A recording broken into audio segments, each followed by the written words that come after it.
በስመ አብ ወወልድ ወመንፈስ ቅዱስ አሐዱ አምላክ። በስመ አብ ወወልድ ወመንፈስ ቅዱስ አሐዱ አምላክ። በስመ አብ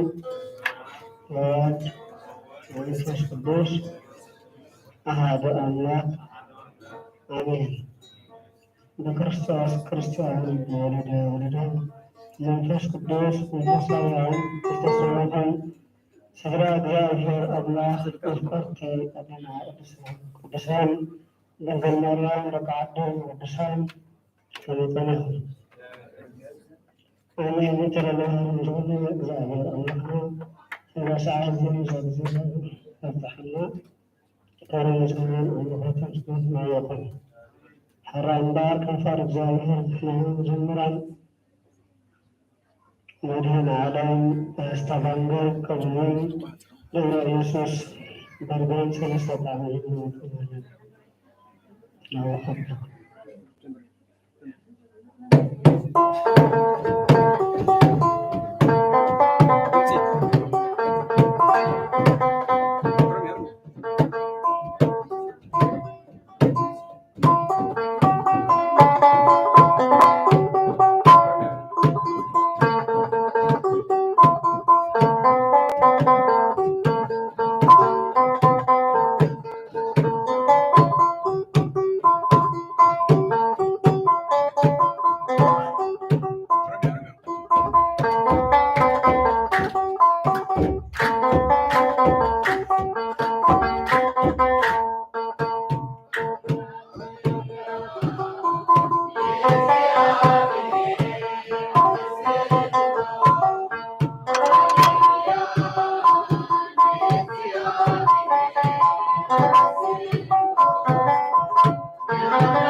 ለአምላክ እስራኤል ለእግዚአብሔር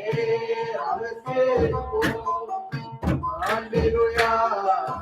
ለእግዚአብሔር አመስግኑ። ሃሌሉያ ለእግዚአብሔር አመስግኑ። ለአምላክ እስራኤል ለእግዚአብሔር አመስግኑ።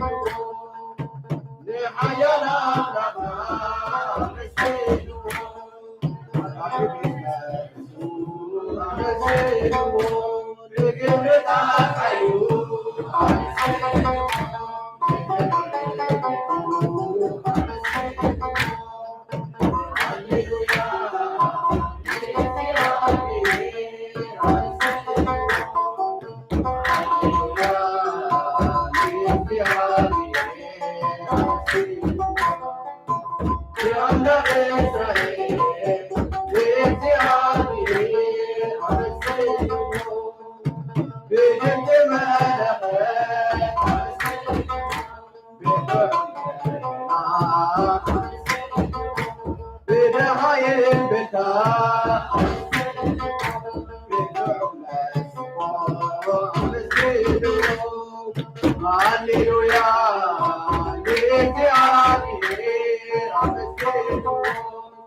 Thank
you.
قرأته زخارة مستوى يكون بعد الزاجر.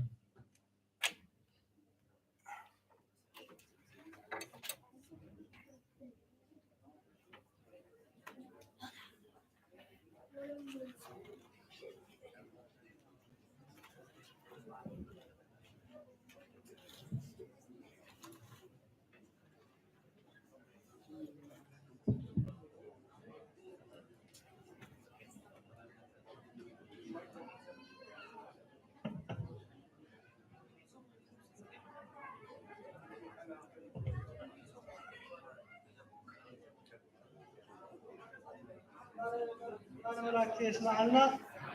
مزمور نايجاويت كده نايارز تقبل እግዚአብሔር አምላክና ዝማሬና ተቀበለና ናይ ደብረ ኢየሱስ በርገንን መድኃኔ ዓለም ሰባንገልን የቆም መዝሙርና ሰኒያ አንተ ወይታ ግዚኦም ሓሊፋ ኔራ ግን ግዚኦም ሓሊፋ ያሞ አይ ዝሙር ይኹን ባዓይበልናዮ ንእግዚአብሔር ንፈጠሉ ቅዱስ ቅዱሳን ድንግል ማርያም አጤና ስብገርና ከነመስግና ባይታ ፈጢሮምና እግዚአብሔር ናይ ወልግሎትኩም ዘመን ባረኮልኩም ትብላላት ቤተ ክርስቲያን ዘማቆታት ካህምሩኹም ኣብ ደገ ዘለኹም ኣብ ላዕሊ ዘለኹም በጃኹም ናብዚ ውሽጢ እተው ህንፃና ጽቡቕኒ ረኺብናዮም ዘይንፈልጥ ሰብ ምስኡ ክንዕል ፍርቂ ሰዓት ኣይግበር እዚ መፂናሉ ዘለና መደብ ንምርኻብ ኣይኮን ካልእ ፕሮግራም ጌርኩም ተራኸቡ ኣብዚ መፂና እቲ መደብ ካብ ምጅማሩ ክሳብ ምውዳቱ ክንከታተል ኣለና እምበሪ ክንዕልል ደብሮ ኮይና ኣብ ናይ መድቡ ቦታ ኮይና ክንዕልል ግዜ ይንውሰድ መፂና ናብዚ ሰብ ቆዋዕና ክብል ኣትይተ ሰብ ገለ ክንብል ፅቡቅ ኣይኮነን ስለዚ ኩላትና ቀጢልና ናብዚ ውሽጢ ንእቶ ላዕሊ ዘለኹም ንዑ ወሪድኩም ናብዚ ውሽጢ እተው ደገ ዘለኹም ከዓኒ ካብዚ ወፂኹም ደገ ተዕልሉ ከዓ ኣይትኽዱ ካብዚ ዝተዘመረልና መዝሙር እንታይ ኢና ክንሰምዕ ፀኒና መወዳእታ ኣብ መወዳእታ ዝተዘመረ መዝሙር ኦ አንቱም ህዝበ ክርስቲያን በከመ ተጋባእኩም በዛቲ ዕለት ከማሁ ያስተጋባእኩም በደብረ ጽዮን ቅዱስ ኢየሩሳሌም ሰማያዊት እዮም ክብሉና ፀኒሖም ስለዚ ብሓቂ ዕላማና ኣብዚ ምእካብና ነዚ ዕላማ እዚ እዩ ንምንታይ እዩ መንግስተ ሰማይ ንምውራስ እዩ ዘለዓለማዊት ቤትና ንምውራስ እዩ ኣብዚ ዘመን ክንፅሊ ከለና ንቤተ ክርስቲያን ክንፅሊ ከለና እንታይ ኢና ንፅሊ መብዛሕትኡ ሰብ ትምህርቱ ብፅቡቅ ክውድእ ስራሕ ክረክብ ገንዘብ ክረክብ ናይ ህይወት ለውጢ ክገብር ይድፅሊ ተዓበየ ጸሎት ግና እንታይ ንገብርና ንርስዕ ዓይና እሳ እንታይ እያ ናይ መንግስተ ሰማይ ግደኽበለኒ ምስ ቅዱሳን ካፅምብረኒ ብትመፅኦ ግዜ እግዚኣብሔር ኣምላኽ ይዘክረኒ ትብል ጸሎት እዚያ ንርስዕ ዓይና ويتنا مدحنا يسوع كريستوس أما على سكون زمننا على الله تداخل بالنسي صحات كل مجمع تنتهي تلاقيه من قصة سكون تلاقيه كل خان تعمل لكم يريو خلكم لازم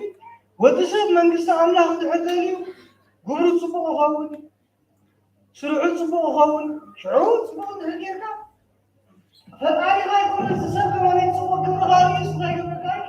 صبغ قبل الكاي مالتي لازم ويتنا مدحنا يسوع كريستوس معنا قداميتي كنصلي زلنا ነገር አለ ተጣቆና መንግስተ ሰማይ ሙራሲ መንግስተ ሰማይ ሙራሲ መንግስተ ሰማይ ከምዛ ዓለም አይኮነን ናይ ሐዋርያት አቦታትና ቃል እንታይ ዝብል እግዚአብሔር ነቶም ዘፍቅሮሲ ዓይኒ ዘይረአየቶ እዝኒ ዘይሰማዓቶ አይምሮ ሰብ ብምሕሳብ በጽሕዎ ዘይፈልጥ እንታይ ገይርሎም ኣሎ አዳሊሎም ኣሎ ማለት ስለዚህ نحنا تكسبات طعمي من قصة سمايات استماقينا أنت نخدمنا فتصيمنا قبل حاجات نقبلنا نقولنا نحنا تكسبات من روسيون حسيمنا استماقينا أنت نخدمنا حاجات من مقدار حيلي مرخدنا نقولنا فتصيمنا أنت نقول مغاد مسعنا نقولنا نملأت قربون بقدسنا برسنا نملأت قدنا كنسقع مقربنا نقولنا ماشي لذي نزيم بعد قدوس እግዚአብሔር ጳውሎስ ሐዋርያ ሐዲሩ እግዚአብሔር ንቅዱሳን ዋዳሪ ሎም ደሎሲ ዓይኒ ሪአቶ ዘይትፈልጥ እዝኒ ሰሚዓቶ ዘይትፈልጥ ደቂ ሰባት በሐሳብ በአይምሮ በጽሕሞ ዘይፈልጡ ነገር ኢሉ ነገርና እዚ እንታይ ማለት ዘምርመሪ ማለት ባህታ ጣዕሚ ናይ መንግስተ ሰማያት ብምርማርን ብምሕሳብን ብምርአይን ብምስማዕን ክግለጽ ዘይክእል ነገር ምዃኑ ይነግረና ማለት ስለዚህ ኣብ ዓለም ክነብር ከለና ሓሳብና ወደቕና حسابنا تسانا حساب طبيعتنا داخلنا حساب كعماتنا داخلنا حسابنا تقدسنا حساب عند رخصنا إلى النبرة العالم من قصة سمايقنا كم سبعة سيكون ناسي كم ملاحظين على النبرة ملاحظين جاي يبدو قبرو ملاحظين أب سمايا زبل عوض ورا سنجرة يقول لهم من زسديو ما يقول لهم من ناي ملاحظين ما يكون تايو نجزي عبير من مسكانيو نجزي عبير سنوسوا قدوس እግዚአብሔር قدوس ኃያል قدوس ያምር ካን እግዚአብሔር መመስከር ናይ መላእክት ጽጋብ ሲዩ ናይ መላእክት ሩየት ሲዩ መላእክት እግዚአብሔር በመመስከር ታይቆሙ ከምዝ ንሕና ጸጊምና ጸሚና ጽንሕና መግብስ ወራና ንሕወስ ጸሚና ጽንሕና ማይ ምሰተና ንረዊ መላእክት ቃልም ሆኖ አይነት ደስታ ይስሙዑ ማለት ስለዚህ ደቂ ሰባት መንግስተ ሰማይ ምስከና ከም ሰባት ዘይኮና ልክዕ ከም መላእክት ነበር نزينا باركنا خذلنا نزينا باركن صبدلنا بعميو قدس بيت كريستياننا خمي عبايا ابصلت قدس بيت كريستياننا ابزازوتر صلتنا قدس بيت كريستياننا ورزي فوت ساعه ثاني نقول تساعه ثاني نقبل نبل تسفا نقبل قبل ما ስለዚህ قدس بيت كريستياننا سي كمي عينت دلدل مس እግዚአብሔር كم زلنا كمي عينت قدوسات كمي عينت طعيات كما عين طعيلا أدلنا سبات نكون كم زلنا خمرنا خلا كتصرت جميلة قدس بيت كريستياننا طايت قبلنا نسمعويت يورساليم كنا فوق نحسب قبلنا مالتي لذي ودسب على قدي محاسبة ذلوا نقر زياح هل خلقنا إذا عالم زي أمس حالفه مش قدسانا بسمايات حبرت كله زيانا موت أثم مزمر بقى كم يحفلنا نيرا مزامور قال እግዚአብሔር ትምህርቲ سمعنا أتراك حلف قبل أيكون كنستم تلون كلام كم يهدل النياتنا زي محوات ناسي من كسر سماي دوارستهم لازم مزمور سمعهم كم زي على سقط سبيت كريستيان استجابهم أبسم يعود يروسالم يجابوهم نقولوا كزاربون أبسم حسي كم يعمل نجاري كم يعمل ليهم علىهم تقدسنا بدارنا نزعلهم زي أخن فندق بلاقوني من كسر سمايات نخورسين يوم لهم طعمنا إذا عالم زي وركن برون هاتن نايز عالم زي طعم يسايد جوارو زي وادرتي أب سماي زبرني أملاك يكونني واجانا يمنجس السماء يكونني له بزح بتعري بدخام نجزي راس بيرون مالك لذي نحن هاني كنحسبه لنا تصورت على أن تتأخيروا أملاكي ناي منجس السماء وراسي كبرني رست منجس السماء تكافل تقول فلسفة كيف يرسح ونادو زعلان سد بمود دار يدنبر بمود دار سد يدنبر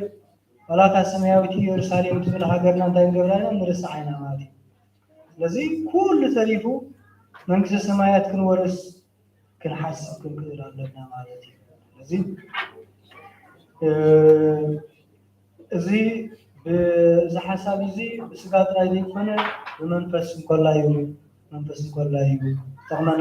ሕጂ ብዚ ከይተገባእኒ ጠጠው ኢለ ዝምህረኩም ዘለኹ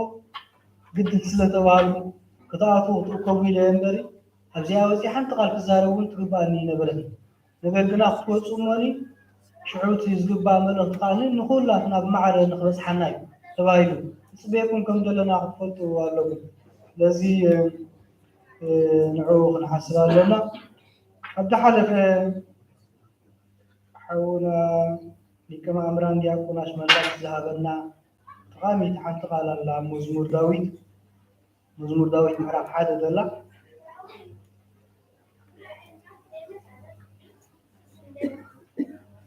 ንሱ ከምታ በብእዋና ፍርያ ትህብ እኳ ሓደ ንሕጊ እግዚኣብሔር ቅሬታ ፍቅዲ ክልተ ጀሚረ ከምዝወየ እኳ ንሕጊ እግዚኣብሔር ብምግዛእ ዝሕጎስ ነቲ ሕጉ እውን ለይትን መዓልትን ዘስተንትኖ ሰብ ሕውት ብፁዕ እዩ። ንሱ ከምታ በብእዋኑ ፍርያ ትህብ ቆፅላ ዘይትነቅጽ ኣብ ወሰን ወሓይዝ ማይ ዝተተኸለት ኦም እዩ። ዝገብሮ ኩሉ እውን ይሰጥኦ። እዚ ሓይለ ቃል እዚ ንወዲ ሰብ ለጠቢብሰ ሃቲቃሉ ትበቅዖ። ንሕና ጥበበኛታት እንድሕር ከየልና ካብዛ ጉባኤ እዚኣ እዛ ፅሕርቲ እዚኣ ጥራይ ተኣኽለና እያ። እዛ ፅሕርቲ እዚኣ ጥራይ እንታይ ትገብረና እያ? እዛ ፅሕርቲ እዚኣ ጥራይ ተኣኽለና እያ። ስለዚ ንእግዚኣብሔር እንታይ ኢሎምኑ ነቲ ሕጉ ለይትን መዓልትን ዘስተምትኖ ሰብ ብፁዕ እዩ። ኣስተውዒልና ኣለና ዶ? እንታይ ኢና ኢልና? ነቲ ሕጉ ለይትን መዓልትን ዘስተምትኖ ሰብ እንታይ እዩ? ብፁዕ እዩ። ናይ እግዚአብሔር ሕጊ ናይ እግዚአብሔር ቃላት ለይትን መዓልትን እንድሕር ኣስተንቲናዮ ሰይጣን ከመይ ገይሩ ክምንጥለና ኽእል?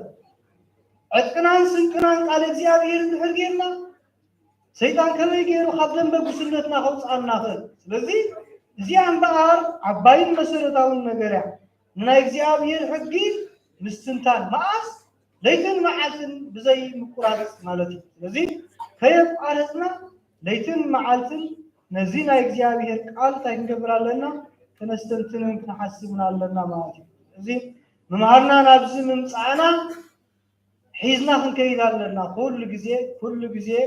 ብዘይ ምቁራፅ ቃል እግዚአብሔር ከነንብብ ኣለና። ምሸት ቅድሚ ምጥቃስና ቃል እግዚአብሔር ከነንብብ ኣለና። ምክንያቱ ወዲ ሰብ ብእኽለማይ ጥራይ ኣይኮነን ዝነብር፣ ብዘይ ቃል እግዚአብሔር ክንነብር ኣይንኽእልና።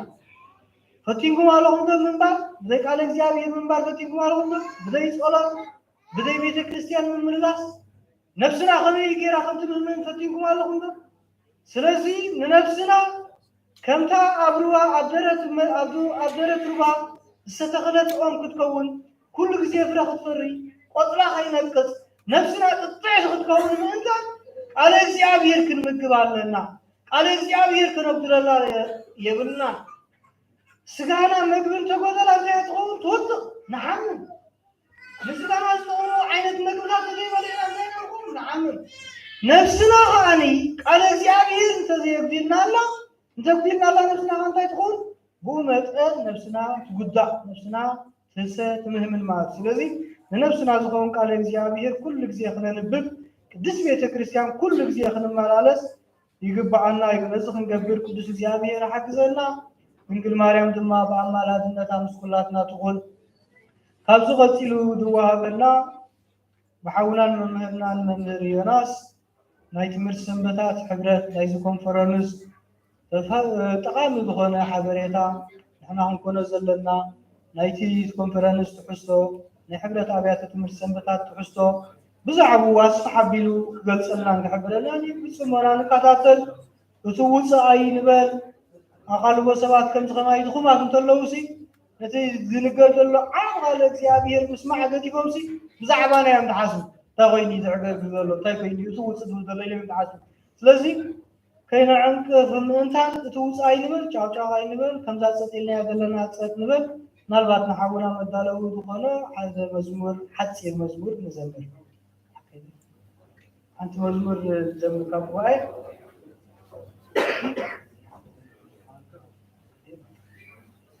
أنت مزمور مرص ولا حصل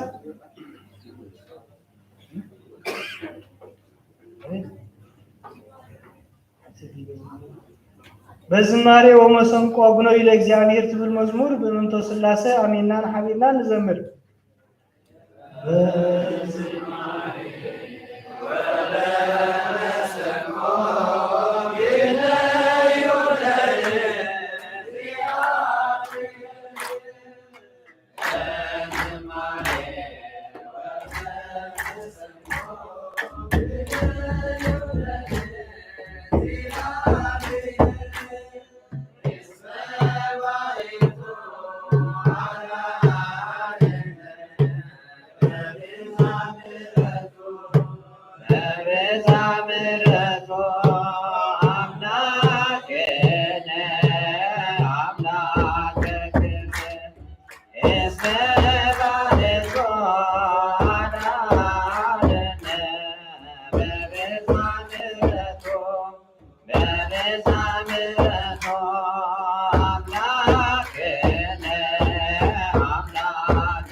آمين بدقامي كما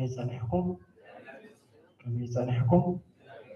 آمين شبتي العلن هي وخنا እግዚአብሔር አምላኽና ባና بدكم زخبرن استمسكنا اليوم ما قبل خمين يوم كلنا قصنا بره لمسي حكي أو ما قبل تتمكيبك كومي زاسقازي أنت تسقيبا قصنا بره يزول حكي መንፈስና ከተጸግብ ኮለኻ ውሽጣዊ ህልናና ብርህ ይዝብል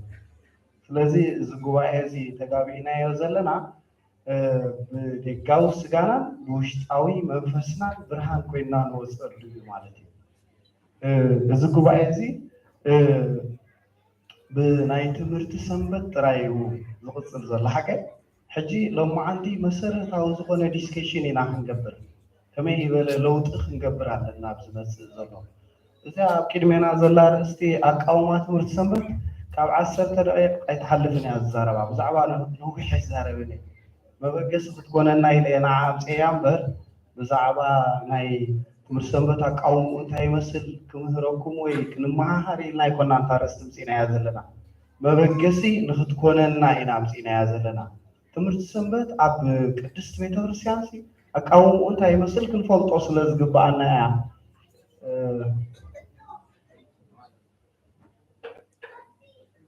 አብያትና ላዚያ ሳይ እሺ ለሃን ነው ብዙ ስክሪን ስለዚህ ቀያየር ተገመ ይቦሎን አንድ ስክሪን ጥራያ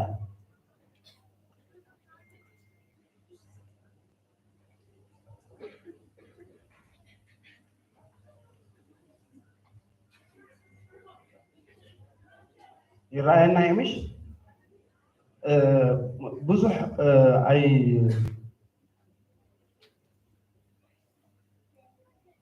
بزح حيل قصلين نابزي تمرتي زي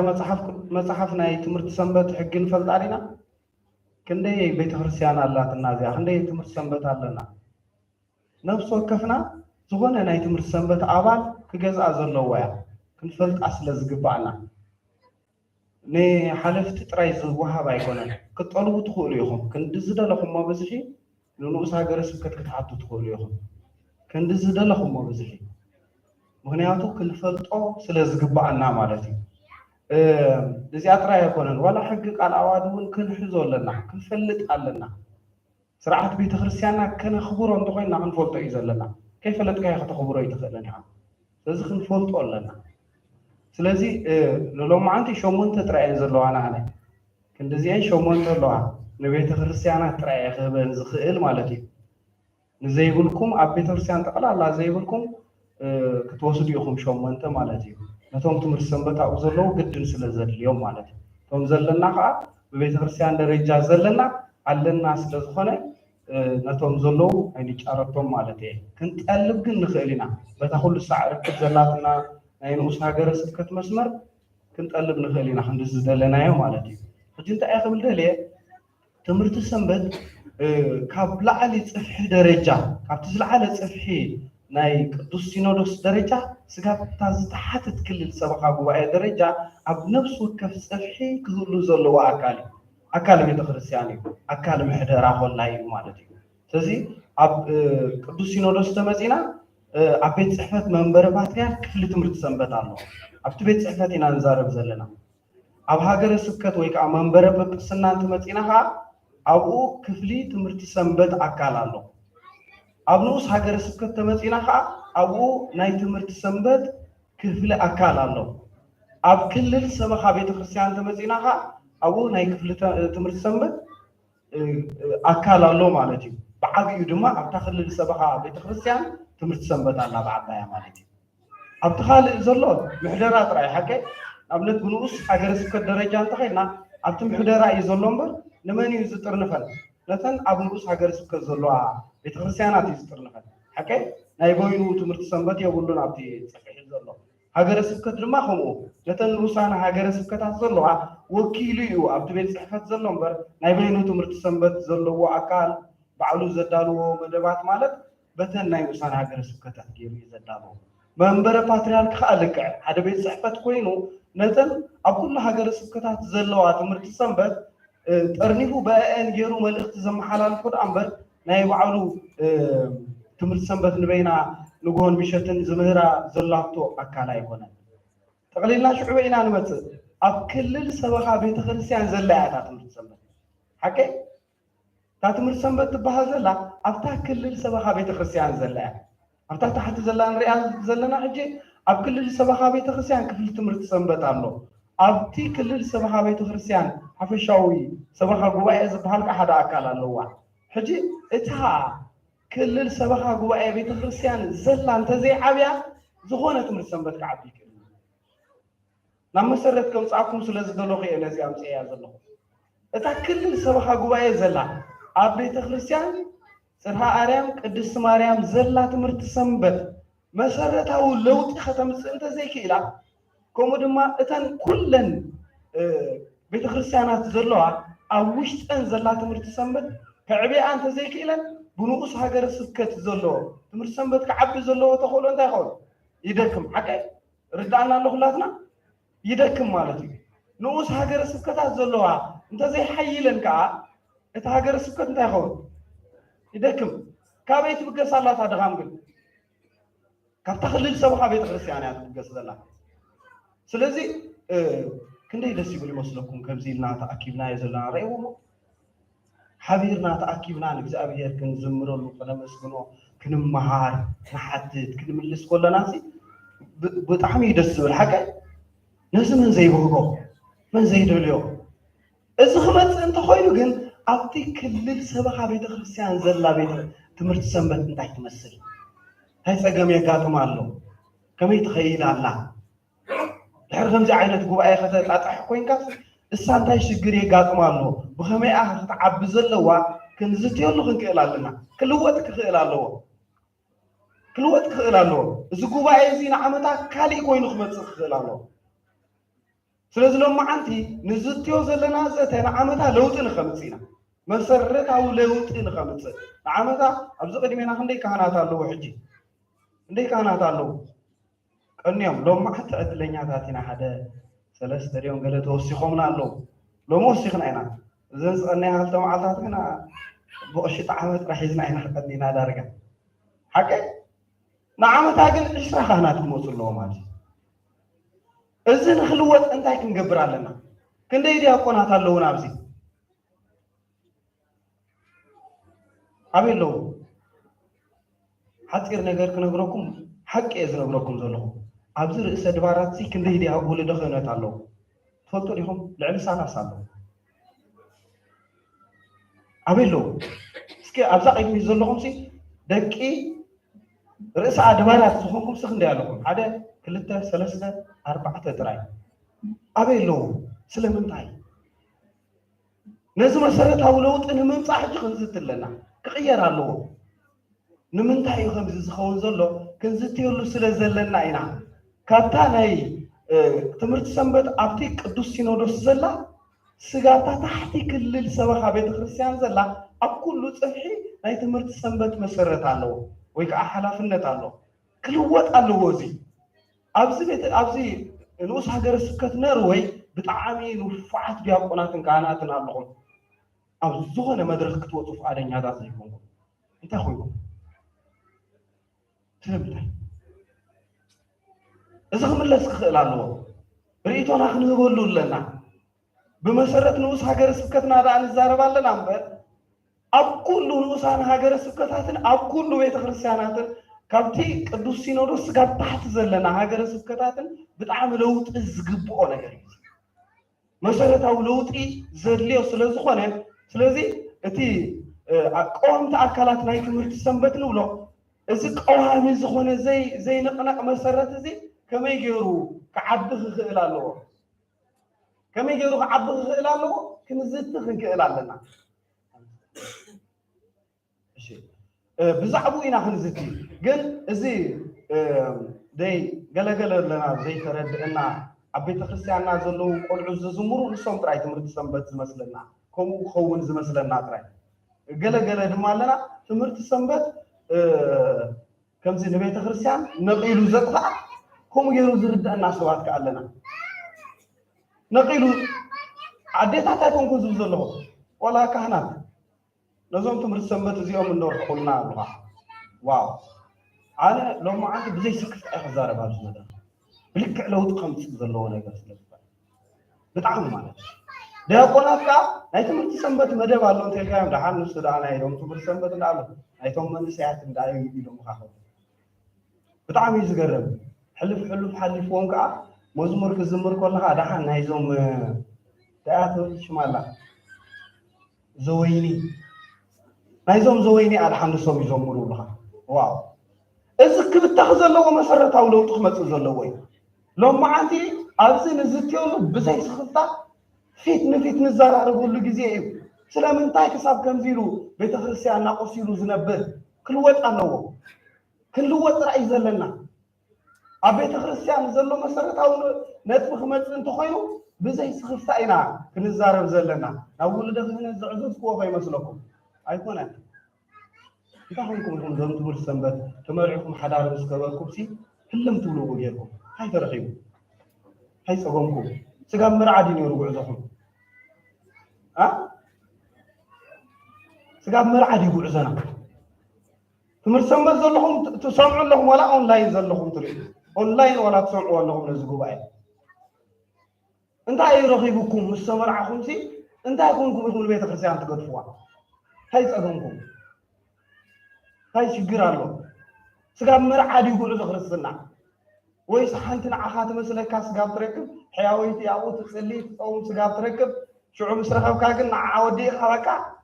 زازيم كا حيد كا وديخا تاي ترخيبو لتوم دك خاصني ابنت كوينكا اب قدميت كوينكا عند عبخا زي تخيل هاي ترخيبو تتفقوا زلقوا عجي بلكع ولا نتوم اب جزاكم ابصالون ترين لهم سمعكم الله يريكم الله كوفيلكم الله تمرت سنبت قديفكم مو 3 4 مسولكم تصالحكم زي تفضل لهم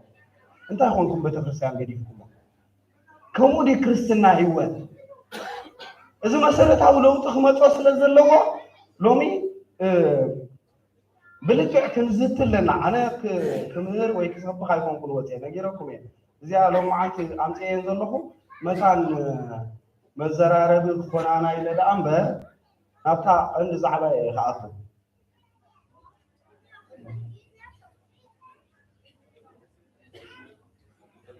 زي أخذ لينو على خطبة فضيلة እሺ ለሃን እንተ ተታሪያ ፍሪያ ተዘይ ኮነ ግን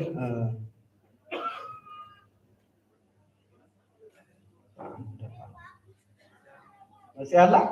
ለማንት ንሪና ለና ዚን ያ ኢትስ ኦኬ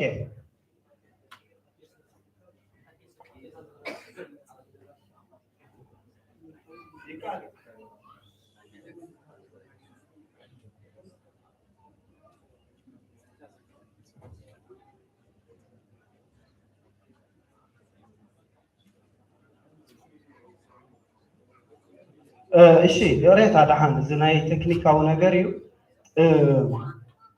መጀመሪያ በደረጃ ክልል ሰበኻ ቤተ ክርስቲያን ኢና እንዘራረብ ኣብ ክልል ሰበኻ ቤተ ክርስቲያን ሕጂ ክንደይ አካላት አሎ በሐንሳብ አለና ክንደይ አካላት አሎ ኣብ ሰበኻ ቤተ ክርስቲያን ወልደ ክህነት አሎ ሐቀ ወልደ ክህነት አሎ ማህበር ምእመናን አሎ ትምህርት ሰንበት ከአካልናቱ አሎ ሐቀ እንዴ ሕጂ ኣብ ክልል ሰበኻ ቤተ ክርስቲያን ትምህርት ሰንበት ብረጃ ክልል ሰበኻ ቤተ ክርስቲያን ምዕባለ ንኸምፅሲ ደረጃ ዕቤት ንኽገብር እንታይ ክኸውን ዘለዎ ተሰሪሓ ትልካ ታስክሪን ንዓይተ ትበኒ ፅቡቕ ነይሩ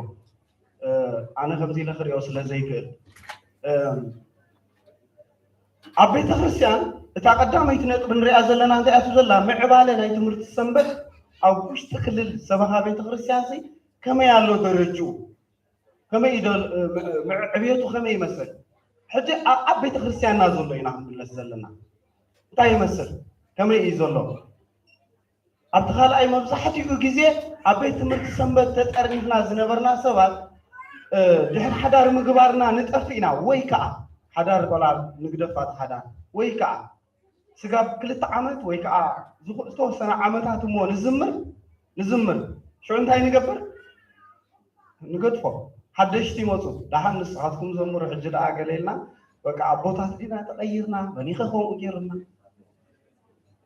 ابكند ممهران نغير سي صحتن بيت ክርስቲያን نمص نغير مالتي ابكند بيت ክርስቲያን عليታ خوينا نركب صحتي زموصو بيت ክርስቲያን نغير እቶም ትምህርት ሰንበት ዘለና ዝተወሰነ ዓመታት ከድና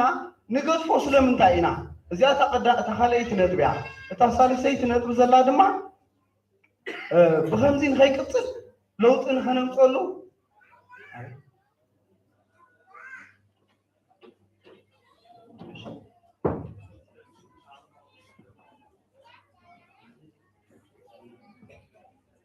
እሺ የበነለይ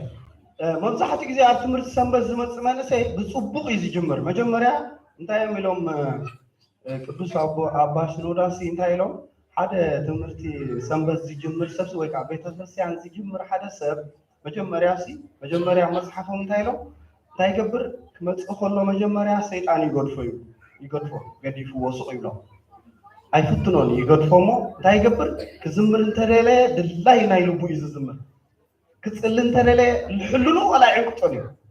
ክፅሊ እንተደለየ ይነብዕ ይበኪ ይንሳሕ ولا حدا زعنقطو ነገር የለን ጸሎታት ከንብቦ ሁሉ ቀልጢፍ ይዝርድኦ ኩሉ ነገራት ኣብ ውሽጢ ኣቱ ድሕሪ ዓመት ይምለሶ ሰይጣን ይመጽእ ድሕሪ ዓመት ኮለል ክብሎ ኢሉ ኣብ መጽሓፎም ጽሓፍዎ መሰረታዊ ነገር የዝነግረኩም ዘለኹ ኮለል ይብሎም ወሽዑ እንታይ ይገብር እንታይ እትወሉ ጥዑም ካብቲ ዝምህሮ ዝነበረ መምህሩ ዝዝምሮ ዝነበረ መዝሙር ገላ ዲያቆን ክሰሎ ብጣዕሚ ዓረኻ ኮይና እንዲና ክብሎ ይጅምር ከምኡ እዩ ዝብሎ ባህር ከዓ በቃ ብንብዓት ኣብ ስብከት ዝሰምዕ ዝነበረ ከዓ እንታይ ይገብር ነታ ስብከት ተኸታቲሉስ ኣብ ክንዲ ዝመሃር ይብል ኣብ ክንዲ ዝመሃር እንታይ ይገብር ነጥብታት ይሕዝ ዋይ ሎም መዓንቲ ዝወዱ ቀሽስ ከምዚ ዓቡድ ኢሎም ናዛ ትምህርቲ እዚ ደኣ ኣነ ዝገርመካ እዛ ርእስቲ እዚኣ ካብዚ ናቶም ላዕሊ ገይረ ምተንተን ክዋይ ይጅምር ሰይጣን ከምኡ ገይሩ ኣብ ውሽጡ እንታይ ይገብሮ ትዕቢት የእትወሉ ሽዑ እንታይ ይገብር ፅንሕ ቅኒ ምስ በለካ እንታይ ይኸውን ነቲ ትምህርትታት ይኸሎ መጽሓፍቲ ከንብብ እንዲ ዝጅምር ኣብ ገዝኡ ከላ ካብዚ ንላዕሊ ስለ ዝፈልጥ ኣነስ ድሓን እንዳበለ ቀስ እንዳበለ ካብ ጸሎት ይዝሕትል ካብ ምንባብ ይዝሕትል ካብ ቤተክርስትያን ይወፅእ ወገሩ ከዓ ይጠፍእ ስለዚ እዚ ከተሰብሩለኩም ኢሎም እዮም ጽሒፎም ኣብ መጽሓፎም ሰይጣን ከመይ ገይሩ ከምዚ ምዛዓኩም ፍለጡ እዮም ኢሎም ስለዚ ነፍሲ ወከፍ ትምህርቲ ሰንበት ዝጅምር ሰብ ከዓ ከምዚ ኢሉ ይጠፍእ ማለት እዩ ነዚአን በባሕሪ ዝርትንትነን ዘለኹ ናትኩም ርእቶ ስለ ትመጽእ ዳሓርያ ብከምዚ ቅፅል ክንገድፎ ኣይግባኣናን እዩ ኣብቲ ሳልሳይ ነጥቢ ቢጫ ገይረላ ኣለኹ ዋላ ተን ሕብረን ከማን ከም ዝተሰማዓንስ ስምዒት የቐሚጥ እየን ዘለኹ ቢጫ ገይረላ ዘለኹ ናይ ሰበኻ ጉባኤን ናይ ትምህርቲ ሰንበትን ዝምድና ንዕቤት ትምህርቲ ሰንበት ማዕረ ክንደይ ጸልይዎሎ ትብል ኣብ ገሊኡ دحن تقول سباق جوا يلو أقولي أما تنقطع تركب نجار هذا أم تحتي أزلا أي حكار دستوها بنجارا تصادفوا ولدخنت عبد مرت سنبت كم يزولو أي حكار دستوها بيز كم يعملو كمودي خون زلوا كمودي خون زلنا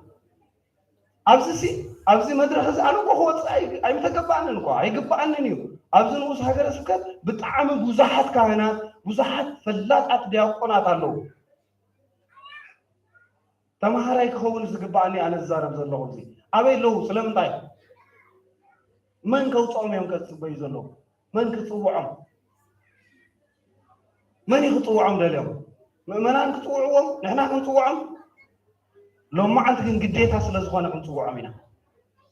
ناي قدن قديتها سلزخونة مالك تحتي يزلوا أبز جواي زتينا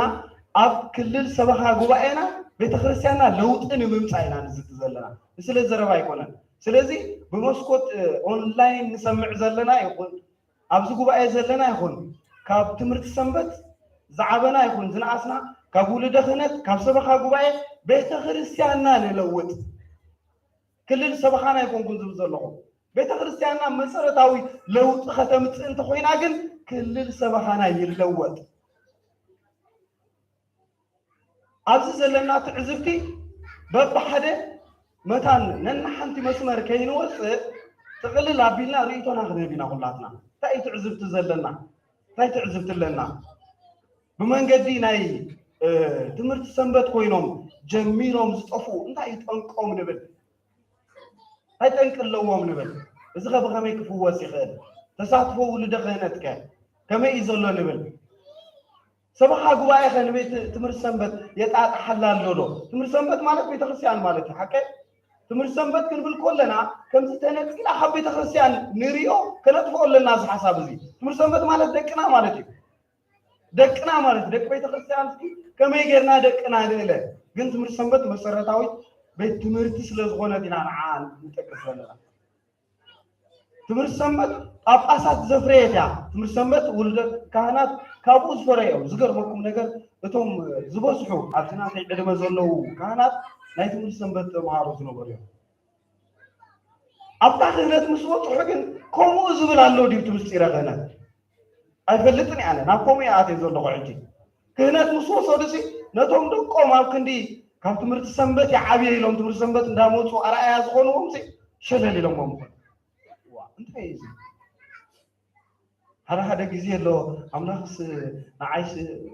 كهنا يجورنن كي تفعلوا اللي خمون كي قدفهم نظام لكي يلبيو إلى حسب كم يقول أنا كم يقول لنفسي معاج ونعمتو يقولي سلاش خم كبوشته مساي تمرت سنبت زنوارسي ካህናት ዝኾኑ ኣብ ክህነት ምስ ወፁ ንትምህርቲ ሰንበት ዘለዉ ህፃናት ከኣልዩ ርኤም ኣይፈልጥን እንታይ ኮይኖም ዘይመፁ ኣነ ይኣሊ ኣይኮንኩን ዝብለኩም ዘለኹ ትዕዝብተይ እየ ዝነግረኩም ዘለኹ ወላ ሓደ ዝኣልዮ ነገር የብለይ ይኣሊ ይኮንኩን ኣነ እውን ግን ትዕዝብተይ ግን እንታይ እዮም ኮይኖም ኣብ ቡክ ክንዲ ዝኾኑ ናብ ዝጠፍኡ ዘለዉ ኢለ እየ ዝሓስብ ሕጂ እዚ ትዕዝብትና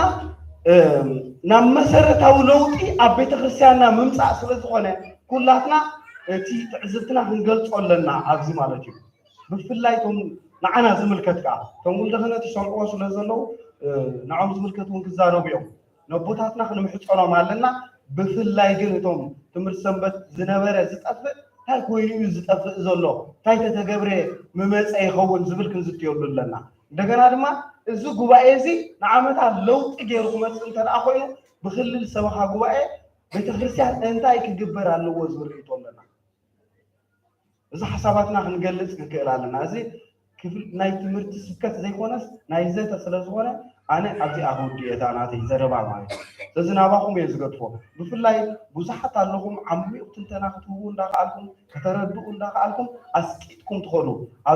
ኣብዚ ቅድስቲ ቤተክርስትያን ዘለኹም ኩላትኩም ከተስቅጡ ፍቃደኛታት ኣይኮና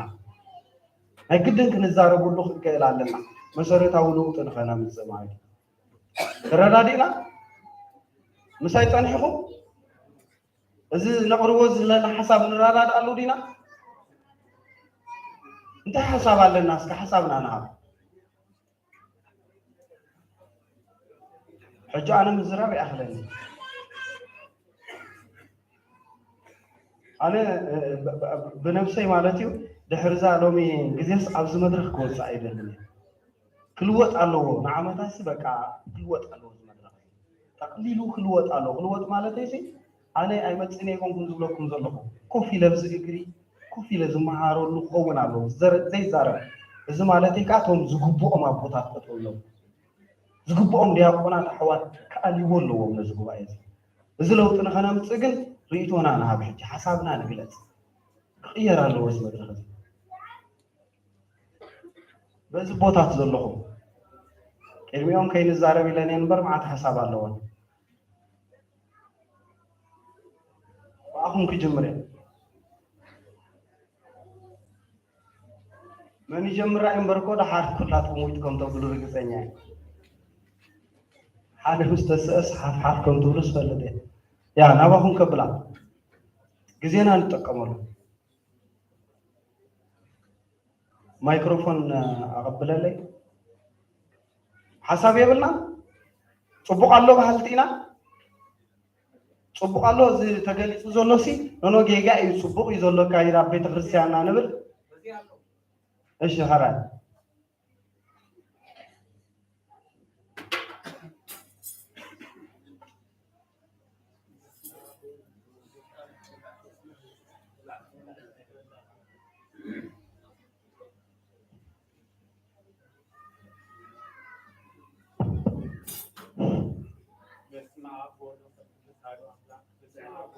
ቅዱስ አምላክ በስመ አብ ወወልድ ወመንፈስ ቅዱስ አሐዱ አምላክ ነዚ ሎማዓቲ ዘብፅሓና እግዚአብሔር አምላክ ተመስገን ከምኡ እውን እዚ ንወስዶ ዘለና ትምህርቲ ብጣዕሚ ሎማ ኣነ ንመጀመርታ ኮይኑ ትስማዓኒ ዘሎ ምክንያቱ ኣብዚ ቤተ ክርስቲያን ዝስ ንዓ ዋላ ተመሃር ዝብል እውን ኣይርአናን ኣለና እስካብ ሕጂ ንዓ ዲያቆን ኢኻ ንዓ ማእመናን ኢኻ ንስኻ ትሓይሽ ዋላ ተዛረብ እውን ዝብል ኣብዚ ቤተ ክርስቲያንና ኣይመፀናን ኣይሰማዕናን ከማን ሎሚ ግን ሓውናን ውላድናን መምህርናን እዚ ውሩይ ይካየድ ኣለካ ቃል ብጣዕሚ እግዚኣብሔር ንዓኻ እግዚኣብሔር ይብርሃልካ ንዓና ወይን ከማኻ ይብርሃልና እዚ ቤተ ክርስቲያን እዚ ሓደ እንድሕርልዩ ኣብዚኣ እሱ ጥራሕ የተመላለሹ እንተኽኢልዋ እንተደይክኢልዋ ለለ ድብል እቲ ክኢላ ድማ ተደፊኡ ስቕ ይብል ምክንያቱ ንሓደ ወድኻ ንዓድኣ ማሕረስ እዚኣ ሓዛ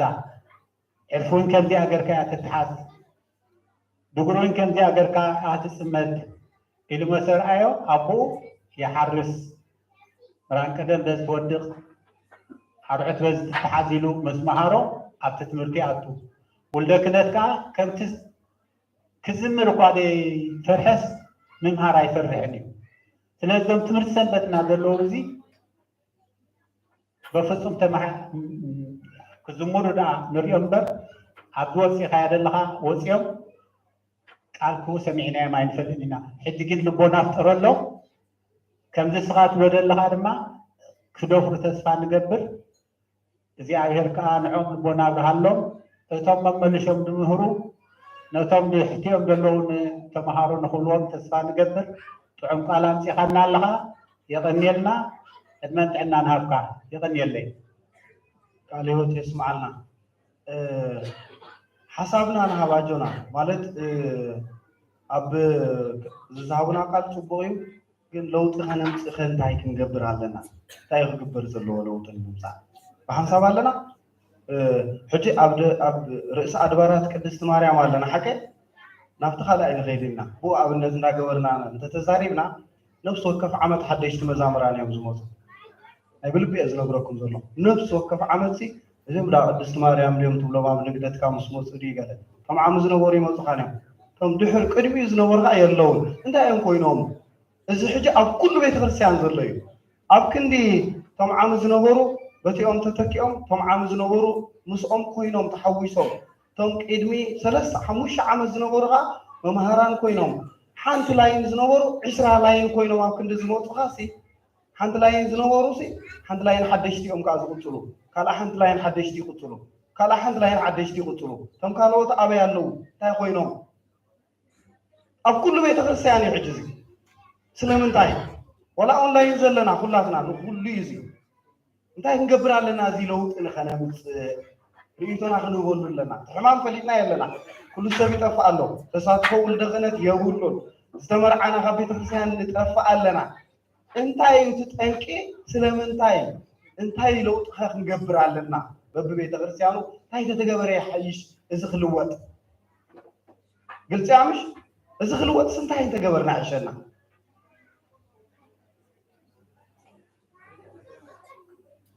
በቲ ኣለካ ሃበለይ በዚ ድሕሪ ዘለኹም መብዛሕትኹም ኣይሪአኩምን ዘለኹሞ ዲያቆን ተክለ ማርያም ጠጠው በልሞ ውይጥ ዘብሉ ሰባት እንዳረኣኻ ሃበለይ ምስባ ሰዓዳ አምላክ ቤት ሕራይ ኣነ እኳ ኣብ ዘንዝሃብካዮ ንሰለስተ መምርሒ ንእሽተይ ሓሳብ ክህብ ስለ ዝደለኹ ቀዳመይቲ እቲያ ናይ ስለምንታይ ኢና ተምሃሮ ቤት ትምህርቲ ሰንበት ነርናሲ ምስ ግዜ ምንዋሕ ወይ እውን ሓዳር ምስ ገበርና ካብ ቤተክርስትያን ንጠፍእ ዝብል ኣምር ምናልባት ንዓይ እንታይ ይመስለኒ ኣነ ከም ዝረኣኽቦ እንተኮይኑ ማለት እዩ መጀመርያ ናብዚ ስደት ምስ መፃና ፅቡቅ ክሳይ ቅንኣት ማለት ፍቅሪ እግዚኣብሔር ሒዝና ቤተክርስትያን ንነብር እሞ ሽዑ እቲ ቤተክርስትያን ምንባርና ግን ድሓር ብርድኢትን ብኣፍልጦን ስለ ዘይነዳብሮ ምናልባት ወይ ኣፍልጦ ውሕደና ወይ ከዓ ርድኢት ውሕደና ማለት እዩ ኣብቲ ምንባር ናይቲ ቤተክርስትያን ጀስ እንታይ ትኸውን ጥራይ መፅኣትን ከየትን ሽዑ ከዓኒ ቁርብ ዝፀናሕና ከዓ ናብ መዘምራን ዝብል ክስታይ ንሰግር ሽዑ ኣብቲ መድረክ ዘመርቲ ንበፅሕ ማለት ሽዑ ንመላለስ ነርና ብዙሕ ግዜ ድሓር ሃንደበት ኣብ ሲስተም ናይዛ ዓዲ ምስ ኣተና ስራሕ ምስ ሓዝና ወይ እውን ሓዳር ምስ ፀዓፀዓና ሽዑ እንታይ ንገብሮ ንሕና እቲ ኣፍልጦ ስለዘየለ እቲ ኣምልኾ ናትና ከምቲ ሓንቲ ወይ መምህርና ሊቀ ማእምራን ክብልዎ ዝፀንሑ እቲ ንእሽተይ ቤተክርስትያን ኣብ ገዛና ስለ ከይሰራሕናያ ንፀንሕ እቲ ናትና ኣምልኾ ኣብዛ ዓባይ ቤተክርስትያን ጥራይ ኮይኑ ይፀንሕ ሕጂ ስራሕ ይሕዘና ናብዛ ዓባይ ቤተክርስትያን ንክንመፅእ ማሕልኾ ኮነና እቲ ስራሕን እቲ ሓዳርን ሕጂ ንሱ እንታይ ይኸውን ነቲ ኣምላኽና ዝነበረና ፍቅሪ እንዳጉደሎ ይኸይድ ማለት እዩ እንድሕር ደኣ ካብ መጀመሪኡ ኣብ ቤተክርስትያን ብርድእ ተተኺልና እንተነርና ኣምልኾና ከዓኒ ኣብዚኣን ኣብታ ንእሽተይ ቤተክርስትያን እንተነይሩ ሽዑ ካብዚኣ ብግዜ ምስኣን መውሓድና ጥራይ ኣይምጠፋእናን ነርና ምክንያቱ እቲ ኣምልኾና ኣብታ ንእሽተይ ቤተክርስትያና ንቕፅሎ ኣለና ማለት እዩ ስለዚ እቲ ምጥፋእ ካብ ቤተክርስትያን ኣይመሃለወን ተገደደ ኣብቴን ግዜ ዳሃለዋና ኣጻቢብና ናብታ ቤተክርስትያን ክንመጽእ መኻኣልና ነርና ማለት እዩ ስለዚህ እዚ ርዲት ስለዚ ውሕድና ዘሎ መስለን ንዓይ ብፍላይ ከዓ ነቶም ተምሃሮ ቤተ ሰንበት ዘለና ማለት እዩ ካልኣይቲ ኣብዚኣ ርክብ ሰበኻ ጉባኤ ቤተ ሰንበትን ትብል ከዓኒ ኣብ መብዛሕትኡ ቤተ ሰንበታት ኣነ ከም ዝረኣኸ እንታይ ዝበሃል ይኸውን እዩ ፍሕፍሕ ዝበለ ይኸውን እዚ ከዓ ካብ ምንታይ እዩ ዝመስለኒ ንዓይ ካብ ዘይርዲት ንኣብነት ሰበኻዊ ጉባኤ ደለው ናይታ ቤተክርስትያን ናይታ ክልል ሰበኻዊ ጉባኤ ደለው ልክዕ ከምቲ መምርሒ በቲ ቃል ኣዋዲ ናይ ቤተክርስትያን እናትእዝዞ ቤት ትምህርቲ ሰንበት ሓንቲ ክፋል ናይ ሰበኻ ጉባኤ ምዃና ተፀዋዕነታስ ናብቲ ሰበኻ ጉባኤ ምዃናስ ኣይርድእዎን መስለኒ ምክንያቱስ ብዙሕ ክትትል ኣይገብሩን ኣብታ ቤት ትምህርቲ ሰንበት ኣብ ምስኦም ያኹም ልክዕ ከምቲ ኣብታ ቤተክርስትያን ዘሎ ተፀዋዕነቱ ዝገብሩሉ ክፍሊ ኣባልነት ኣሎ ክፍሊ ልምዓት ኣሎ ወይ ካልኦት ምሕደራታት ክፋል ናይታ ሰበኻ ጉባኤ ምሻኑ ልክዕ ከምኦም ተቆፂራስ ልክዕ ናብኦም ምዃና ተፀዋዕነታሲ ኣይፈልጡን ግዲ ኮይኖም ነታ ቤተ ሰንበት ግቡእ ክትትል ኣይገብሩላን እሞ ብኡ መሰረት ከዓ እቲ እንታይ ዝበሃል ሓርፋ ክኸውን ማለት እዩ ኣብታ ሳልሰይቲ ናይ ተሳትፎ ውሉደ ክህነት ኣብ ቤት ትምህርቲ ሰንበት ከዓኒ እቲ ዝዓበየ ፀገም ኣብ ቤት ትምህርቲ ሰንበት ንኣሽቱ ኮይኑ ይርዳእኒ ምናልባት ከምቲ ዝበልካዮ ኣነ እውን ናብ ቤተ ክህነት ሕቶ ገዲፈ ጥራይ ክኸይድ እሱ ከዓ እንታይ መስለኒ ምናልባት እቲ ፀገም እሶም ተዛረብዎ እንታይ ፀገም መሓሸ ብል ኣነ ግን ሓደ ግዜ እንታይ ትርኢ ኣነ ኣብ ስተኮሎም ነይረ ቅድሚ 5 ዓመት ቅድስቲ ማርያም ቤተክርስትያን ስተኮሎም ማለት እዩ ኣብኡ ምሳና መዘምራን ዝነበሩ ተምሃሮ ቤት ትምህርቲ ሰንበት ድሓር እግዚኣብሔር ፀጋም ዝህሎም ነቲ ዝነበርዎ ናይ መዘምራን ናይቲ ተምሃሮ ቤት ሰንበት ክዕብይዎ ስለ ዝደለዩ ናብቲ ናይ ቤተ ክህነት ናቲ ግብረ ድቁና ኣትዮም ማለት እዩ ክመሃሩ ተማሂሮም ድቁና ወሲዶም ሽዑ ልክዕ ከምቲ ዝነበርዎ መዘምራን ኮይኖም ከገልግሉ ትፅበየን ግን ኣይመፁን ናብቲ ቤተ ሰንበት ስለምንታይ እንታይ ሓደ ግዜ ከዓኒ ምናልባት ኣበይ ቤተክርስትያን እኳ ይነግረኩምን ግን እቶም መምህር እቶም መርጌታ ኣብቲ ክልል ሰበኻ ጉባኤ ዝምህሩ ዝነበሩ ነቶም ተመሃሮኦም ናብ ቤት ትምህርቲ ሰንበት ከይትኸዱ ኢሎም ከልክልዎም ስለምንታይ ንዕንዑ ምልከት ግን ምናልባት ኣብ ኩሉ ከምኡ ህሉ ዶ ኣይህሉን ኣይፈልጥን ግን ከምኡውን ከይከውን ምናልባት እብል ሕጂ እቶም ተመሃሮ እቶም ኣብኡ ድመሃሩ ዝነበሩ ቅድም ከዓኒ ኣብ ሱዳን ኣብ እንዳ ቅዱስ ሚካኤል ይመሃሩ ነይሮም እዮም እቲ ናይ ግብረ ድቁና ማለት እዩ ኣብኡ ኣብ ሱዳን ግድን ቤት ትምህርቲ ሰንበት ክትከዱ ኣለኩም እብልዎም ነይሮም እቶም መምህሮም ኣብኡ ኣብ ሱዳን ከለዉ ምስ መፁ ናብዚ ኤውሮጳ ከዓኒ እቲ ኣብዚ ዝነበረ መምህር ከዓኒ እቲ መርጌታ ከዓኒ ቤት ትምህርቲ ሰንበት ከይትኸዱ ብሎም ማለት ሕጂ ክልተ ተጋዳጨው ኮይኖም እንታይ ኢሎሞ ደቦም ኣብ ሱዳን ከለና ግድን ክትከዱ ተባሂልና ንቕፃዕ ነርና ኣብዚ ከዓ ስለምንታይ ከይድኩም ተባሂልና ንቕፃዕ ኣለና ስለዚ ስለምንታይ እዩ ኢሎም ሓትዎ ነይሮም ሕጂ ካብኡ ዲ ድኸውን ኣይከውንን ምናልባት እቶም ደሎ ቤተ ክህነት ፈልጥዎ ኾኑ ግን ቤተ ክህነት ኣብቲ ቤት ትምህርቲ ሰንበት እንተድመፁ እሞ ነታ ቤት ትምህርቲ ሰንበት ከዓ ሒዞማ ኣብ ዝለዓለ ደረጃ እንተደብፅሕዋ ንቤተ ክርስቲያን ዝጠቕማ ነገር ንሱ እዩ ምክንያቱ ፅባሕ ንጎ ኣባል ናይተ ቤተክርስትያን ዝኾኑ ንሶም እዮም እቶም ተምሃሮ እዮም ተደይ ምሂርካዮም ፅባሕ ንጎ መፅኦም ምእመን ኮይኖም ዓበይቲ ኮይኖም ናይታ ቤተክርስትያን ክገልገልዋን ከገልግልዋን ኣይክእሉን እዮም ፅባሕ ንጎ እውን ካህን ምስ ኮንካ ዲያቆን ደለኻ እውን ፅባሕ ንጎ ትሕዞም ኣባት ነብሲ ኮይንካ እቶም ምእመናን ዝኾኑ ንሶም እዮም እቶም ሕጂ ተምሃሮ ዘለዉ እዮም ስለዚ ሎሚ እንተደይጓሲኻዮም ፅባሕ ካህን ኮንካ ዝያዳ ዝገደደ ሽግር ክመፀካ እዩ ማለት እዩ ብዘይ ምፍላጦም ካልኡ ዋላ እውን ንኣብነት ሕጂ ንእሽተይ ኣብነት እንድሕር ይብላሲ እዞም ሕጂ ዘለዉ ተምሃሮ ቤት ትምህርቲ ሰንበት ነዞም ሕጂ ዝመሃሩ ዘለዉ ድቁና ፅባሕ ንጎ ካብኦም እዮም ኣንስቲ ክገብሩ ስለዚ እታ ሰይቲ ካህን ትኸውን ፅባሕ ንጎ ሕጂ ተዘይተማሂራ ፅባሕ ንጎ እዚ ሕጂ ንሪኦ ዘለና ኣብዚ ኤውሮጳ ዝፍጠር ዘሎ ሽግር ኣይክፍጠርኒ ማለት እዩ ስለዚ ከምኡ ንኸይፍጠር ካብ ብንኣሽቱ ትሒዝካ ነዞም ተምሃሮ ኣብዚ ቤት ትምህርቲ ሰንበት ዘለዉ ካብ ሕጂ ወፍሪ እንተንጅምር እሞ ፅባሕ ንጎ ነታ ቤት ትምህርቲ ሰንበት ምስ ዓበየት እታ ቤተክርስትያን ከዓ ከም ትዓቢ ፍሉጥ እዩ ንቤተክርስትያን ዓብዪ ዝገብራ تخبقوا له بتاع تكشان تخصص الزعب بلا يبل تعبي أيقونن تعبي ولا عبي سامتا بتكسر له إذا بيرسل قبل شيء زمان بوتا تاديتا تجلو أنت ده ما هيرم جم تكيت ما هرو إذا ربي تبيرو ربي تبلو فتنا هما أبوه بزح ما هذا عبيه بموردي فتنا بزح تشكر بزح نبتمنا أشتغل له تمهاري زي السوم يمكن إنهم مهار زكبوا نعاهم مهرم زكبوا ها من يخاف الزوال سلبي عن يلي قال له تسمع لنا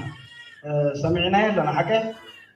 قال له تسمع لنا تزدد لي حسابات سبخا قوائي زلنا حسابات نوصدو ثم تمرت سنبت وكيلات زلنا نوصدو كل زواب حسابات أبوتاتنا ولد غنى زلنا دما لازم حساب نوصدو لنا لو تغنى مسألنا مجد تريبتها لبينا يمؤمنا نحسب لنا لازم نسوس لزغنى أيدوكمون يتنعب حساب سمعنا يسل زلنا أقدست زغنى سلسلة وتعتقنا بميترنا له مودعها أكيدنا مزازمهم قبرون لينا سؤالنا يكوننا نزارب زلنا الصحف زلنا الصحف حسابات تزوجت يوسد الله بتوم أونلاين كوينهم سمع زلوا على نفسهم يحققهم زلوا ورقصني نقتل بزي أنفذيك خيريا بزي زلخل نعوم ترايد يزغبون كأخيت فلا بزي زلخن كا جن جزين ود منياتو ساعاتنا حلينا هنا نغيد بالحريق نعطوا هنا خلاي كم زكوا خبل نيرني كم زغ زارب نيرن خينا لو تنم على بيت غرسيانا نمع بايناي كلاتنا كده ايش هراي ابز قدميت مايكروفون ابلي كاليت مايكروفون تليا بس صبغ نيرو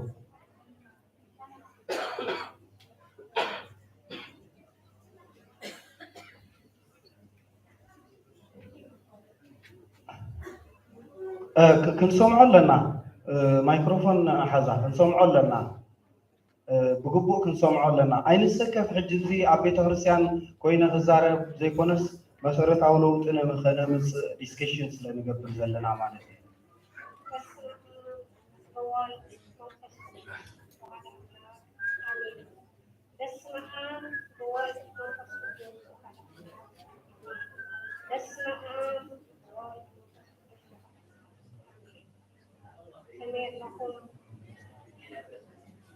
كما حابيكم كما يوعيكم بالمدرسة أنا كزارة ودي يدلكو زي خيرا زي بتعمل جس فيديو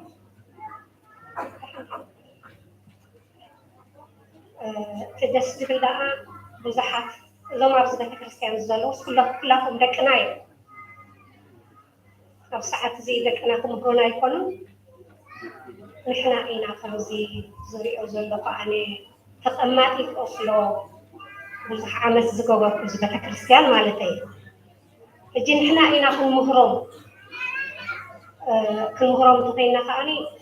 تاي تكيس ولا زلقة أبسيط قدامي أبزا أخيرا زي بيت كريستيان زنبرة بعلها ليرتا إحدى حتى الشاولو تخفونا لو وقت بلو كلها قال حطوطات حفيدو أبزا بيت كريستيان زي أي تملسن سلازي حجة خبينا يمسرتنا إحنا اتلوت إنه بلو دلنا بعبيت كهنات حفيدو حدش يوت حدش منفس كنقبر لنا كمزن خوين يقولون تبخلوا تمليسوا أي تمليسوا التمسيح يزلها كل قبلي بقدامها يا الأخيرة سلزنا بركاغن نفي بقدامها يترابيسوا زحالفة يموت في زلحيج سلازي بتعني ودسمعك تقعزو زلو كم تقعزو زلخا بزوحتي دياقونا بحلتي أو أسلس معك يمزلونا ديرلو أفتاو شاطئهم السوق انتم ما فرولا أبقى يكون في شغل وانا بزيز مخنياتو تارسي أبقوا يادلا أب كهنات أب حالات يادلا أما እስኻትኩም ተማኺርኩም ኢኹም ነዚ ህዝቢ ንደቁኹም ክትመሩ ከምኡ ስለ ዝኾነ ኢኸዓኒ እቲ ነገር ከምኡ እናመፀ ኣብ ምንታይ በፂሑ ሕጂ ኣብ ካልእ በፂሑ ሕጂ እውን ኣብ ርእስኹም እዩ ዘሎ ካህናት መራሕቲ ቤተክርስትያን ዘለኹም ካብ ላዕለ እስካዕ ታሕተ እዚ ህዝቢ ንስኹም ኢኹም ትመርሕዎ ስለዚ ካብ ቀዳማይ ኣኼባ ስለ ዝነበሩ ኣነ እዛ ዛረባ ዘለኹ ኣነ እቲ ትብሎ ዘለኻ ፅቡቕ ኣርእስቲ እዩ ንቕበሎ ኢና ዋላ ብላይ ዘሎ ሰብ ንቕበሎ እዩ ትገለገለ ነገር ዘሎ ሓርፋት ግን ክቕየር ክኽእል ኣለዎ ንኣብነት ክዛረብ እንድሕር ደኣ ኮይነ ሓንቲ ዓዲ 4 ማይ ቤት ኣለዋ እዘን 4 ማይ ቤት እንታይ ክትገብር ኣለዋ ካብ ሓደ ማይ ቤት ጥራሕ ክትምረፅ ኣለዋ ካብ 4 ማይ ቤት እያ ትምረፅ ወላ ኣይፍለጥ ኣነ ብኸምዚ እየ ዝብል ስለዚ ኣብዚኣ ብዙሕ ጉድለታት ስለ ዘሎ ካብ ሓደ ሸነኽ እንድሕር ደኣ ክትመርፅ ኮይንካ ሓደ ሸነኽ ክኸውን እዩ ሕጂ እውን እንዳተዓረይካ ከይድ ኣለዎ ቅሬታ ብድበልኮ ቅሬታ ካልኦት ይስማዓልና ጌጋ የለን ርእይቶና ስለ ዝኾነ ሓሳብና ኣብ ውልቃዊ ሓሳብና ዝኾነ ዓይነት ጌጋ የለን ክንዛረቦ ማለት እየ ብዛዕባ ናይ ቅድስት ማርያም ኦስሎ ጥራይ ንዛረባ ፀኒሐ ስለዚ ሓሳብ ቅቡል እዩ ብዛዕባ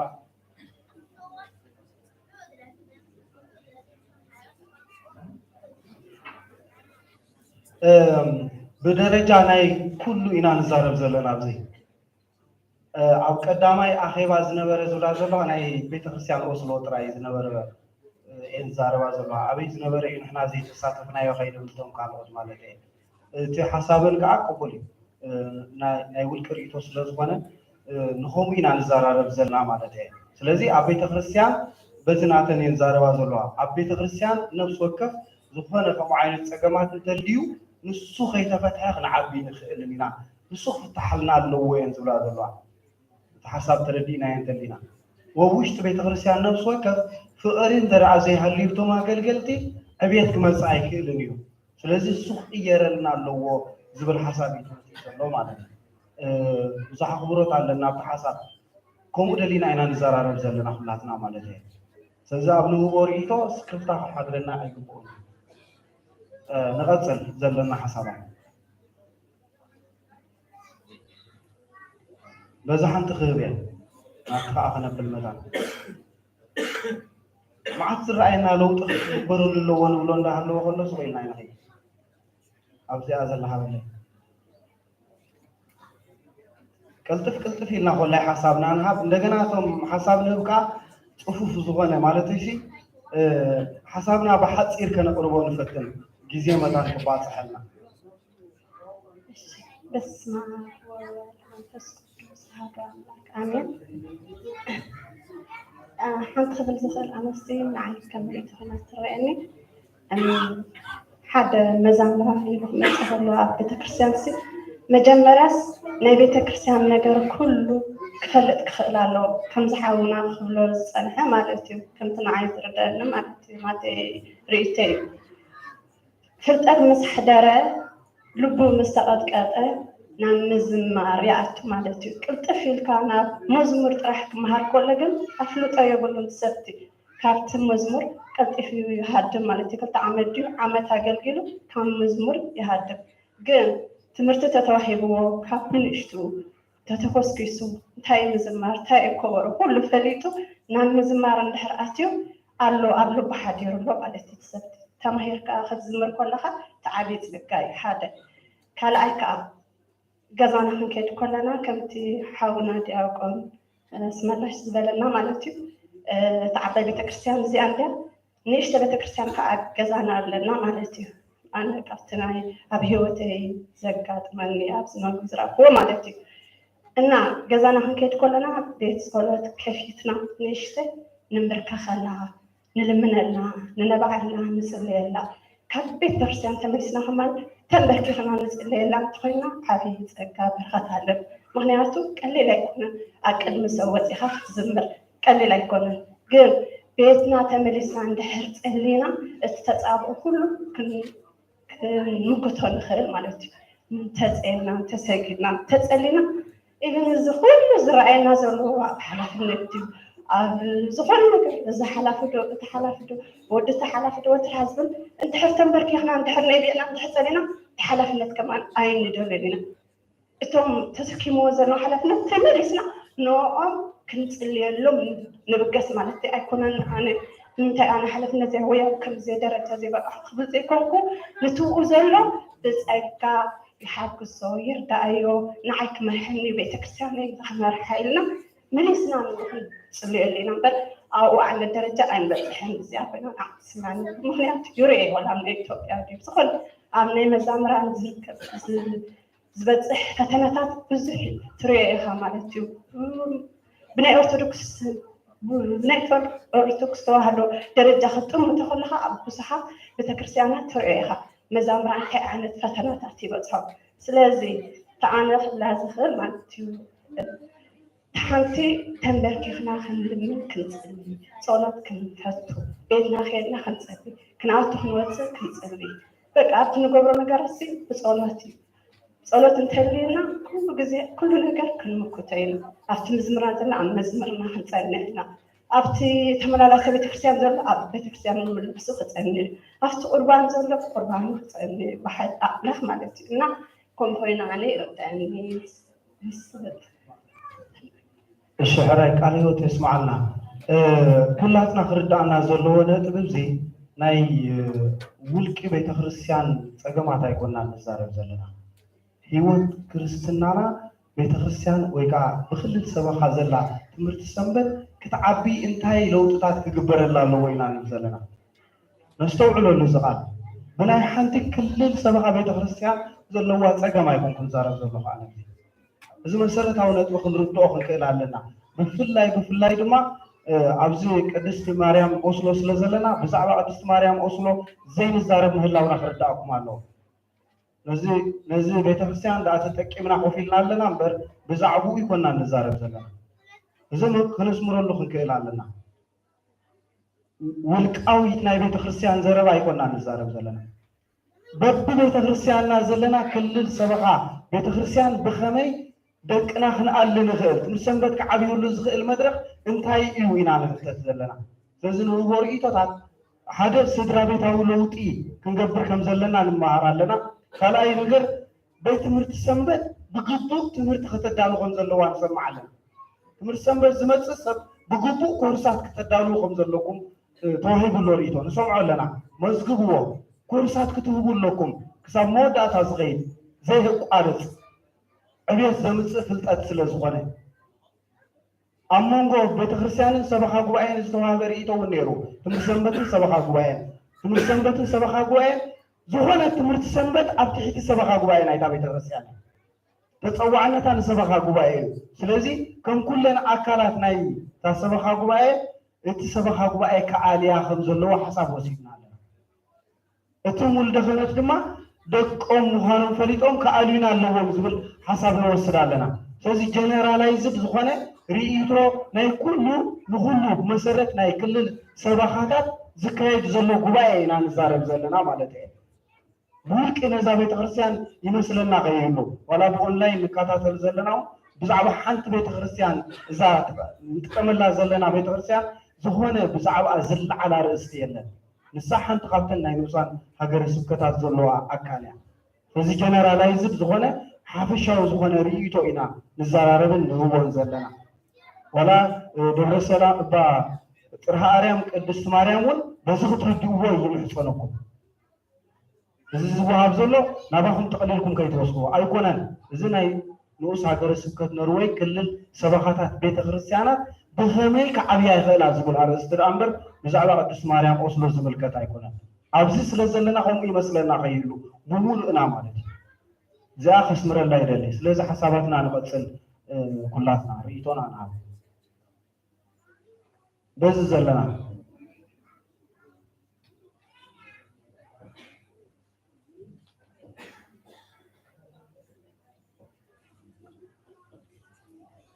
ትምህርቲ ሰንበታት ፅቡቅ ኣሎ ለውጢ የድልየን እዩ ድሓን ንብል ኣለና ማለት ኩላትና ሓቀ ናብ ትምህርቲ ስብከት ክንሰገር ኢና ኣሎ መሊኡ መደባት ዝተዳለወ أنا أيريومن سلزلهم بوزلهم رأيهم داركون تخل ماريا ما تسيء كان يرى خوفيلك يا እሺ በስመ አብ ወወልድ ወመንፈስ ቅዱስ አሐዱ አምላክ አሜን። እሺ ንዓይ ከም ዝርዳእኒ መብዛሕትኡ ግዜ ማለት ንክንዓቢ ዓንቂስና ዘሎሲ መብዛሕትና ማለት እዩ ብልምዲ ስንመላለስ እዩ ልምዲ ስርዓት የብልናን ንኣብነት ኣይናይ ምእመን እዩ ትርጉም ናይ ቅዳሴ ተረዲእዎ ሰጥ ኢሉ ክቐድስ ዝኽእል ቅዳሴ ተኻይዱ ከሎ ዝቃናቐስ ሰብ ብዙሕ እዩ ርሑቕ ከይከድና እውን ኣብዚ ኩላትና ተኣኪብና ከለና ኣብዚ ዝዕሉ ዘለዉ ብዙሓት እዮም ስለምንታይ ብርዲእ ስለዘይንኸይድ እዩ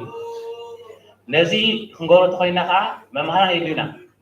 ዲያቆናት ክኾኑ ይኽእሉ ካህናት ክኾኑ ይኽእሉ ግና ከም ዝበልካዮ መብዛሕትና ማለት እዩ መብዛሕትኦም ካህናት ክኾኑ ይኽእሉ ዲያቆናት በቃ ትምህርቲ ሰንበት ክበሃል ከሎ መሞሌካ ምውፃእ ገገዲፍካ ትኸይድ ገሊኦም ከዓ ከለዉ ኣብነታውያን ካህናት መንእሰያት ሓቂፎም ዝመሃሩ ካብ ብዙሓት ኣለዉ ሕጂ ክንዓበ ተኾይና እዞም መምሃራን የድልዩና ኣለዉ ንሳቶም ተኸይዶም ቁሩብ ብክስ ዝበሉ ንሳቶም ክምህሩ ይግደዱ ኣለዉ ናብ ሕጂ ሓደ ዲያቆን ድሕር ከይዱ እታ ቤተክርስትያን ጥራሕ ትኸውን ድሕር ዘየለ ኣገልጋሊ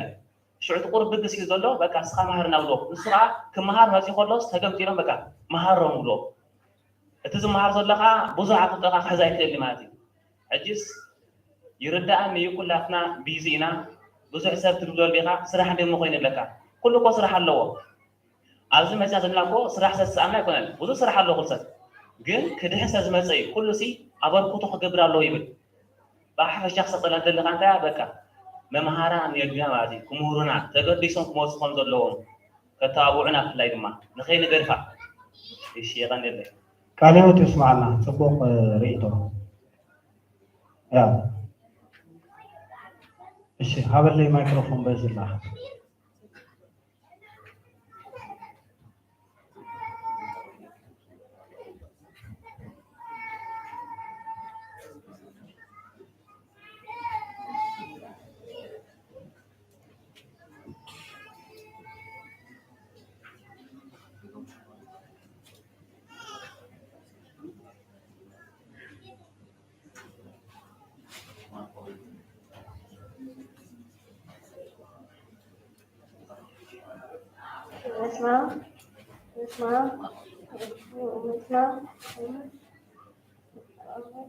መንፈስ ቅዱስ ኣሐደ ኣምላክ ኣሜን። መንፈሳዊ ህይወት ሰብ ክዓቢ ኣለዎ ብዙሕ ይጉድለና ካብቲ ጉድለሲ ጎዲልና ወዲያው ናይና ሳይንጎድፈን ኢና በቲ ዘለና ፀጋስ ክንቅበለ ኢና ይብለና እሺ ቃለ ሕይወት የስማዓና ክንዓቢ ክንክእል ኣለና ክንትስእ ኣለና ወዲቀይና እንድሕሪት ከይንምለስ እያ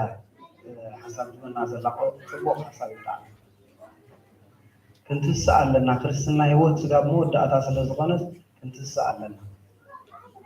እሺ ካልኦት ሓሳብና ንሃብ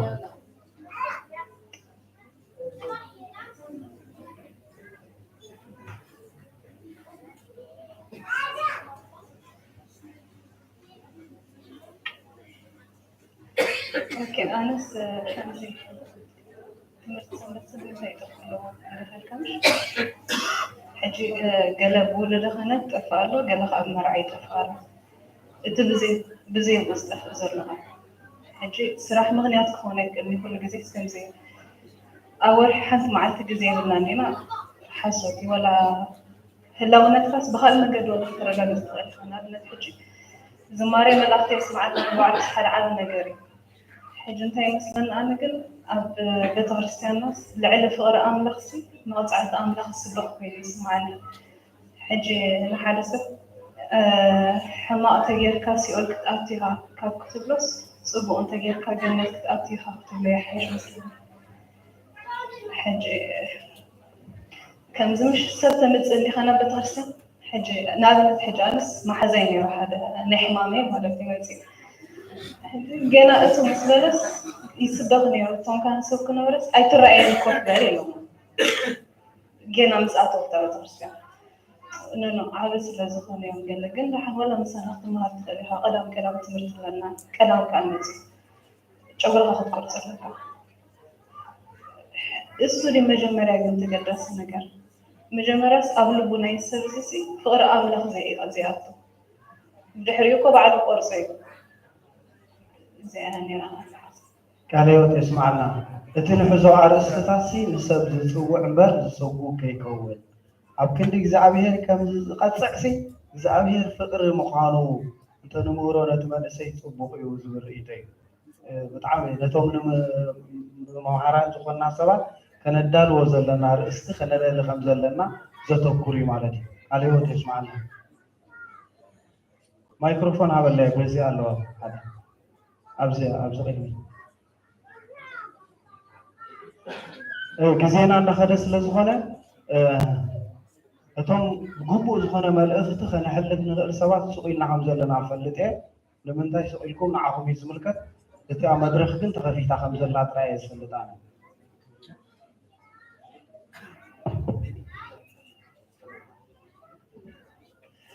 إيش أبونا بس ما بيلوش الجمرة أنا حطيت رايكات تغيرنا اليوم من تتزارينا نساقر سكر قد لا تزالوا بالناسي تغيرنا اليوم وناس تقول لسي دارات فرطوا ونسهم تاكوين زي ما جلس مزاحة الجست فرطوا سعيد متفرطوا حسابسي تي قد لا زال عزم كلا عترا ينبر ولا عن تزارينا بس لو زلهون يسمعني يعني قدام التمرسن بتاع مالتي زول كل سب نايم يسجل درايفوس ግን ኣብታ መምርሒ ንኣብነት ቤተክርስትያን ትምርሓሉ እንተዳ ፍትሃነገስ ኮይኑ ፅማቕ ናይ ፍትሃነገሳ ቀላዋዲ ኣብታ ላዕሊ ናይ ቀላዋዲ ከዓ ቅዱስ ሲኖዶስ ኢሉ ይጅምር ሽዑ መንበረ ፓትርያርክ እናበለ ሃገረ ስብከት ንዑስ ሃገረ ስብከት ወረዳ ወይ ከዓ ሃገረ ስብከት እናበለ ሽዑ ክሳብ ታራ መመን ይወርድ ማለት እዩ ስለዚ እጂ ትምህርት ሰንበት ማለት ኩሉ ትምህርት ሰንበት ማለት ካብ ቅዱስ ሲኖዶስ ኣትሒዙ ክሳብ ታራ ህፃን ቆልዓ ዘሎ ኩሉ ትምህርት ሰንበት ማለት እዚ ሰብ ክርዶ ኣሎ كردون هونها كمهار الله مات فإذا كمهور زخيل جل ولا كنتين بقى نمدا نلفنا قلا يزول ما لا عين ما تميد معنا لو تقول نخل نسقم تراكي فلا بدأ كانت مالتي كانت ما يزول يكون قربا بقى سوم ندلهم زخنا جيجات مرتهم مهار كلون جيجات مرت ندل أميرو تيز مهار زلو كتورهم وتقول نسقطهم يوم بتمر سنبت جيجات مرتي بزح نجار ولا أنت حاليه تحتاتيو برجس نسق حتاتي جن خلاص تحتاتي جن كاني نسق مرزق على السمس الذي لهم يقوم ميرو هتمر سنبت بزح تجهات يترجم مش مستجها شعو عطيهم ولا كنا زرلو شعو يقالوا له شعو ولا كنا كم يوم تكاشو بقى سون كدانا ما تعدي خمسة كم زي خم قلت ترى زرب له كم دخلوا هم يكمل تجمع جن كونوا هاي كون جن إتم ولا كانت في الله أبوات كانت بزتها علىكم مدام تستوعبكم حدرة عن مجال كت بزقلات بأقول قلت كات نزاع عربي نعمت بزحة كات مرسمة توزع كات ناشط مالت توزع عبيت سواد عنستي صراحة يقولون والله هاي مرسين بنمن تازي مرسين كات ما يمرس أن يقول عندي يرتم لكنا نيلهم أو في رومهم ساتون كوفيو وناس أي تحبون كهان انتزمت سنيرون نعم حبيرون انتزمت سنير قد صراحة زي يقول لك زي معاتي هو يا تصابي معاتي انتزمت سنير قد كل سبب سنير سيجي أنا اللي عسرت حمش زغل فترة أوتيس حطيت رايات زرزر منها تحطيه زرزر زي أغلك يكون لي فريق عمر بزي حتى ذات نير تمر سنبت وصراحة أولا قبل تمر سنبت زلوا الرأي بتاع عم بكاء تحتي مثالي مباراه أمتي مشاته جنزب أمتي كلمة جنزب جبلي يقول تسوي جنبي سب እግዚአብሔር ዝገል ሰብ መርገንዘብ አይኮነን መትሰብ ልቡን ተራጋዝና ነው ገንዘብ በመውሰድ አያጸግምናል ስለዚህ እጅ ልቡን ተዘይተሳሐይዘ ማትሰብ ግን ከመገሪሞ ገንዘብ ይፈል ሽዑር ሓርጪ ጭመጽል ተንዚ ብዙሕ ነገር ዘይድ ነገራት ሆምሽ ስለዚህ እጅ ብዝተፈዓለ መጠን ወራ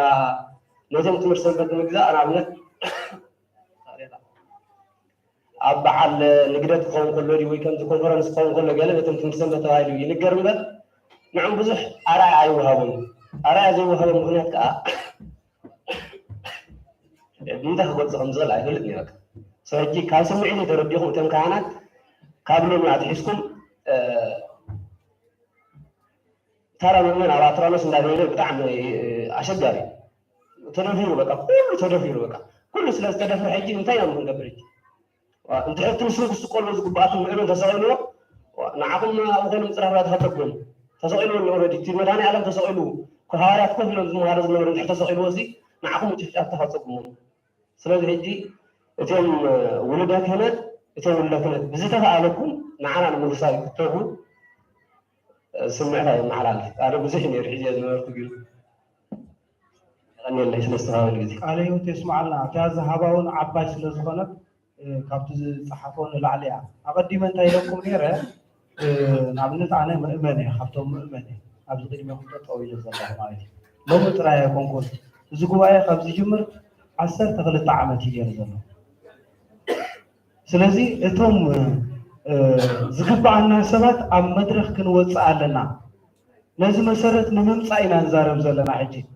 أقدم أنا يجركم نيرة نعمتها أبزي أقديم أيدلنا يعني بفصوم تأمل أي ما تسأني يكون كنز بزلهم كما تسأكن تمسك بقوم سبعة هبزت أويلون كريم يدلي تمسك بقوم عندنا أب نفسه كيف تمرت سنبت زمهار تمرتي بيقول يلا كاين يلا مصحف قدس إيشتي تنبمتو خوي كاشعو وصيخا تمرهم نتو مؤمن عندي معات حصانات معات قولت كيغا تمرت ولا مير كايم زكاتا تلكا سب يلا بكيغا تمرت زعبيو خاشعو انتاي مزغونو مردو نغري سلازي حلافنتنا تواصينا اتم ولد خونت زلنا كل مستيرات نفلطو زغبانا نفلط زيغبانا نفلط انتايو كمهارو زلو نمن انتاي كمهار زلو تمرت نفلط اندحر قديفنا يوم كيدنا تم مؤمنان بزمسلم تماهيرهم لبكريستيان يعنوا مالك عنوتنا نخوي شو احنا سلازي ازي لو معنت نمهارو زلنا نطفع لنا مو اليونا معنا خبتي ناي طفعات زبل مدرخ إنا نزرارب زلنا ردينا خون تسوا قبل كلاتنا بفلاي اتم زغبانا حواريات زخنا ولد خنا زحونا زبلنا صنحنا بعلو حدا خابومي ولد خنا سلازغنا بعد سلازي درو حلافنتو كم زردو زلو يردعنا عي مالتي قال يوت يسمع لنا بدقامي حسابنا نهب هذا ثلاثة سبت راهي بخ عطوايا حساب زلو سباي مسلنا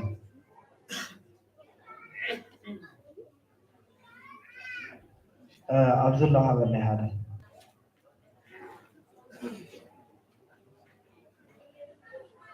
الشيء بس ما أول هذا أملاك آمين مجمرتا እግዚአብሔር አምላክ ነኻምዚና ክንውዕሰት ተቐልና እግዚአብሔር አምላክ ክንመስገን ኮኖ ቀፂለ ታያ ክብል ዘልያ ብሓፈሹ ንሕና ከም ክርስቲያን ወይ ድማ ከም ትምህርቲ ሰንበት መጠን ከመይ ክንዓቢ ብኸመይ ክንዓቢ ንኽእል ንዝብለ ሓሳብ ኣዝዩ ወሰኒ ሓሳብ እዩ ዘረባ ከቕርባ ኣይክእልኒ ወላ ከም ዝተነሰበሩ ጎደኒ ኸውን ግን እቲ ሓሳብ እንታይ እዩ ኩሉ ግዜ ክትዓቢ እንተኾይንካ መጀመርታ عبيد نايت مرسنبت ويد ماني حد كريستيان عبيد نتاعي بناء بناء هسان ديو دي جنبنا ناتو نايلم زلو هسان تيس راح نقول تكاتنا بتكريستيان ويد ما تكاتنا نا كنت تقول تزعلي نقرا بيت مرسنبت ويد ما بتكريستيان انا العزبه تاعي بزح غزيان هسان ويد ما نامنس حد هسان 15 عام مسكنه بزح غزي بيت جابي انا خمال تاعنا خاف نشوف مسه بتاع ناي أبتنا تمالاتم أب أيوعلو أب أخان جزء من خود بزنتايو مهنازم زوج حجزيت نتمنى أشوف الكناس عتب زخنة مرتي فنقبل لهم زقبالنا فنقبل لهم بدنا نات نعم زخوهم بقوع مرتي تمايرو تزمن كوتم أكل بقبو قفل فلهم دلوا خمتي طبعاً ترى من تلا نقول عس تأخذ على بقوع مقدي أريومهم سعبي أخذك خونه هاب أي وزن زلوا نحن أبتاتنا زيادة خانات زيادة صناعة تكسيان مثل تكسيان بقبو تراوغو نسخون كان مساونتي بقبو نعم زخون زمتن تمرت هو عبا سنقاط واحد كنا ثبتكان تكات كون مناطق انت عاد اخل 15 هون داخل هون خاطرك كان له هون تايفونات ثبتكان عبيت مسيلان هاتو حنتي جرا زري هيا زر خسر طرح تنزل توطقنا انت ازي تخلقنا انت هون الله اذا جرا ناها زر خطط راي كل ما اذا بتكان ناها اسالنا تخصص تخنو ولدنا دكنا بتكذاب املاح بقبو نعم زمتن تمرت هو عبا مالو نعنا ايش سلكا نعفس مهرة ويبان نعفس مهرة عديمة وزي كنسي نعم زخون بقبو مهر الله أسئلة خاطئة خاصة كل هذا عبيتك زي يرسح ملو حالة الناس كورس بحث من ولدت الناس بعض ملو حالة الناس نعم مش بالكمتي قال له حتى شيء على تاريخ ذري أخواس ናይ ቅዱስ ናይ ቤተክርስቲያን ናይ ግብፂ ቤተክርስቲያን ነበረት ኣብ ሽዑ ግዜ ኩላ ከንፈልጥ ታሪክ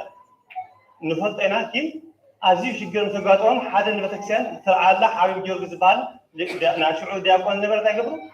ሽግራት ምክንያት ዘይኮነ ዝምፅእ ነይሩ ነቲ ምክንያት ባዕሉ ክጎጥሞ ጀሚሩ ማለት እዩ ስኻ ተኻኒ ምክንያቱ እዚ እኳ ዘይገበርኩ ዝኸውን ነይርዎ ስለምንታይ ዘይኮነ ይበልክም ጀምር ንሱ ምስ ሰንበት ብግቡእ ርክብ እንዳገበረ ምስ ወለዶም ብግቡእ ርክብ እንዳገበረ ምስ ሕብረተሰብ ብግቡእ ርክብ እንዳገበረ ዝተፈላለዩ ዓይነት ሰንበት ትዛዓብየ እንታ ቤተክርስቲያን ኣብዚ ሕጂ በፂሓ ተዘላ ማላካ ግን ዝሓሸ ደረጃ ካብ ፅሓፍ ኢሉ ማለት እዩ ሕጂ እውን ኣቦታትና ኩላትኩም ምክንያቱ ኣብ ዝበዝሐ ግዜ ንርኢና ሓደ ከፈነ ሓደታችሁ ከምዚ ከማይ ክሳይ ዝኾነ ተኻኒ ዝበዝሐ ግዜ ከምኡ ትምህርቲ ሰንበት ትቦ ነቲ ናይ ትምህርቲ ወንጌል ክትንውድዑ ከም ሓልፍ ትሪኦ እንተዓንተ ዲያቆናት መላሽ እንታይ ክብል ነይሩስ ሓደ ግዜ ስልጣን ዋይ እዚ ኣሳነ ከም ተንተንተን እኳ ዝብል ነይሩ ምክንያቱ ከምኡ የጋጥመካ እዩ እንታይ ስለዝኾነ እዩ ነቲ ትምህርቲ ዲኻኒ ስዋት ናይ ትምህርቲ ሰንበት የጉድሉ ዝግቡእ ክበሃል ዝግቡእ መልእኽቲ ኣይተሓለፍን ስለዚ እቶም ዘለኹም ብግቡእ ሓላፍነት ወሲድኩም ከም ዓጀር ከም መዓል ሓቢብ ጊዮርጊስ ሓላፍነት ወሲድኩም ነቲ ህዝቢ ምንምን ኣነቓቕሕዎ ምክንያቱ ዝበዝሕ ስለምንታይ ተጠፍእ እንተልካ ምልኣስ ተደየብሉ ውሽጣዊ ምልኣስ ተደየብልካ እንታይ ትኸውን ትጠፍእ ሓደ ግዜ እንታይ ንገብር ክመፅእ ከለና ቤት እግዚኣብሔር ንኸይምግበርና ንመፅእ እሞ ንግቡእ መልእኽቲ ዘመሓላለፈና ንስል ብግቡእ ኣነ ትምህርቱ ዘመሓላለፈካ ይጎድል እሞ ሽዑ ትጠፍእ ምክንያቱ የመልኣኽን ዘለካ እንተኣ ምልኣስ ተረኺቡ ግን እቲ ሰብ ምልኣስ ተረኪቡ እሞ ኣብኡ ይዕንድብ ይውስኽ ይፈሪ ሓንቲ ተኽሊ ማይ ተስኸያ ተትኸውን ማይ ምስ ሰትየት ትዕንብብ ትጠጥዕ እንተኣ ማይ ዓበይት ካላ ኣብ ቆብ ቆጢብካላ ግን ብኡ መልክዕ ካሳ ፍረ ክትረአ ይኽእልና ዕብየት እውን ከይትረአ ይኽእልና እሞ ዕብየት ክመፅእ ዝኽእል እቲ ግቡእ መልእኽቲ ናይ ቤተክርስቲያን ክመሓላለፍ ኣለዎ ምክንያት ብፍረድ ኣይከውን እምበር ኣለኹም ኣሕዋት ዲያቆናት ኣለኹም ብዙሓት ብዙራት ዝበዝሕ ግዜ ግን ሓንቲ መልእኽቲ ንስኹም ሓልፈ እቶም ከመሓልፎን ትቆም ተረጅኦም ግቡእ ኣይመሓልፎን እዮም ሓደ ክፍል ኻኒ ሓድሽ ጀማሪ ትምህርቲ ሰንበት ንዑ ጣሕ ትገበሩ ፅቡቕ ወላ ቦታ ኽሕዝ ግን ንዕኡ ንእሽተይ ናብቲ ንእሽተይ ቦታ ክትወጥ ኣለካ እምበር ምሉእ ካብ ምሉእ ተገዲፋሉ እሱ እውን ብቕዓት ክጎሎ ይኽእል ንግቡኣት መልእኽቲ ከመሓልፈ ግን እቶም ናይ ቤተክርስቲያናት ምስራት ብግቡእ ዘፀናቐኩም ባዕልኹም ቦታ ሓዝቦ ንኮሰ ከም ሓቢብ ጊዮርጊስ ክትኮኑ ዝያዳ ተስፋ ይገብር ምክንያቱ ከምዚ እምበር ጎዲሉ ከምዚ እምበር ጎዲሉ ካስ ሓላፍነት ክትወስዱ ባዕልኩም ነዚ ክትገብሩ እግዚኣብሔር ደግፈና ዝተጋጊፉ ኣፍናት ቃል ሕይወት የስማዓና ተጠቕሊላታ ርእቶና ናብ ምንታይ እያ ትመፅእ ዘላ መምሃራን ኣብ ነብሲ ወከፍ ቤተክርስትያን ዘለው ውሉደ ክህነት ደቆም ክምህሩ ኣለዎም ትምህርቲ ሰንበት ኣትዮም ባዕሎም መምሃራን ክኾኑ ክኽእሉ ኣለዎም ንርዳእ እንተሊና ማለት እዩ ምክንያቱ ካብኣ እያ ትብገስ መሰረታ ካብታ ታሕቲ ዘላ ስለትብገስ ነብሲ ወከፍ ኣብ ቤተክርስትያንና ዘለና እቶም ውሉደ ክህነት ባዕልና ንሓዞም ትምህርቲ ሰንበት ናትና እዩ ደቅና እዮም ስለዚ ኣብ ውሽጣትና ባዕልና ክንምህሮም ኣለና ዝግባእ ትምህርቲ ሓደ ከምኦም ዝበለ ኣብቲ መስመር ትምህርቲ ዘየለ እንድሕር ደኣ ክምህሮም ኮይኑ እቲ ዘይግባእ ትምህርቲ እዩ ዝምህሮም ዘሎ ቁልዑ ከዓ ዝመስሎ ቁልዑ በካይዱ ንሱ ንዕኦም ድማ መምህሮም መን እዩ ኣብ ክንዲ እቲ ዲያቆን ዝኾኑ መን ይኸውን እቲ ስቕኢሉ ቃል ኣምላኽ ዘንብበሎም ንሱ እዩ መምህር ንዕኦም ኣብ በቐሺ ክንዲ ዝኾኑ ዝፈልጡ ዘይመስሎም ኣለዉ ገሊኦም ብጣዕሚ ክሳይ ዝኾኑ ማለት እዩ ምስ ዓበይሲ ኣብ በቐሺ ቃል እግዚኣብሔር ዋላ ተንቲኖም ክረድእዎ ዝኽእሉ ይመስሎኒ በቐሺ ደኣ ቅዱስ እምበር ንመምህር ክርስቶ ሕተቶ ይበሃሉ እቲ መምህር ክርስቶ ዝበሃሉ ዘሎ እኮ ሓደ ነገር ዘይብሉ እዩ በቃ ንዕኡ ተሓቲቶሞ ንሱ ተመሊሱሎም ዝበለፀ መልሲ ኮይኑ ይስምዖም ኣብ በቐሺ እንተመሊሶምሎም ከዓ እዛ ናይ በቐሺ መልሲ ዝተጠራጠረካ ይብል ስለምንታይ ናብዚ በፂሑ ንዝብል ሕቶ ሕጂ እቶም ውልደ ክህነት ዘለና ሓሊፍና ባዕልና ንደቅና ኣብ ውሽጢ ክንምህሮም ስለዘይከኣልና እዩ እቲ ባዶ ዝኾነ ምእመን ሽዑ ልዑል መምህር ገይሮም ይሪእዎቶም ምእመናን ከምዚ ከማይ ባዶ ዝኾነ ጎረበኛ ድምፂ ብዙሕ ዘስምዕ ማይ እንተዘይብሉ እዩ ማይ ዘለዋ ገረበኛ ድምፂ ዝበሃል ኣይተስምዕን እያ ከምዚ ከማይ ዋላ ሓንቲ ማይ ዘይብላ እንተኮይና ግን ብርቱዕ ድምፂ እያ ትገብር ገረብረቡ ትብል ብርቱዕ ድምፂ እያ ተስምዕ ሽዑነተን ገረበኛታት መምሃራን ኢሎም ይፅውዕዎ እቶም ምእመናን እንታይ ደኣ ክገብሩ ነታ ድምፃ ዘይተስምዕ ምልእ ዝበለት ገረበኛ ድምፃ ዘይስማዕ ትንክፍ መሰበልካ ድምፂ ዝበሃል ዘይብላ ከዓ ፍልጠት ዝመልአት እዚ ዝሃበካ መልሲ ፅቡቕ ኣይኮነን ንኾን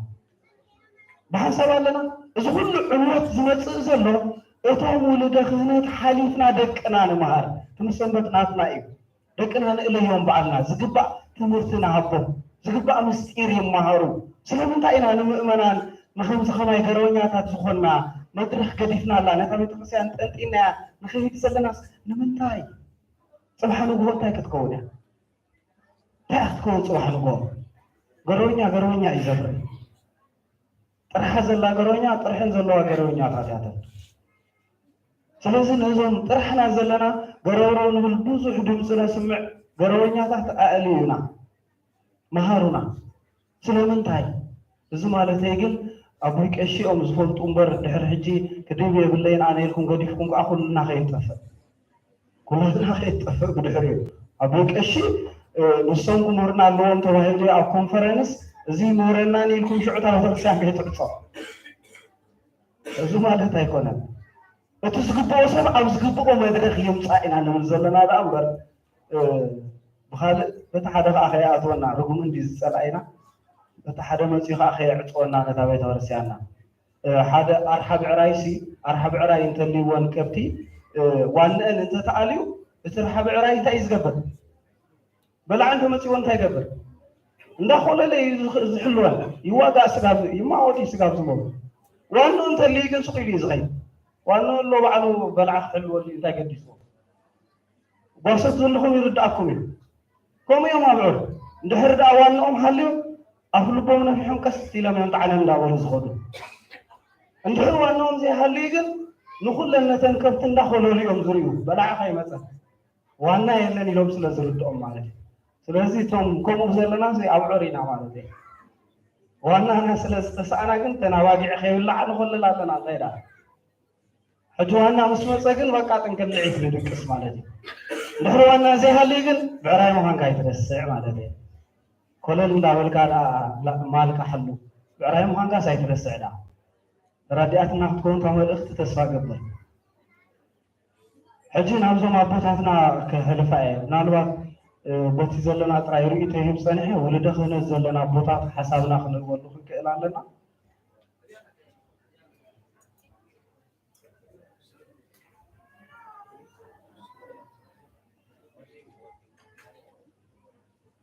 በስመ አብ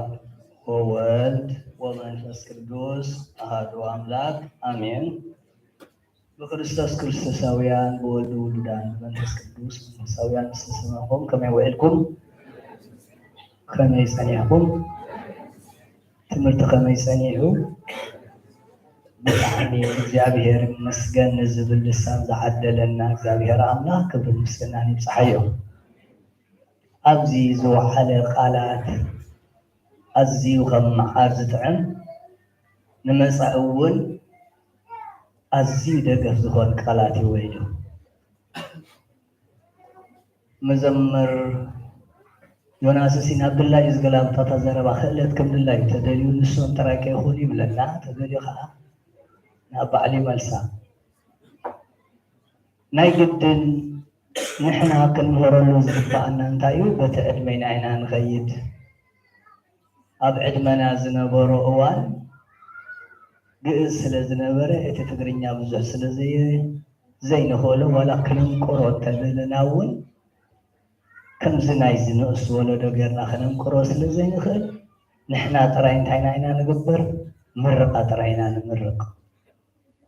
ገለ ጉድል እንተይላቲ ከዓ ንዓስክ ዝወደይ ዛዚኣ ዝመሃርካዮሲ ስለምንታይ ካልእ መዓልቲ ትገጥማይኻ ኢልና ኢና በዓል ሆሳስ ንዛረብ ነዚ ንክኸውን ደቅና ግን ኣለውና መምሃራን ካህናት ዲያቆናት ኣዝዮም በላሕቲ ብናይ ክህነት ሙሉእ ቃል እግዚኣብሔር ዝቐሰሙ ብናይ ኣካዳሚ እውን ልክዕ ኣብ ዩኒቨርሲቲ ኣብ ካልእን ዝበፅሑ ዲያቆናት ካህናት ኣለውና ንትግርኛ ከም ስርዓት ዝፍትትዎ ግን እንተ ብሕፍረት ድዩ እንተ ኣነ ደሞ ከመይ ገይረ ክብል እንዳበሉ ድዮም ዝሰርሑ ዘለዉ ኣይተረድአትናን ዘላ ሓንቲ ክንፈልጣ ዘላትና ትምህርቲ ሰንበት እትብል ቃል ሰንበት ብሂል ኣነ ውእቱ ኢልዋ ጎይታና መድሓኒና ኢየሱስ ክርስቶስ ሰንበት ጎይታና መድሓኒና ኢየሱስ ክርስቶስ እዩ ትምህርቲ ናይ ሰንበት እንድሕር ኮይንና ካባና ካቦቦታት ጀሚሩ ኩሉ ዓብይ ንእሽተይ መንእሰይ ህፃን ወዲ ክርስቶስ ወዲ ሰንበት ስለ ዝኾነ ክመሃር ይግብኦ ኩሉ መፂኡ ኣብዚ ክሳተፍ ክመሃር ይግብኦ ኣብ ነፍሲ ወከፍ ኣቦታት ካህናት ገለገለ ክንብል ከለና ገለገለ ዘይንብል ክንከውን ንኽእል ኢና ኩልና በላሕቲ ክንከውን ኣይንኽእልን ኩልና ከዓ ክንድንቁር ኣይንኽእልን ስለምንታይ ከምቲ ዝበልኩኹም ዕብየትን እቲ ናይ ቅድምን ስለ ዝሕዘና ማለት እዩ ስለዚ እንታይ ክትኮኑ ኣለኩም ህዝበ ክርስቲያን ኣብዚ ናይ ሕጂ ዘለዎ ወለዶ በላሕቲ ስለ ዝኾኑ ምእንታን ሃይማኖትና ክትቀውም ምእንታን ሃይማኖትና ክትድሕን ካብ ዝተፈላለዩ ትምህርቲ ካብ ዝተፈላለዩ መንጠልቲ ትኳሉ ብመናእሰያት እያ ትከላኸል ዘላ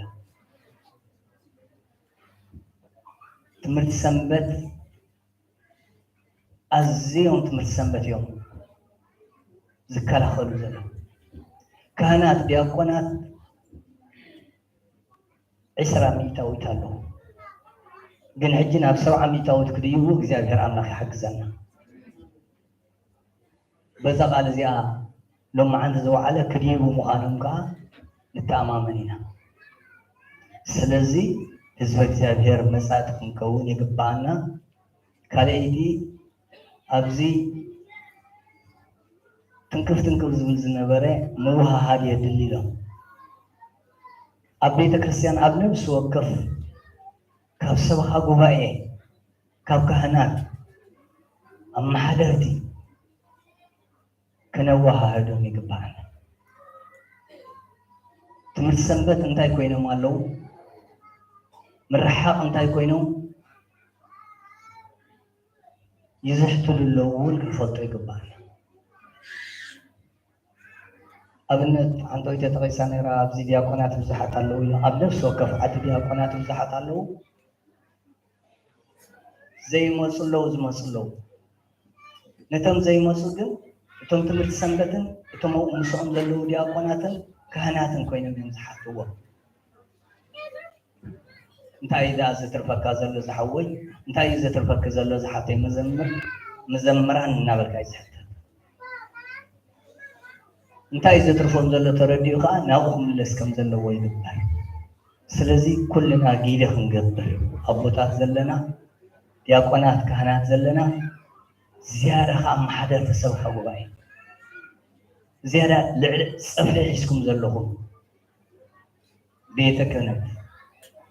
ዲያቆናት እንታይ ኮይኖም ይርሕቑ ኣለዉ ኣብዚኣ ክትረዳድኡ እግዚአብሔር አምላክ ይሐግዝኩም ይሐግዘና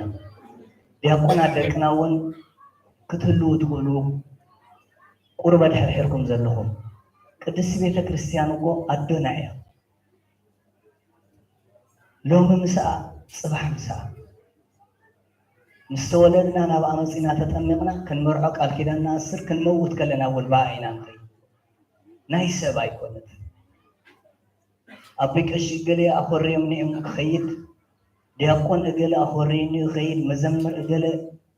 كمزيل نخيد أي بحالن قدس بيتا كريستيان قدس بيتا كريستيان كمدو ملكة كابتخ أخوري خانا بيك خيد كابوخ أخوري خانا بيك خيد سلازي كلنا أحواتنا زي ما صدلوا قال حوي نقدس بيدك السان إخواننا كترز كباكا قال حبتي زماري تخنيركي قال حوي زمارني يركا نماني الكاريخة تزمرني يركا لذلك سبات بيخا ويكر رأي الكاريخة نأتي أبيركا تسمر بيكون كانها إلا نردعيه شعو أبحان ولو قاتي تزاربا كمسنا يومك هيدي أكونات هجي صباح مسيا سلام تاي تستوى توم معرك نجزي السنة سلسونا يوم قرب زحتي لهم سني حمبر كوي يومك تام معرك بعلاقة صحبهم يا مزمر عندك ناقل እግዚአብሔር يبزحكم الفائدة فاتيقبلكم سعارو እግዚአብሔር يحبسكم يغني لي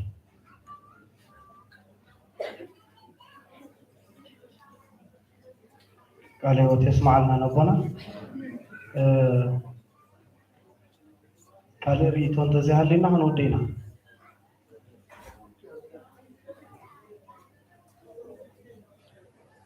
ኣብዚ ቅድሚት ዘለኹም ትህብዎ ሓሳብ ተሊና ባኹም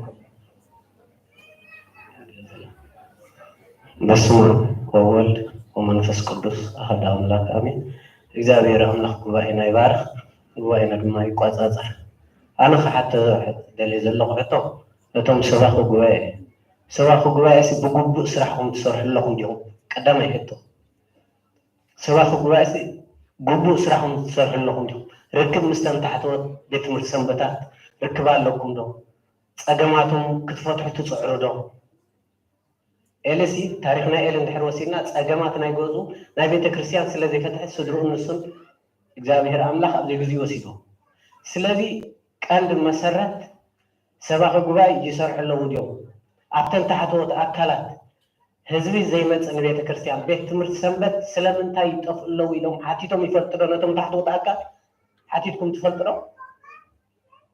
ክትሓቲ ይግባእኩም። ዘይመፁ ዘለዉ እንታይ እዩ ፀገማቶም ኢልኩም ነቶም ኣብኡ ዘለዉ ሓለፍቲ ናይቲ ቤተ ክርስቲያን ክትሓትዎም ኣለኩም። ፀገማቶም ተረዲእኹም ድማኒ ንዕኦም ክትዓርቅዎም ወይ ከዓ ናብ ንቡር ክትመልስዎም ክትክእሉ ኣለኩም ዝብል ሓሳብ ኣለ።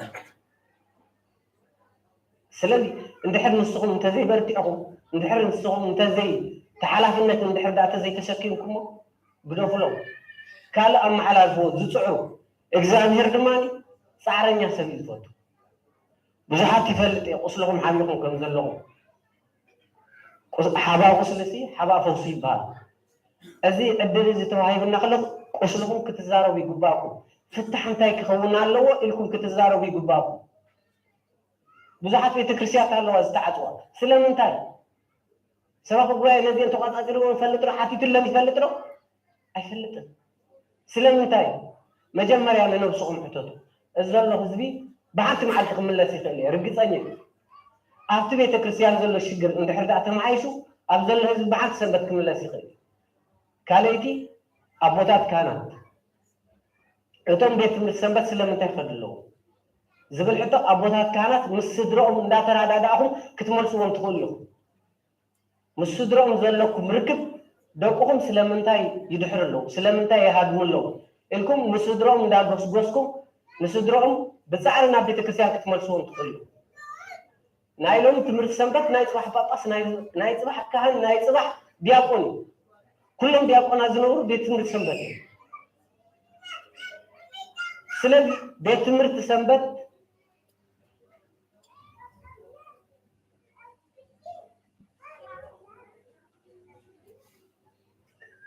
ቤት ትምህርቲ ሰንበት እንተዘይተኮስኪሱ ብፅቡቅ እንተዘይሒዝናዮ ፅቡቅ ትምህርቲ እንተዘይሰኒቑ ቤተ ክርስቲያኑ ኣብ ክሰያ ኣላ ማለት እዩ። ኣብ ሓደጋ ወዲቓ እዩ። ንሕና እንዳኣረግና ኢና ንኸይድ ዘለና። እቶም ህፃውንቲ ዝመፁ ግን ንሶም እዮም ተረከብቲ እዛ ቤተ ክርስቲያን። ስለዚ ተረከብቲ ቤተ ክርስቲያን ክነፍሪ መስዋዕትነት የድልየና፣ ቆራፅነት የድልየና። ስለዚ ነቲ ህዝቢ ንሕና ከም ቀዳምነት ወሲድና መስዋዕትነት ክንገብር ክንክእላና ብፃዕሪ እቶም ምሁራት ብትምህርቲ እቶም ክእለት ዘለኩም ብዝኾነ ነገር ነቲ ህዝቢ መስዋዕትነት ግበሩ የቐኒየለይ። ቃለ ሕይወት የስማዓልና ዝወሃበና ዘሎ ሓሳባት ኩላትና ንሰምዖ ስለ ዘለና ብሰባኻ ጉባኤ ደረጃ እውን ክንፅዕረሉ ከም ዝግባአና ክንፈልጥ ክንክእል ኣለና ማለት እዩ። ምናልባት ግን ንውልደ ክህነት ጥራይ ዘተኮረ ይመስለና ከየሉ ረሲዕና ሓቀይታ ተመርዒኻ ምጥፋእ ኣይንርስዓያ እታ ሓንቲ ዓመት ክልተ ዓመት ተመላሊስካ ምጥፋእ ናበይ ገዲፍና እያ እንታይ ኮይና ትብል ዘላ። ስለዚ ብውሽጥና እውን ክትንክፈና ኣለዋ ማለት እየ። እዚ ዝወሃብ ዘሎ ሓሳባት ይኣኽለና እዩ፣ ተዋሂቡ ዘሎ ሓሳባት ይኣኽለና እዩ። እዚ ማለት ሕጂ እንታይ መሲልኩም ዘይፅዕሩ ዘይጎዩ ውልደ ክህነት ዘለዉ ገይሩ ከይርድኦ ዝግባእ ከምኡ መስለና ከይዱ። ንኣብነት እዚ ኮንፈረንስ ኣዳለውቲ ኣለዎ ሓቀይ ንኡስ ሃገረ ስብከት ኖርዌይ ኣባላት ክፍሊ ትምህርቲ ሰንበት እቶም ዝተረፉ ኩሎም ዲያቆናት ብየካ ዘየለዉ ከይመስለና ከምኡ ገይሩ ልጣና ከይህሉ ብውሽጥና እዚ ኮንፈረንስ ተዳልዩ ዘሎ ኣነ ጥራይ ዲያቆን ዘይኮንኩ ካብኡ أبو غشينا صلوا كهنيم ثم قالوا تقعد يا قناتهم بملهم الله ولد خنات كم زلوكم فلت علنا تسقبوا من قد حزقن بملوكم تسولنا إلى نول زلنا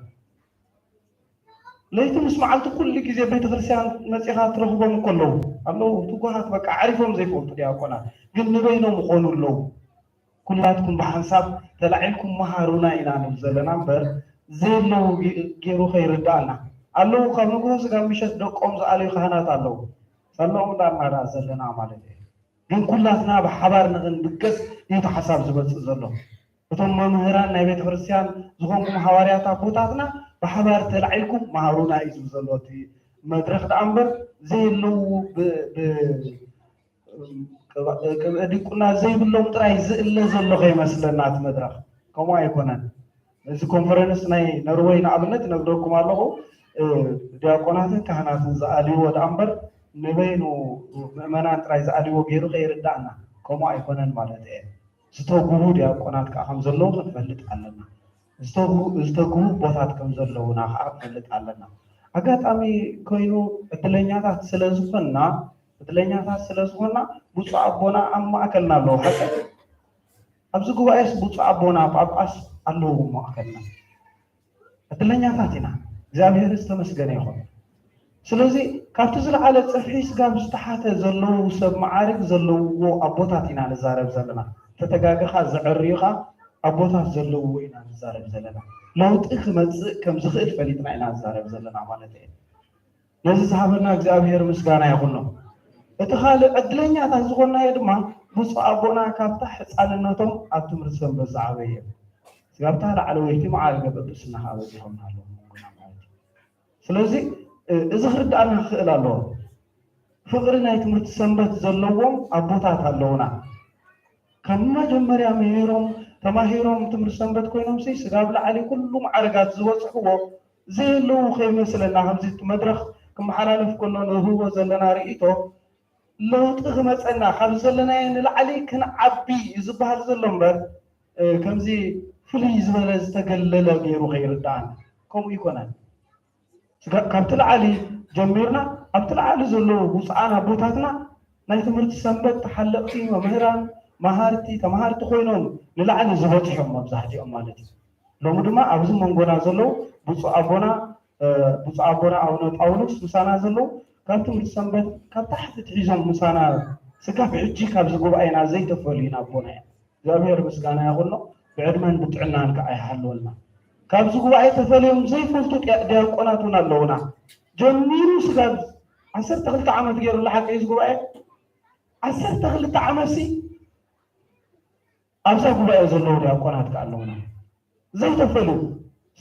ዘየለዉ ከይመስለና ጠቕሊሎም ዘይተፈልዩ ካብዚ 12 ዓመት ዝረኣይዎ ነዚ ጉባኤ ዘገልገልዎ ብሓሳብ ብኣገልግሎት ብኩሉ ማለት እዩ ኣለዉ ግን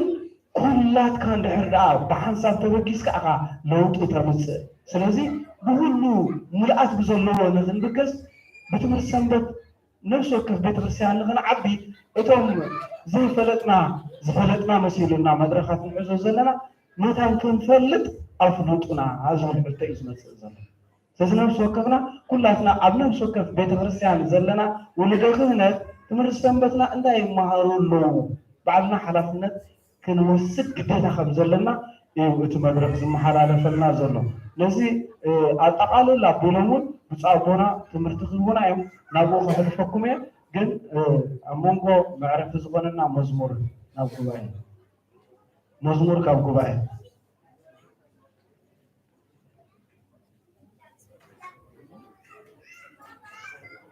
መዝሙር ካብ ጉባኤ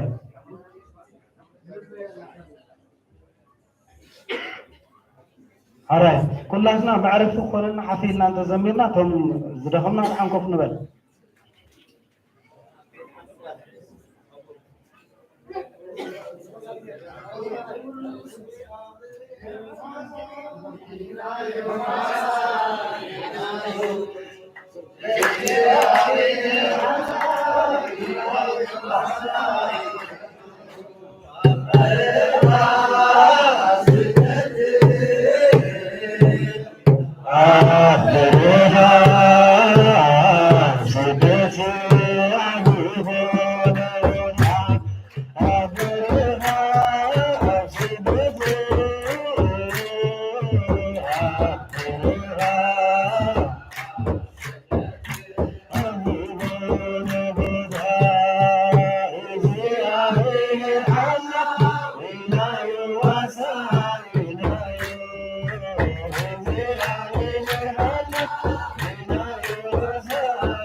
الشيء سلام مزمورو بس እግዚአብሔር አምላኽና ዝኸበረን ዝተመስገነን ይኹን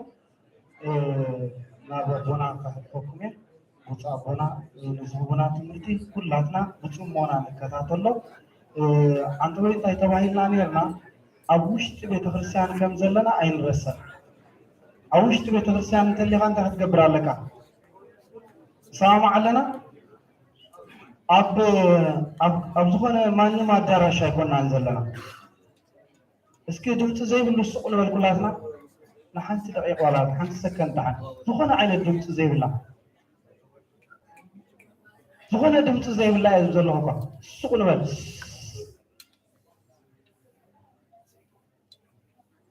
ስለ ኩሉ ነገር እግዚኣብሔር ይመስገን ከም ዓይና ንቐፅል ተዛረቡ ይበልኩም በቃ ናብ ቃል እግዚኣብሔር ጥራይ ናደብ ሕጂ ክዛረብ ዝደሊ እንተልዩ ቀስ ኢሉ ይውፃእ አቦና ናንብር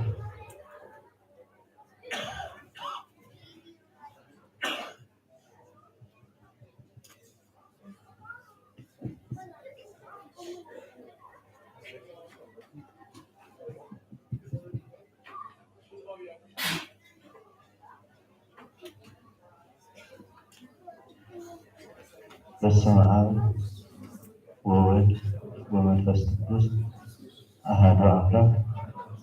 አሜን። ሁሉ ባህሪ ፈጣሪ ፍጥረታት መድኃኔ ዓለም ኢየሱስ ክርስቶስ በኃይለ ምሕረቱ ጠሚቱ ናብዛ ቅድስት ቤተ ክርስቲያን ጽራእያን ቅድስት ድንግል ማርያም ቤተ ክርስቲያን ወስዶ ካብ ሙሉ ሃገረ ኖርዌይ ዝተኣከብኩ ከምኡውን መልአከ ገነት ፍሉይ ብዝበለ ማለት እዩ ኣቦይሺ እዋይ ናይ ቅድስት ስላሴ ቤተ ክርስቲያን ዮቶቦሪ ሃገረ ሾደን ኣብዚ ቤተ ክርስቲያን እዚ ተኣኪቦም ምሳና ብምህላው ገለ ነገር ወስዲዮም ንስ ሃገረ ስብከት ሃገረ ኖርዌይ መልአከ ሰላም ኣቦይሺ እስጢፋኖስ መልአከ ፀሐይ ኣቦይሺ ዳዊት ናይ ቤተ ክርስቲያን ቅድስት ድንግል ማርያም ገልጋሊ ከምኡውን ኣቦታት ካህናት ኣህዋት ዲያቆናት ካብ ሙሉእ ሃገረ ኖርዌይ ዝመጻእኩም ናይ ኣብያተ ክርስቲያናትን ማህበራትን መንስያት ኩልኩም ደቅና ብስም ልዑለ ባህሪ ፈጣሪ ፍጥረታት መድኃኔ ዓለም ኢየሱስ ክርስቶስ ከመይ ጸኒኹም ከመይ ኣለኹም ኣምላኽና ነዛ ዕለት እዚኣ ባሪኹ ቀዲሱ ከምዚ እና ቃሉ ክንሰምዕ ካብ ኩሉ ፈተናን ሽግርን የህሊፉ ንኸነመስግን ስለ ዝፈቀደልና እግዚአብሔር ክብርን ምስጋናን ይብፅሐዩ ብሓቂ እዚ ጉባኤ እዚ ናይ መንፈስ ቅዱስ ጉባኤ እዩ ቅዱስ ጳውሎስ ኣቦና ካብቲ ዝገለጾ ሓደ ናይ ሓደ ዓመት ናይዛ ናይ ትምህርት ሰንበት ጉባኤ ቴማ ዝነበረ ነይሩ ብመንፈስ ቅዱስ ዝረከብኩሞ ህብረት ብማእሰር ሰላም ጠሚርኩም ክትሕዝዎ ተጋደዱ ይብል ብመንፈስ ቅዱስ ዝረከብኩሞ ህብረት ብማእሰር ሰላም ጠሚርኩም ክትሕዝዎ ተጋደሉ ይብል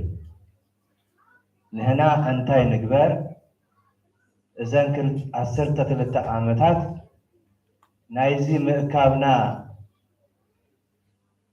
መሰረቱ እንታይ ከም ዝኾነ ጉድለታትና አሪምና እግዚአብሔር ባሕና ንኽምስገን ቅዱስ ፈቃዱ ስለዝኾነ እግዚአብሔር አምላክ ንሕና ምስኡ እሱን ምሳና ከም ዘሎ ፍጹም ዘይከሓድ ከም ዝኾነ እግዚአብሔር ካባይ ተፈልዩ እግዚአብሔር ምሳ የለን እግዚአብሔር ናያ አይሰማዕንን ካብ ዝብል መንፈስ ጭንቀት አውፅዩ እግዚአብሔር ደቀይ ከም ዝበለና ሎማዓንቲ እቶም ዝተጋባና ኣብ ልብና ውሽጢ ዘሎ እዩ ካብዚ ጅምር ዝመጻኹም ሙሉእ ኣስብለኩም ኣብ መንጎ ዝመጻኹም ከምኡ ቤተ ክርስቲያን መክሊት ክትህብ ከላ ንኩላትና በቲ ዝደኸምናዮ ከም ዝኾነ ድማ ኣይንዘንግን ማለት ነቲ ሓደ መክሊት ነቲ ካልኣይ 30 መክሊት ነቲ ካልእ ድማ 60 መክሊት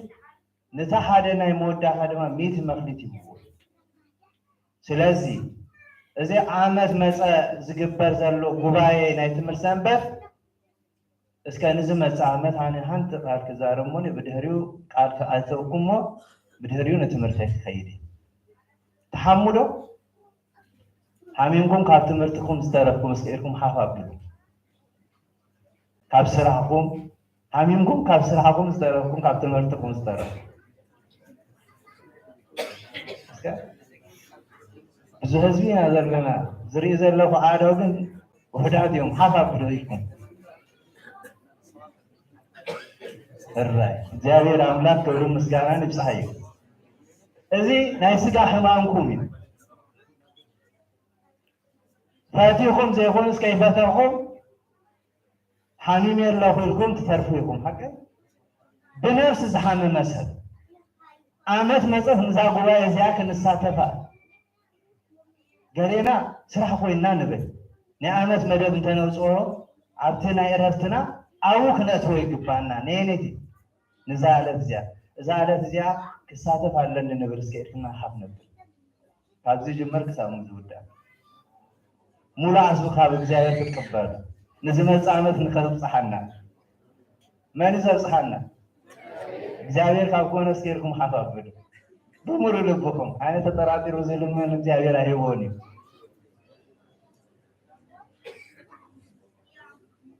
እራይ እግዚአብሔር ይመስገን ካብ ሕጂ ኢኹም ትጅምሩ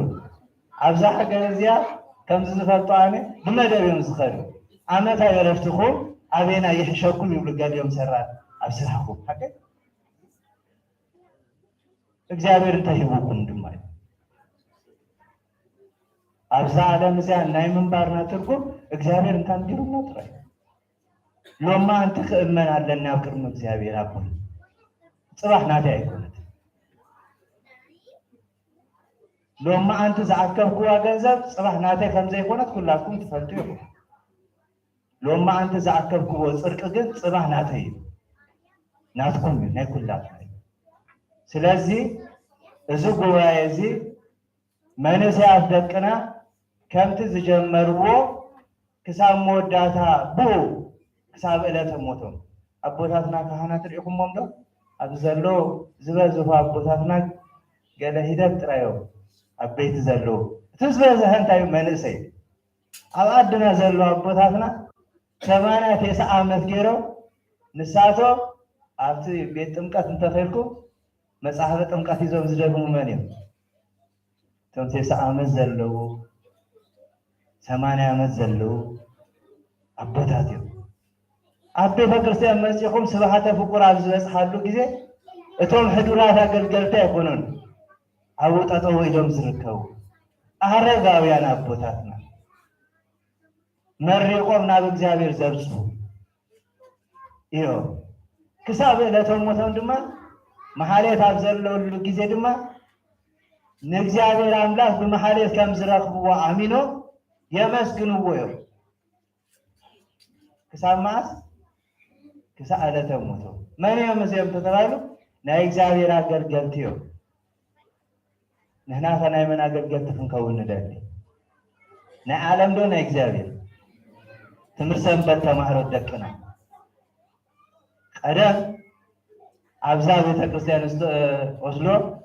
ድነበሩ እግዚአብሔር ያሃቦም ክሳሕጁን ይርዮም ኣለኹ ብካልእ ኣገልግሎት ተወፊዮም ሓደ ክልተ ይርኢ ንኣብነት ኣብዚ ሽም ምፅዋ እንታድልዩኒ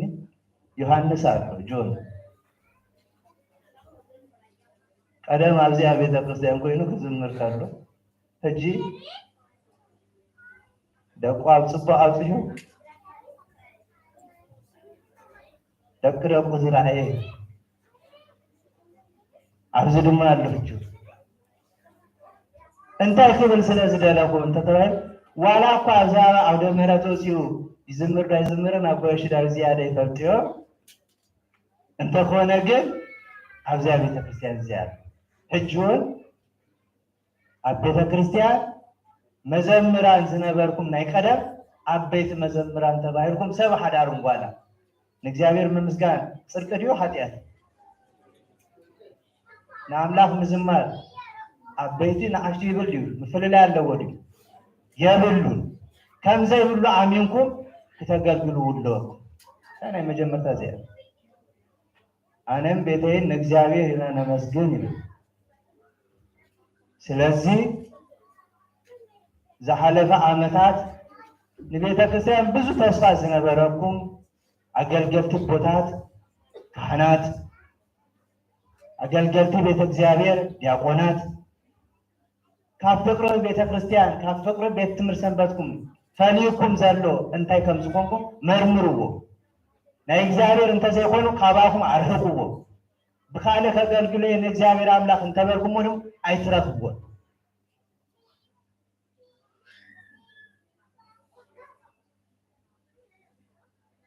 ምክንያቱ በፍቅሩ ሲሄቡ ናብታ ቤተ ክርስቲያን አሲሩ ከተገልግሉ ኣብቲ ላዕሊ ደረጃ ክትበጽሑ ዘገበረኩም ሰንበት ትምህርት ቤት እዩ ካብተን 10 ትእዛዛት ሓደ መበል ሳልሳይ ዝርከብ እንታይ እዩ ማለት ሰንበት ኣክብር እዩ ካብተን ቅዳሴ ድማ ዓበይቲ ናይ ሰንበት ቅዳሴ ተባሂሉ ዝፅዋዕ ቅዱስ አትናቴዎስ አለ ኑ ነብያ ኑ ነግራ ኑ ነፍቅራ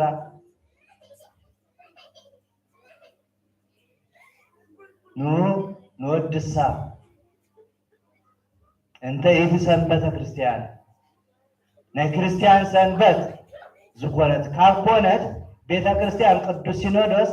መንስያት ዝእከብሉ ትምህርቲ ሰንበት ዝብል ሽም ይዎ ሰንበት ዘኽብሩ መጀመርታ ንእግዚአብሔር አምላክ አፍቅሪያ ካለይቲ ስም እግዚአብሔር አምላክ ብከንታይ ትጸውስ ሳልሰይቲ መዓልቲ ሰንበት እዘን ሰለስተ ናይ እግዚአብሔር ሞዳታ ትመጽእ ዘላ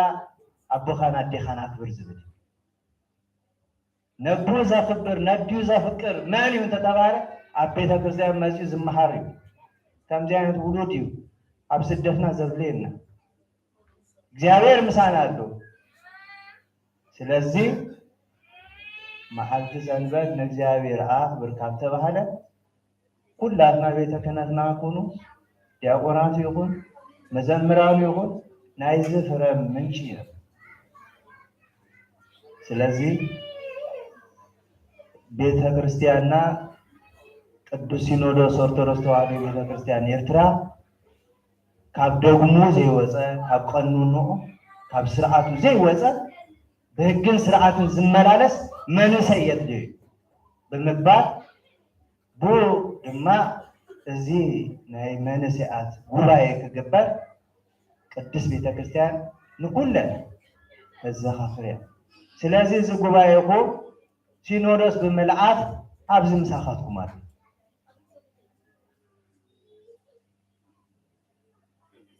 እቲ ነዚ ጉባኤ ዘቃልል ንነፍሱ ዘዋርዳ ዘሎ ነዚ ጉባኤ ዘክብር እግዚአብሔር ኑ የኽብሮ እዩ ጸገም እንተለኩም ጸገምኩም ዘፈትሓሉ መንገዲ ብዙሕ ሽግራት እንተሎ ንሽግራትና መፍትሒ ዝኸውን ኣለና ካባና ዝወፅ ነገር የለን። ስለዚህ ክቡራት ህዝበ ክርስቲያን እዚ ዝበሃል ዝነበረ ቅድም ምስለ ዝፀናሕኩ እየ ከምዚ ንክዛረብ ዘገደደን ካልኣይ ኮነ። ብፍላይ ብደረጃ ናትና ህይወት ክሪኦ ከለኹ መንእስያት ደቅና ናብ ቤተ ክርስቲያን ኢሎም ካብ ገዝኦም ይወፁ። ምስ ወፁ ናበዮም ዝኸዱ እንተይልኩምኒ ናብቶም ሕጂ ተሓድሱ የልናዮም ዘለና ዳርጋ ፕሮቴስታንቲዝም ሙሉ ወንጌል ቃል ህይወት ናብ ዝብል ካብ ስድሮም ከወፁ ናበዮም ናብ ቤተ ክርስቲያን እዮም ዝኸዱ። ኣብ ቤተ ክርስቲያን ዝምህርዎም ዝነበሩ መን እዮም? ቆርበት በግ ዝተኸድኑ ተኳሉ ነይሮም እዮም። ነፀላ ምኽዳን ነውሪ እዩ ዝብሉ ንቤተ ክርስቲያን ከምታ ስርዓት ወለዳ ኣቦታታ ከይትኸይድ ንቤተ ክርስቲያን ውሽጢ ኣትዮም ካህናት ተመሲሎም ኣባት ነፍሰይ ኩኑኒ እናበልዎም ንጎይታ ጥራይ ኪድ ንገሮ ዝብሉ ቅዱስ ቁርባን ብዛዕባ ንስሓ ናይ ምቁራን መንፈስ ዘተኣታተው ቤተ ክርስቲያን እታ መዝሙራ እቲ ጸሎታ ኩሉ ብስርዓት ክኸውን ኣክንዲ ዝሓስብ ዓለም ብትጥቀሞ ዘሎ መሳርሕታት ክትጥቀም ከም ዘለዋ ብድፍረት ብምግባሮ ብዙ ፈተና ቤተ ክርስቲያን ደቃሲና እያ። እግዚአብሔር ግን አይገደፋ። ቅዱስ ጳውሎስ አቦና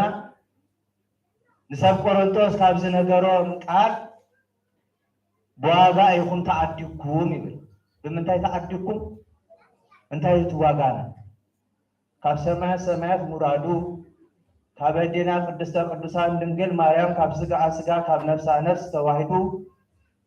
ፍጹም ሰብ ፍጹም አምላክ ኮይኑ ሕገ ዕብራውያን ተማህረ ቤት ዮሐንስ ተጠመቀ ኣብ በረኻት ከደ 40 መዓልትን 40 ሌሊትን ጾመ። ብድህር እዚ ናይ መጀመርታ ተኣምራቱ ኣብ ቃና ናይ ገሊላ ንቅዱስ መርዓ ባረኾ ቀደሶ ንትማይ ናብ ወይኒ ቀየረ። ብድህር እዚ ሕሙማት ፈወሰ፣ እውራት ብርሃን ክርዩ፣ ሓንካሳት ክኸዱ፣ ለምጻማት ክነጽፉ፣ ሕሙማት ክፍወሱ፣ ኣጋንንት ንዘለዎም ኣጋንንት ከውፅኣሎም፣ ንኃጢአተኛታት ዘፍቅር ኃጢአት ዝጸልእ ጎይታ እዚ ኩሉ ገይሩ መወዳታት ዝመጸሉ ንሰብ ንምድሓን ስለ ዝኾነ ብዋጋ ኢኹም ተዓዲግኩም ይብል ቅዱስ ጳውሎስ። እንታይ ዓይነት ዋጋ እዩ ተዓዲግናዩ?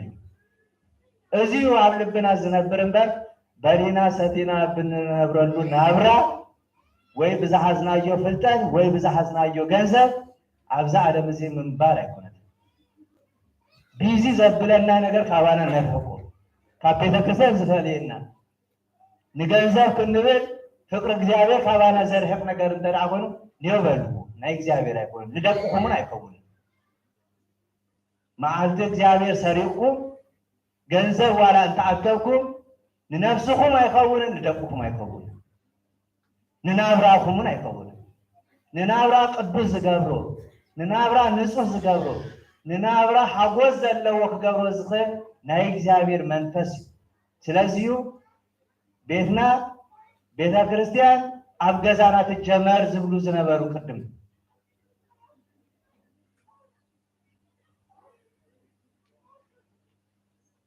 ስለዚ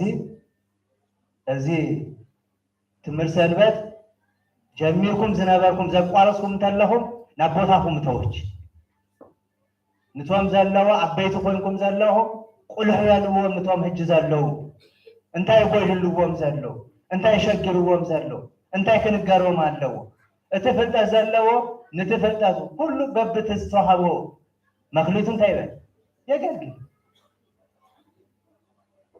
አገልግሎትና ዝተፈላለዩ ንኩላትና ንናትና ዝኾነ ጸጋ ተዋሂቡና እዩ። ብጸጋኻ ዘይምግልጋል ግን ኃጢአት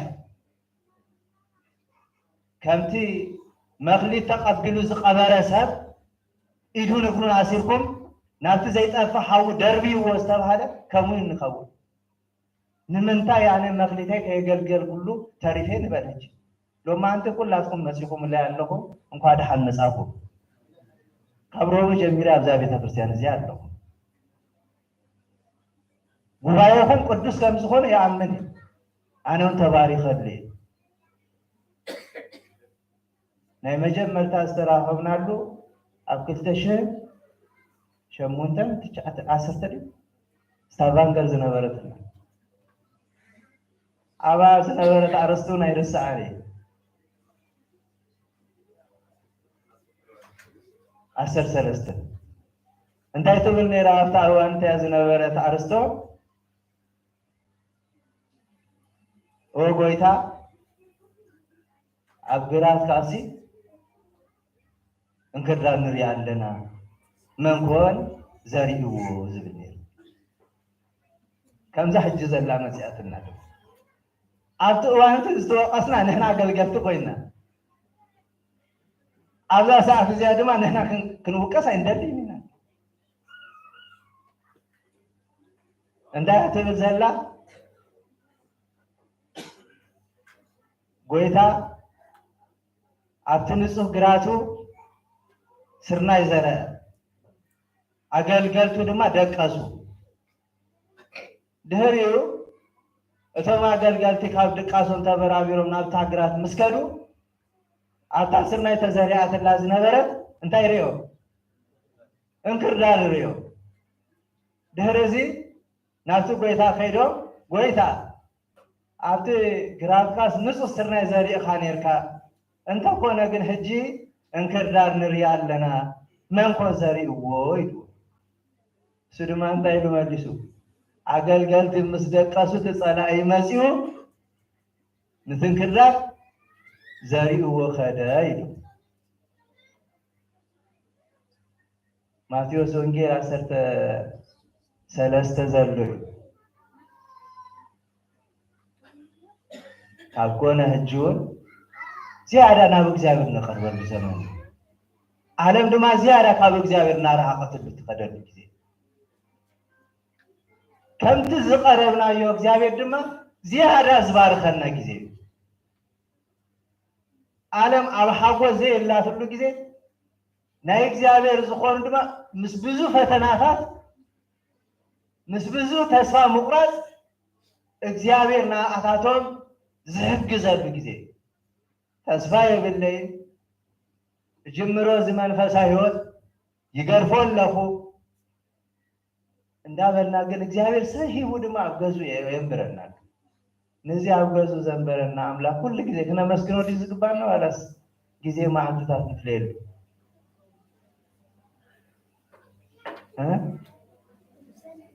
ብፍላይ ደቅና መንስያት እጄ አብና አብራ ሐዳር ዘለኹ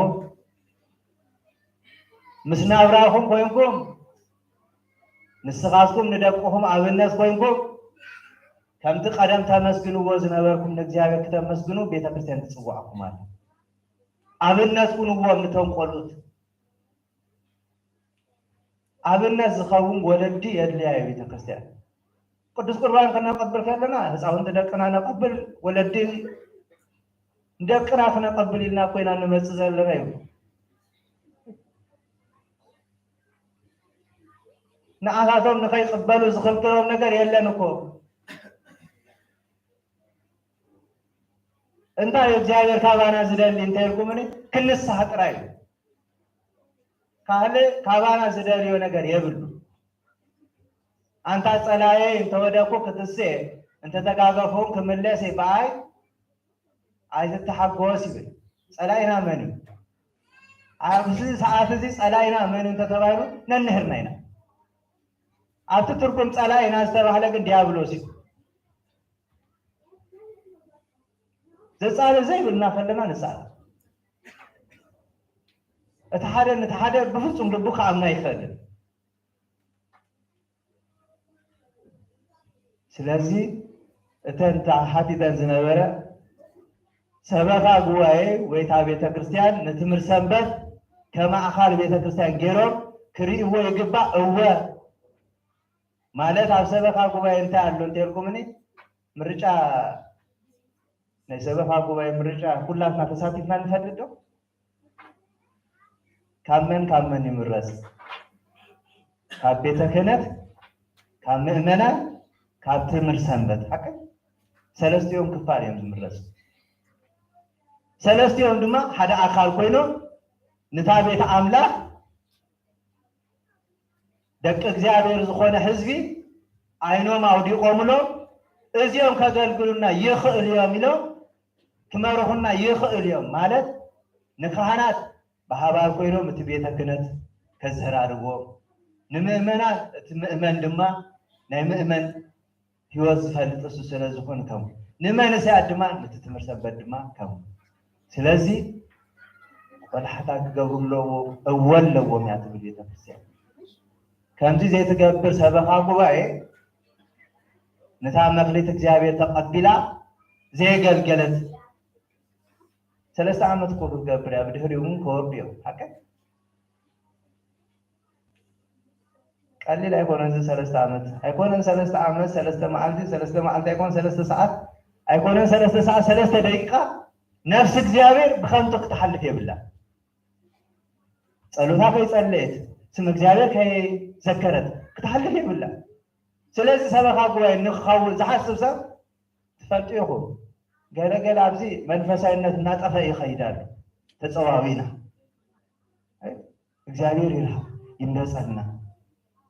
ኣነ ብልበይ ድማ እዚ እንተዝኸውን እግዚአብሔር ሲ እንተዝሓርዮ ክንብል ይግባእ ብኻልእ ዓይነት ንምርጫ ንእከብ እንተ ደኣ ሃሊና ግን ኩሉ ግዜ እግዚአብሔርን ኣይክበሩ ስለዚ እታ ቤተ ክርስቲያን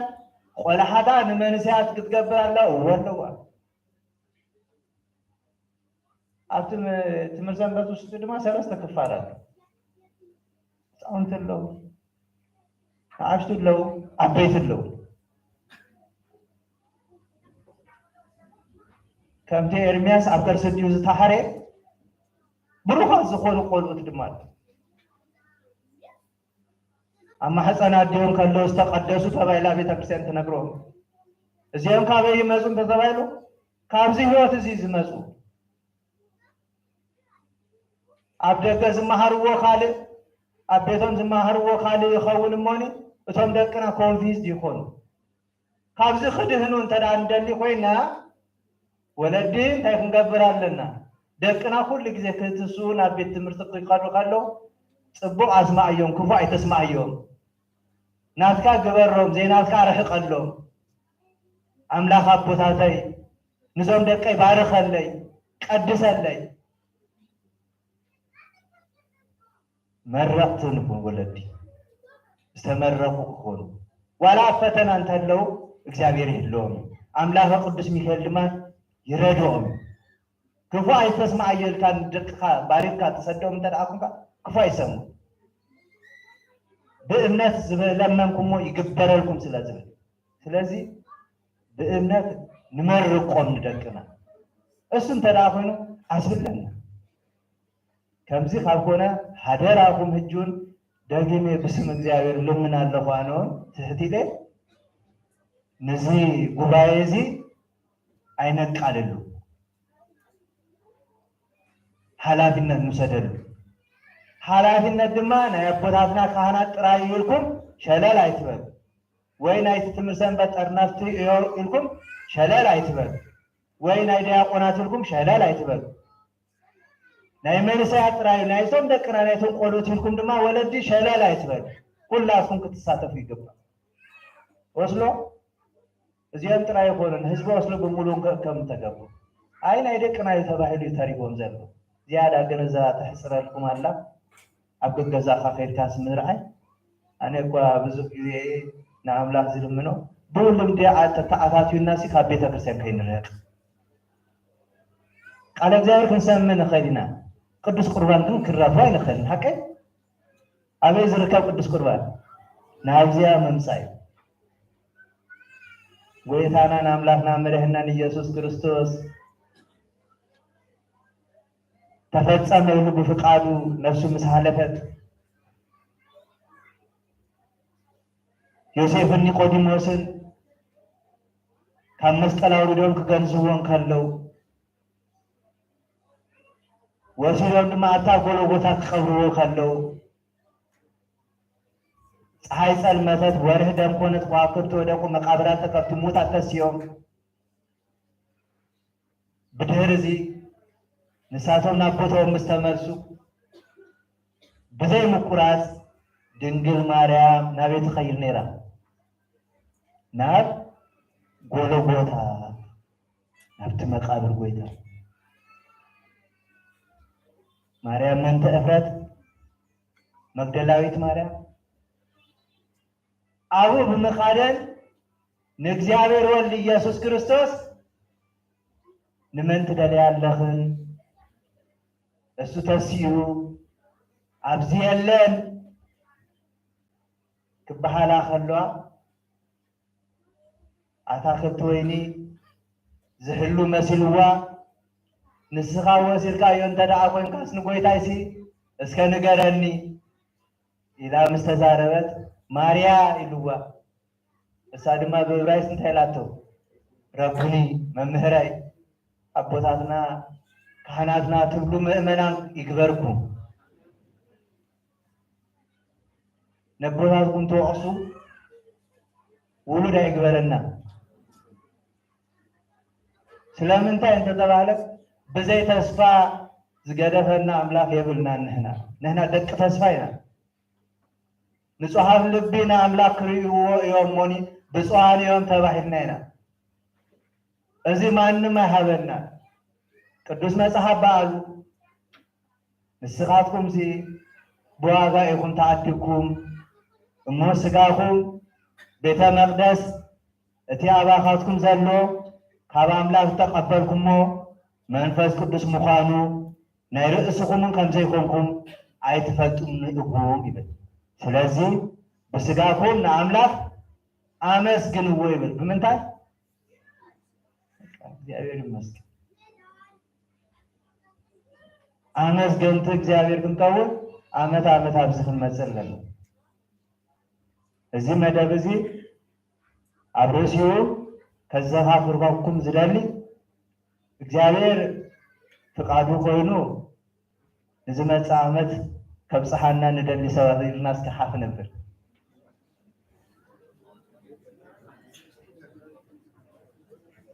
አቤት ንዝመፅእ ዓመት ከብፅሓና ንደሊ እራይሽ እግዚአብሔር ይመስገን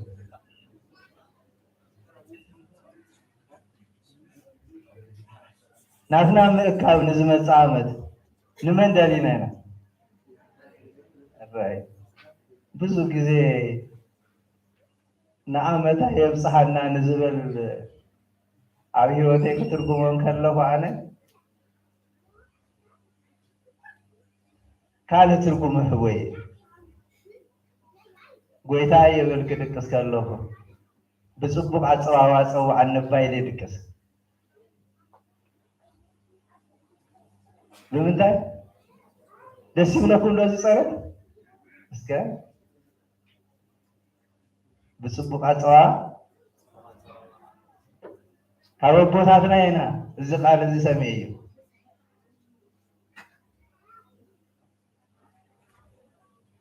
ሕጂ ንዓመታ ንብል ኣለና እግዚአብሔር ንዓና ዝደለየና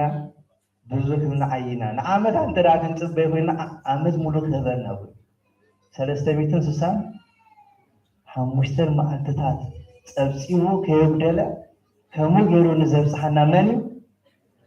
እግዚአብሔር ክብሪ ምስጋና ይብፃሕ ኣብቲ ግዜቲ እንታይ ህዝና ክንመፅእ ተናሓስብ እዚ እውን የለ እዩ ንዓመታ ይብፅሓና ኢልና ኣዴታትና እንታይ ይግብራ ኣብቲ ኣውደ ዓመት ክኸውን ከሎ ገንዘብ ንቤተ ክርስቲያን ንገለ ኢልና መብፅዓ ንዓቱምሽ ህያባት ንህብ ገንዘብ ንህብ ንዓመታ እንተ ኣፅሒንሲ ክንድዚ ሂቤ ኣለኹ ይበሃል ንዓመታ ከምኡ ካብ ኮነ ከብፅሓና ካብ ኮነስ እግዚአብሔር እንታይ ክንገብር ኣለና እንተ ተባሂሉ ገለ ነቲ ንኡስ ሃገረ ስብከት ዝህቦ ኣብ ቅድሚ እዚ ጉባኤ ስራሕ ኣለና ሓይሊ ክረክብ እዚ ቤት ትምህርቲ ሰንበት መንእሰያት ኦስሎን ከባቢያን ዘለው ኣብያተ ክርስቲያናትን ማሕበራትን ዞናታት በዓላትኩም ትፈልይዎ ክንደይ ኣብያተ ክርስቲያናት ኣሎ እንተተባሃለ ቅድስቲ ማርያም ወስሉላ ጴጥሮስ ጳውሎስ ድራመን ኣሎ ድራመን ቅዱስ ሚካኤል ጴጥሮስ ጳውሎስ ባሩ ቅዱስ ሩፋኤል ሼ አቡነ ተክለ ሃይማኖት ሺ ኪዳነ ምሕረት ቅዱስ ሩፋኤል ድማ ሊላ ሐመር እዚአን ብውህዱ ካብዚ ንላዕሊ ድማ ንስኻትኩም ትስምዕዎ እዚኦም ኣብ 3 ወር ዝእከብሉ ጉባኤ ክስራሕ ኣለዎ ክርስቲያን ሳንድን ከባቢያን ዘለው በርገን ስታቫንገርን ከባቢያን ዘለው በዓል ፉልዳ ዘለው ድማ ቶሮንዳሂም ካልእ 50-40 ገለን ዝኾነ ኣብያተ ክርስቲያናትን ማሕበራትን ኣብ ሃገር ወላ ኖርዌይ ኣለና ነዚኦም ብምሉኦም ክጥርንፉ ነዚ ዓመታዊ ኣብ ዓመት ሓንሳብ እትግበር ግን ፍሉይ መደብ ክንገብር ኢና ነዚ ክግበር እንተ ደኣ ኮይኑ ካብዛ ሎማዓንቲ ዘለኹ ጠርነፍቲ መምህር ሰባኪ ወንጌል ዮናስ በዓልኻ ናይ ንኡስ ሃገረ ስብከት ኣሎ ካብ ንኡስ ሃገረ ስብከት እኳ ሕጂ ክወፅዩ ናይ ሃገረ ስብከት ኤውሮጳ ናይ ትምህርቲ ሰንበት ኣብ ወንበር ይዓኽሉ ከምታ ዝበለ ኣውደ ምሕረት ምውፃእ ይኮነን ዝዓኽሉ እሱማ ንሱ እንተበለ እውን በዓፉ ካብ ልቡ ኣይኮነን እሞ ገዲፈልካ ኣሎ ሰሙን ኣለዎም ዶ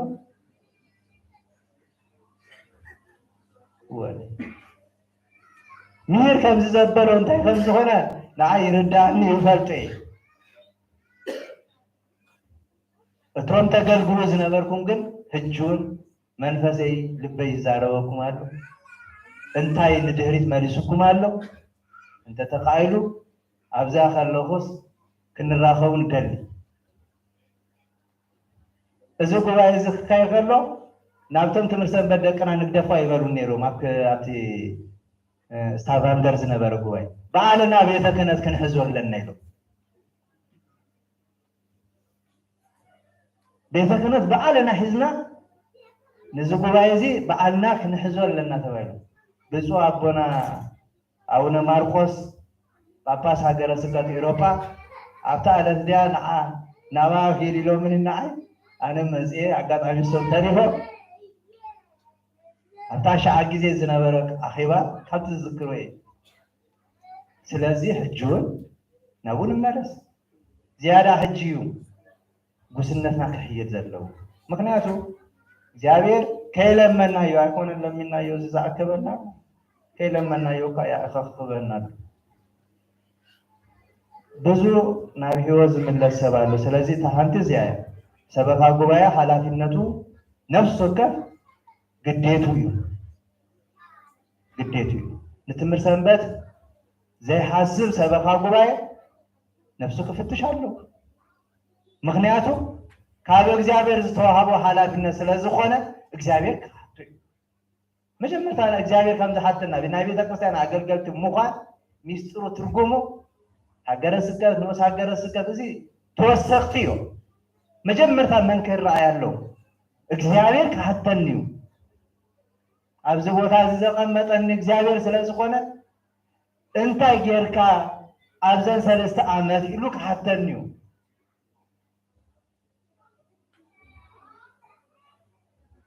ተባሂሉ መጽሐፍ ቅዱስ ከም ይነግረና እዩ ብዙ ቦታ ብዛባ እዚ ነገር እዚ ነገር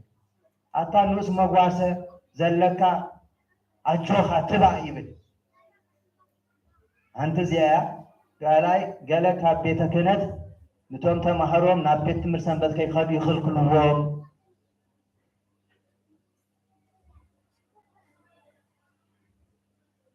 ቤተ ክህነት ኣቦታትና እንዲ ኣነ ህሊናይ ካብ ዝፈልጦስ ቀደም ከምኡ ዓይነት ሓሳባት ነይሩ እዩ ብርድኢት ጥራይ ኣይኮነን ብዘይ ርድኢት ከም ዝነበረ ፈልጥ እየ ኣብዚ ዘለኽዎ ግዜ ግን ንትምህርቲ ሰንበት ኣይትኺዱ ዝብሉ ኣገልገልቲ ክህልውን ኣይኽእሉን እንተለውን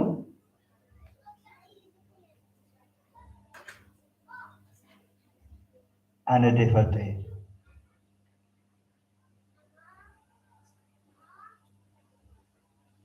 እዚ ከቢድ እዩ ህሙም ናበይ ይኸይድ ናበይ ንሕክምና ሃገር እንታይ ክገብር ክሕከም እቲ ዶክተር ድማ ምስ ረኸቦ እንታይ ኢሉ ሕማምካ እንታይ ኢሉ ሓቲቱ ምስ ወድአ ነታ ሕማም ጠንቂ እዩ ዝደልየላ ዋላ እቲ ሕሙም ብድሕሪኡ ሓሚሙ መሲልዎ ይረኣዮ እሞኒ ድሓን ምስ ኮነ እቲ ዶክተር ነታ ዝሓመሞ ዝነገሮ ጥራይ ዝዝክር መታን ክፍውሶ የብልካን ኢሉ ግን ኣይፋንዎን ኣዴና ቤተ ክርስቲያን ከ ናይ ነፍሲ ህሙማት ዝሕከሙላ ቤተ ክርስቲያን ሓቀ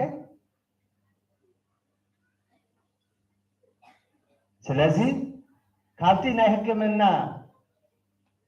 ኪኒን ዝዋሃበሉ ወይ ናይ መርፌ ዝዋሃበሉ ቦታ እንተይልኩም እቲ ሓደ ናይ መንእሰያት ቦታ እዩ ትምህርቲ ሰንበት እዩ ሕማቕ ልምዲ ዘለዎ ሕማቕ ዕርክነት ንፅቡቅ ልምዲ የበላሸው እሞ ካብዚ ረሓቕ ይብል ሓቀ ስለዚ ናብ ቤተ ክርስቲያን እንተመፂኦም ኣብ ቤተ ክርስቲያን ኮይኖም ብሓባር እንተፀለዩ እግዚኣብሔር ይባርኾም እዩ ዝያዳ ኣቦታት ካህናት ንደቆም ናብቲ ትምህርቲ ሰንበት ክሳተፉ ከም ዘለዎም ከተባብኡ ዘለዎም እምበር ኣይትኺዱ ክህሉ ኣይኽእሉን ከምዚ ዝብሉ ኣቦታት እንተለዉ ድማ ኣነ የለውን ኢለ እየ ዝኣምን ከምኡ ኢለ እየ ዝኣምን ብምሉእ ልበይ ኣይፍለጥን ድማ እግዚኣብሔር ድማ መርማሪ ስለ ዝኾነ ብከምኡ ዝተዓንቀፍኩም እንተለኩም ግን ግድ የብልኩምን ናብ ቤትኩም ናብ ቤት ትምህርቲ ሰንበትኩም ኪዱ ኣነ ፈትየኩም ኣለኹ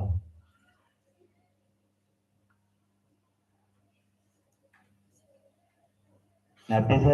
ቤት ትምህርቲ ሰንበት ኣይትኺድ ዝብል ኣንዲ ኣብ መንፈሳዊነት ዘሎ ኣቦ ጓሳ እቲ ጓሳ ቀቅድሚይ ንኸይድ ተናባጊ ድማ ደድሕርዩ ህያዋይ ጓሳ ኣነ ዝብል ዘሎ ማለት እዩ ስለዚ ገለ ቤተ ክህነት እንተለው ጌጋ ትምህርቲ እዩ በቃ ኢለ ዝሓልፎ ኣነ ስለዚ ካብቲ ጌጋ ትምህርቲ ክወፁ ኣለዉ ወሓደ መምህራን ኣሎ እቶም ክምህሩ ዝኽእሉ ተታሒዞም ኮርስ እንተዝወሃብ ድማ ዝብል እዩ እዚ ፅቡቅ እዩ ኣብ ነፍሲ ወከፍ ቦታ ዝግበር ናይ ነፍሲ ወከፍ ኣብያተ ክርስቲያናት መምሃራን ወይ ድማ ኣብቲ ቤት ትምህርቲ ሰንበት ዘለው ሰለስተ ሰባት ሕጂ እኳ ነዊሕ ኮይኑሎ መስለኒ ኮርስ ይወሃብ ነይሩ 5 ኣዕማደ ምስጢር 7 ምስጢራተ ቤተ ክርስቲያን መጽናዕቲ መጽሐፍ ቅዱስ ነገረ ቅዱሳን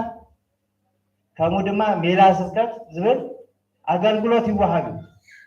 ከምዚ እንተዳ ኮይኑ ሕጂ እውን ጠርናፊ ትምህርቲ ሰንበት ናትኩም ስራሕ እዩ ካባና ትደልይዎ ዘለኹም ድማ ሕተቱና ጥራይና ንብል ኣብ ውሽጡኹም ብዘሎ ኣገልገልቲ ይከኣል ነይሩ እዩ እንተዘይተኸኣለ ድማ ፀገም የብሉን እዚ ሶሻል ሚድያ ድማ ገለገለ እኮ ንፅቡቅ ክንፍፅመሉ ምኽኣል ግን ኣይሰራሕናሉ ስለዚ እዚ እንተዳሃልዩ ክምለስ ይኽእል እዩ ዝኾነ ሓድሽ ዝጅምር ሰብ ኣቀዲሙ ግቡእ ትምህርቲ ከወሃቦ ይግባእ ብድሕሪኡ ድማ መዝሙር ኣገልግሎት ክመሃር ከገልግልን ይኽእል እዩ ዝብል እዩ እዚ ኣብ ዓድና ጥራይ ተሰሪዓ መጀመርታ ኣባት ነፍሲ ህዝቲ ኣብ ቤት ትምህርቲ ሰንበት ዝመፅእ ኣባት ነፍሱ ናብ ቤት ትምህርቲ ሰንበት ከም ዝኣቱ ይገብሩ መጀመርታ ኣብ መሰዓትወ ካብቲ ትምህርቲ ሰንበት ዘለዎ ድማ ንዑ ዝበሃል ካብቲ ኣባት ነፍሲ ዝተወሃቦ 5 ኣዕማደ ምስጢር ድዩ 7 ምስጢራተ ቤተ ክርስቲያን ድዩ መጽናዕቲ መጽሐፍ ቅዱስ ድዩ ናይ መዝሙር ድዩ ድሌቱ ነዚህ ድማ ኮርስ በብናት ይዋሃብ ስለዚህ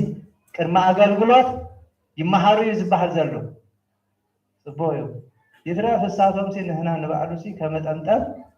እንታይ ትምህርት ይቅደም ይብሉ ስለዚህ አቤ ተከሰን ዝዓበ ትምህርት እንታይ እንታይልኩም እኔ ካላይ ሆነ ፍርሃት እግዚአብሔር ዘለዎ ሰብጥረ ድህሪው ፍርሃት እግዚአብሔር ዘለዎ ሰብ እንተዳቆን ድማ መንፈስ ቅዱስ ይገልጸልኝ ብዙሃት ቅዱሳን ንብሎ ካብ ትምህርት ንላዓሊ መንፈስ ቅዱስ ገሊጽሎም ቅዱሳን ኢላ ቤተ ክርስቲያን እትጽዎም ብዙሃት እዮም ካመን ንመሃር እንተተባሂሉ ድማ ካብ ጎይታናን አምላክና መድሕናን ኢየሱስ ክርስቶስን ከምኡ ድማ ካብ ስምዖን ወዲዮና ናይ መን ይብሉን ሰብ ይብሉ ኣብ ዝሓተተሉ ግዜ ጎይታናን አምላክና መድሕናን ኢየሱስ ክርስቶስ ንቅዱሳን ደቀ መዛሙርቱ ገሊኦም ኤልያስ ይብሉኻ ገሊኦም ኤርምያስ ይብሉኻ ገሊኦም ሙሴ ይብሉኻ ገሊኦም ድማ ካብ ነቢያት ሓደ ይብሉኻ እዮም ኢሉ ድህሪዮ ንስኻትኩም ከመን ትብሉኒ እጅ ዘሎ ሕቶ ንስኻ እንታይ ትብለኒ እያ ሕጂ ኣብ ክንዲ ነፍስና ንሪኤሉ ንኻልኦት ንሪኤሉ በዚሑ ኣይምና ስለዚ ናይ ጽድቂ መንፈስ የብልና ሓቂ ንምዝር እቲ እግዚአብሔር ዝሃበና ጸጋ በረከት ካባና ንኽወሰድ ቁሩብ ዝተረፈና ኮይኑ ይስማዓኒ ምክንያቱ ብዙ ጊዜ ናሕልፎ ኣብ ጉዳያትን ኣብ ነገራትን ጥራይ እግዚአብሔር ከአየሉ እግዚአብሔር ክሰርሃሉ እግዚአብሔር ክፍጽመሉ ዝበሃል መንፈስ ካባለና ራሃቀ ይኸይዳል ኣብ ካልኦት ንጸሎ ተግባር ንሕና እንዳፈጸምና ይወለና ኣይትፍረድ ከይፍረደኩም ዝብል ቃል ንርስዎ ኣለና ንኩነታት ንጉዳያት ንውድቀታት ዘበለ ኩሉ እንኳ ወደቁ እንኳ ተጋገዩ ደአምበ ካብ ውድቀቶም እግዚአብሔር የተሳአዮም ካብ ጌጋዎም ይመልሶም ዝብል ኃይል የብልና ኣብ ከምዚ አይነት ህይወት ምንባር ማለት ሞት ይሄሽ ስለዚህ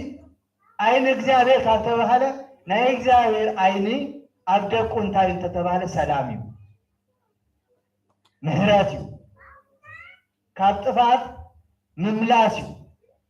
ከምቲ ጥፉ ወዲ ጣህዩ ካብ ወለዱ ተቀቢልዎ ከይዱ ነቲ ገንዘቡ በቲኑ ተስፋ ብዝቆረፀሉ ጊዜ አቦ ግን ኣብ ተስፋ ወደይ ሓደ ማለት እንታይ ትብል አቤት ክምላስ እዩ እዚ መንእሰይ ጠፋአና ኣሎ ገሊኡ በዚ ናይ ዓለም ገሊኡ ድማ ሃይማኖት ከም ክዳን ዝቀያየር ኮይኑ ስለዘሎ ቅድስት ቤተ ክርስቲያን ንኩሉ ብስርዓትን በገባቡን ግበሩ ኢላ ሓደ ካብኡ እዚ ንሕና ጻዕዳ ክዳን ተኸዲና እዩ ዘለና እዚ ቀሊል አይምሰልኩም እንጂ ራእየ ዮሐንስ አንብቦ ምዕራፍ 8 ምዕራፍ 4 ጻዕዳ ክዳን ዝተኸድኑ ብደምቲ ዝተበጀዎም ድማ ዝደሃኑ ኩሎም ንኣኻቶም ጻዕዳ ክዳን ተዋሃቦም እዩ ስለዚህ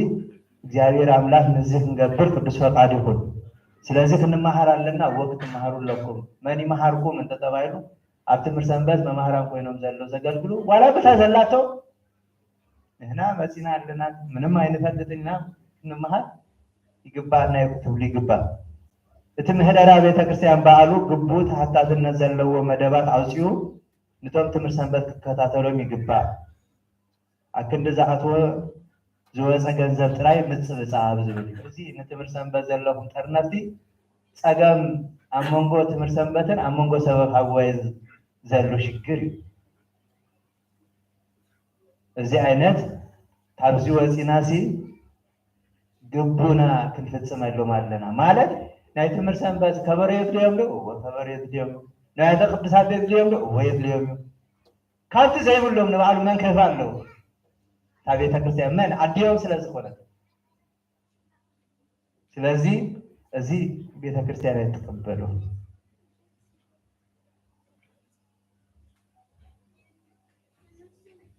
አገዛና ዘላ ቤተክርስቲያን አቃልቦ ክንገብር ላይ ገባ ስፍራ ጸሎት አገዛና ከህልውና ክንጽልይ ገባ ይዝብ ሳላ አውሮፓ እግዚአብሔር ይመስገን አቤት አባድና አባህንት ገዛ 6 ባንሳን ተስከልታ አያት በትራስም ትርጋጽም ኮይና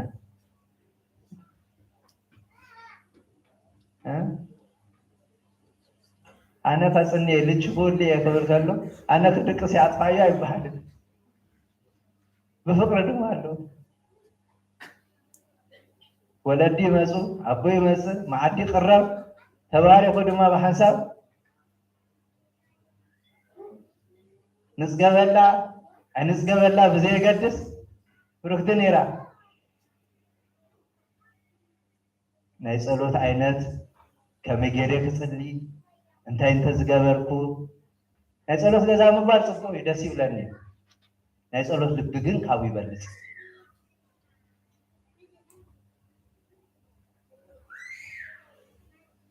እግዚአብሔር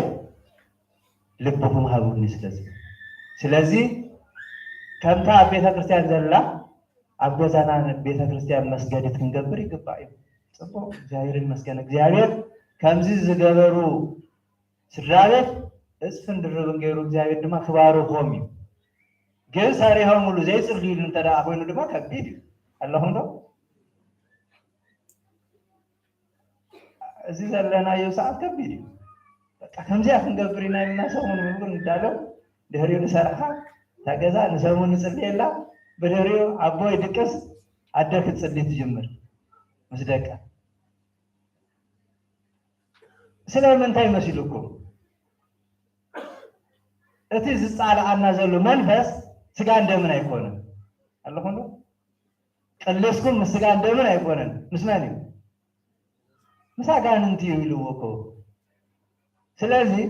ናብዚ ነገር እዚ ክመጽ ከለና ንምንታይ ከምዚ ንኸውን ተተባሂሉ አይ እሱ ካብ ዝደቀሰ ኣነም ክድቀስ ክትብል የብላ እዚ እንተዳ ኮይኑ ኣብ ገዛ ውሽጢ እንታይ ክመጽእ እቲ ሓደ እንታይ ክብለሉ ክድግፎ ኣለዎ ኣብዚ ቤተክርስቲያን እውን ኣገልገልቲ እኮ ከምኡ ኢና መስለኒ ኣቦየሺ ኢሎም ማዓንቲ ተኣቱ ዶ ኣይ ኣነ ሰኣቱን ኣቦየሺ ንስኹም ተውባ ይበሃል ኣብዚ ኩላትና ሓደ ኢና እግዚአብሔር ይመስገን ክንመጽእ ካብ ገዛና ካብ ድቃትና ክንበራበር ከለና አገልግሎት እግዚአብሔር ክፍጽም ኢልና ክንብገሳለን ሰብ ሓዳር ዝኾንኩም ዲያቆናት ደቅና ክዝወጽ ከለኹም ካብ ገዛኹም ምስታ ዘላጽኩም በዓልቲ ቤትኩ እግዚአብሔር አምላክ ክባረኸለ ኣነ ኸይዳለኹ ቤተክርስቲያን ኣቦታት እተው እንታይ ኢሎምኒ ከኣቴ ኣብ ጸሎት ክዘክርኒ ቅዱስ ናብራዚ ናኸይ ነገር ዝኣቱ እንተዳ ኮይኑ ከቢድ እዩ ከላመድ ኣለዎ ናብራ ቅድስና እዚ ኣታቤ ገዛና ዘላ ጸሎት እሳ ተመልሳ ኣብዚያ ትመጽእ ዘላ ስለዚህ ነዚ ኣብ ልብና ንሓዙ ንዘራረበሩ ኣነኮ እሱ كل جزء يقرب عنه كره أنت ما أنت يقرب أنت بالقول لا أنا أبغى نفسه خيرا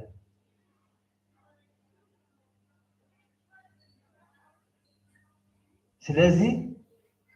قدس بسبب حدار بحر السيومو كنوز خلنا قلقلت بيها كريستيان بفوز لبنا بحاليو بنبيب قبيل نجاوير أملاكنا بانقادو هدلنا بسبب إلى لبنا قوينا نعملاك نصلي أبز مسأنا له أبواتنا كانت أتون تيلومنا هراي كنبر متى أبغزانا زلا أم حديرنا يكنوز علم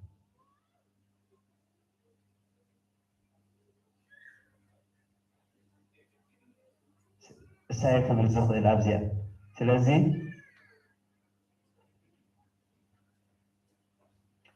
بزابا مهرات እግዚአብሔር ካብ ምዝራብ ዝለዘ ክትሰብኩ ከለሁም ሲ በቃ ክንጠፍኢና ክንመውትና ክንቅዘፊና ዝብል ዘሎ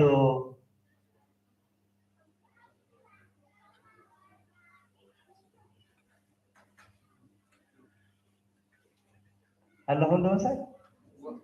ኢድ እግዚአብሔር ንምድሃር ሓፃር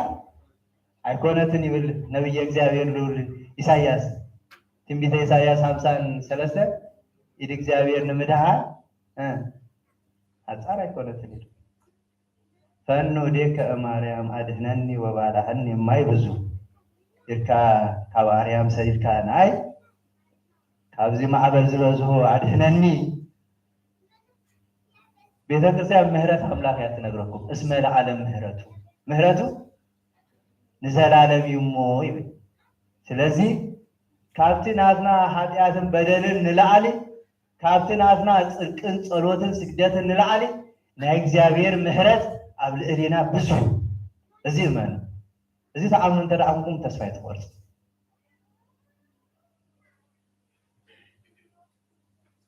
እዚ ድማ ሓቀኛ ክርስትና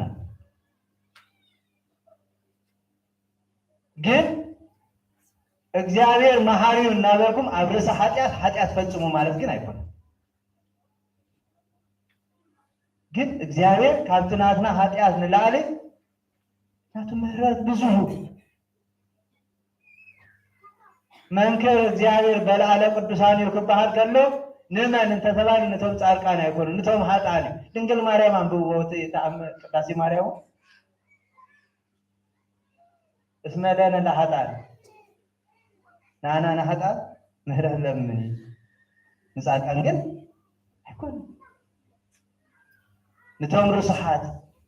ነቶም ንጹሓን አይኮነን ስለዚህ አታሃዛ መንሰያ በሰበካ ጉባኤ ቃልቦ ክግበረሉ ለዎ ዝብል ድማ ኣሎ እዚያ ቀደም ዝበልኩ ጉባኤ ሰበካ ጉባኤታት አታሃዛኩም ሕጂ ዝያዳ ክነጸብቆ ይግባአና እዩ ከም ኣብነት ናይ ሓቢብ ጊዮርጊስ ታሪክ ዝብል እዩ እሱ ትፈልጥዎ ኢኹም ድጋሙ ከይኸውን ግብፅ ቤተክርስቲያን ኣብዚ ደረጃ ዝበፅሐትሉ ቅዱስ አቦና አቡነ ቄርሎስ ሕጂ ቅዱስ ተባሂሎም ኣሎ ሓደ ቅዱስ በእስክንድርያ ቤተክርስቲያን ግብፂ ድህር 50 ዓመት እዩ ሰሙሉ ለኹም ዶ ኣለኹም ምሳይ ቅዱስ ክበሃል ዝኽእል ኢሎም ድህር 50 ዓመት እዩ ቅዱስ ዝበሃል ሕጂ ንሶም አቡነ ቄርሎስ ኣብቲ እዋንቲ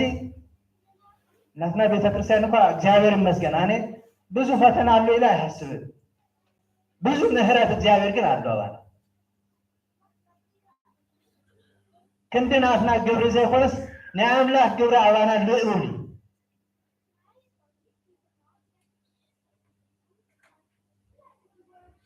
ዘጥፉ መኸላአን ዝኾኑ ብዙሓት አይኮኑን ግን ንብዙሓት ይልክሙ ኣለው እዚኦም ክሳብ መዓዝ እንተተባሃለ ናይ ሰብ ዕድሜ ክሳብ ክንደይ እዩ 70 ወይ ድማ 80 ኣብ 70 ኣብ 80 ዘለው መራሕቲ ቤተ ክርስቲያን ኢና በሓልቲ ኩላትና እንፈልጦ ናብ ንስሓ ንክምለሱ ቅዱስ ቤተ ክርስቲያን ትልምን ንሰብ እናጥፉ ግን ይርከቡሉ ናብዛ ቤተ ክርስቲያን ክመጽእ ከለና ዳውን ክብሉና ኣብ ቤተ ክርስቲያን መጽኦም ክርብሽና ኣብቲ ንሳቶም ኣብ ዘለዎ ድማ ሸለል ተባሂሎም ነፃ ክኾኑ ዝደልዩ እግዚአብሔር ፍቃዱ ኮይኖም ናብ ልቦም ብዙሓት ተመሊሶም እዮም ደፊርናኩም ዝብሉ ከዋርዱና ኢሎም ዝመፁ ግን ንሕና ኣይኮናን እኮ ዝብሉ ብልብና እውን ኣይኮናን ዝብሉ ሰብረ ባሃ ዝኾኑ ከም ይሁዳ ግን ይጥቀሙሎም ስለዚ ናይ ሓቢብ ጊዮርጊስ ሊቀ ዲያቆናት እዩ ንባል ፖፕ ሽኖዳ አብዱልመሲህ አባ ገብረ ክርስቶስ ንቅዱሳን ብዙሓት ዝተባረኸዩ ንባል አቡነ ሽኖዳ ድማ ክሳብ ፓትርያርክነት ንክበፅሑ ኣብነት ዝኾኖም እቲ ዲያቆናት እዩ ብዙሓት ዲያቆናት ድማ ኣለኩ ከም እስጢፋኖስ ዝኾኑ ኣብዚ እውን ንእግዚአብሔር ዝፈሩ ንእግዚአብሔር ዘገልግሉ በአገልግሎቶም ኩሉ ጊዜ ዘይመክሩ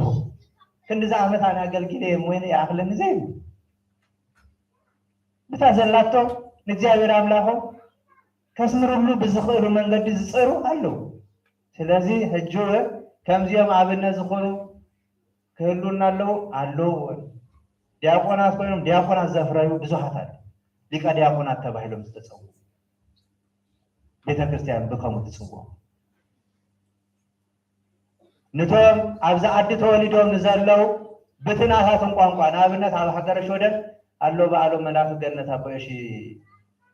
እኳይ ዲያቆን ተክሊት ኣብኡ ተወሊዶም ዘለው ብኩሶ ብካሊ ሾደናውያን ዝኾን ዳርጋ ደቅና ከለውሲ ምሳና ምንም ዘይወሓሓዱ ኣለዉ እንዲኦም ኣብዚ እግዚኣብሔር ይመስገን ኩሎም ዳርጋ ወለዶም ሒዞሞም ይመፅሉ ኣብኡ ቅድሚ 20 ዓመት 15 ዓመት ተሰዲዶም ዘለው ስድራ ቤት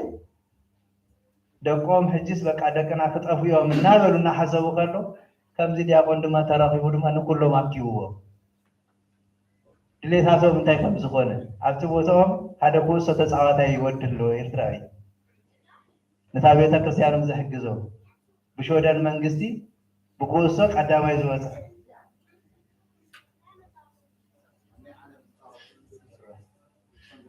እጂ ኣብነቶም ንሶም በዓሎም ስለ ዘለዎ እንዲኦም ነዚኦም መንእስያት ብምሎ ንቤተ ክርስቲያን ክመፁ ከሎ ሒዞሞ ዝመፁ ሕቶታት ድማ ከቢድ እዩ ቀሊል ሕቶ ሒዞም ኣይመፁና ኣመንቲ ስለ ዝኾና ኩሎም ደቅና እቲ ናይ እምነት ሕቶታት ገና ይቀረበና ንኮነ ዘሎ መፅሓፍ ቅዱስ እንታይ ይብል ዝብለካ እንተዘይኮነ ዘሎ ሕጂ ድንሳሕ ዘሎ ናይ እምነት ሕቶ ዝሓትት ዝበሉ ዶ ይረኸብ እዚኦም ኣብ እምነት ዳርጋ የለውን ኣብ ሳይንስ እዮም ዘሎ እዚ ማለት እንታይ ማለት እዩ ኣበይ ክትረኽብዎ ክሳብ ምባል ዝበፅሑ ብከመይ ጌርኩም ትረኽብዎ ትትፅልይሉ ኣምላኽሲ ክንሪኦ ንደሊ ኣለና ኣለኹም ዶ ኣበይ ክንዓዲና እዚ ህቶታት እንተዝመፀና ሕጂ ርኢና ከም ዘገልገልናዮ ንኣምላኽ ብከመይ ጌርና ብልብና ክንምስክር ሕጂ ንሕተቶ ዘለና ናይ ጥቕሲ ናይ ኣገልግሎት ናይ ምሕደራ እዩ ናይ እምነት ሕቶታት ኣብዚ ንሕተተሉ ግዜ እንታይ ንኹን ትቅደሱ ኣለኹም ተመስጦ ኣለኩም ዶ ይብሉካ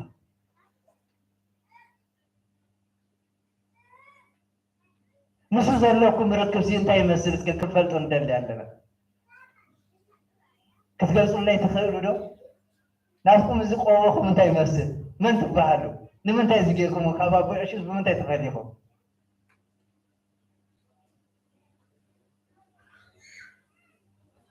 ነዚ ዝገበሩ ትዝክርዎም ሰባት መን ኣለዉ ከምዚ ኣለዉ ቅዱሳት እሞ ንስኻ ከምኡ ዲኻ የዋሃን እዮም ደቅና እዮም ወለዶም ቤተክርስትያን ዝመፁ እዮም ንሳቶም ግን ኣፍልጦ ናይ ቤተክርስትያን የብሎም ከምዚ ዓይነት ሕቶታት ቤተክርስትያን ክፅብያ ከሎስ ናይ እምነት መልሲ ንመልስ ሰባት ከመይ እዚ ናይ ቃል ኢና ኣለዎም ንዘራረብ ዘለና እዛ ናይ ቃል እኮ ዓቢና እያ ዘለና እዛ ወደ ምህረት ንኣበጃኻ ከምዚ ግበ ስለዚ ብዙ ከይከይነታን ንህና ሕጂ እውን ንምንታይ እዩ መንእስያት ናብ ቤተ ክርስቲያን ዝመፁ ተባሂሉ ቀዳማይ ብዛዕባ ሃይማኖቶም እኩል ኣፍልጦ ንክህልዎም ተቀዳማይ ካልኣይ ድማ እንተ መፅኦም ክመሃሩ እዮም ብቋት ዝኾኑ መምሃራት ካብ ቤተ ክርስቲያን ካብ መንእስያት ክመፁ ትምህርቲ ሰንበት ቤተ ክርስቲያን ትፅውኦም ዘላ ከምኡውን ካብ ሃይማኖቶም ዝረሓቁ ምእመናን ናብ ሃይማኖቶም ዝቐርብሉ ዝመሃሩሉ ንመናፍቃን ድማ ንመናፍቃን መልሲ ዝህቡ ክፈርዩሉ ቤት ትምህርቲ ሰንበት ቤተ ክርስቲያን ክህሉ ጌራ ካልእ ተተካይ ወለዶ ኣለኹም ዶ ካህናት ክፈርዩ ዲያቆናት ክፈርዩ እንተ ደኣ ኮይኖም ኣብታ ቤተ ክርስቲያን እቲ ዘለዎ መምህር ነቶም ትምህርቲ ሰንበት ዘለዉ ብሓባር ገይሩ ካብ ውዳሴ ማርያም በስመ አብ ጀሚሩ ክሳብቲ ግብረ ድቁኖም ዝበፅሕሉ ተተካይ ክፍቱ ኦርቶዶክሳዊ ትምህርቲ ሃይማኖትን ስርዓት ቤተ ክርስቲያን ዘጽንዑ ክኾኑ መታን ኣብ ቤተ ክርስቲያን ይመፁ መንእስያት ኣሰር ኣቦታቶም ክስዕቡ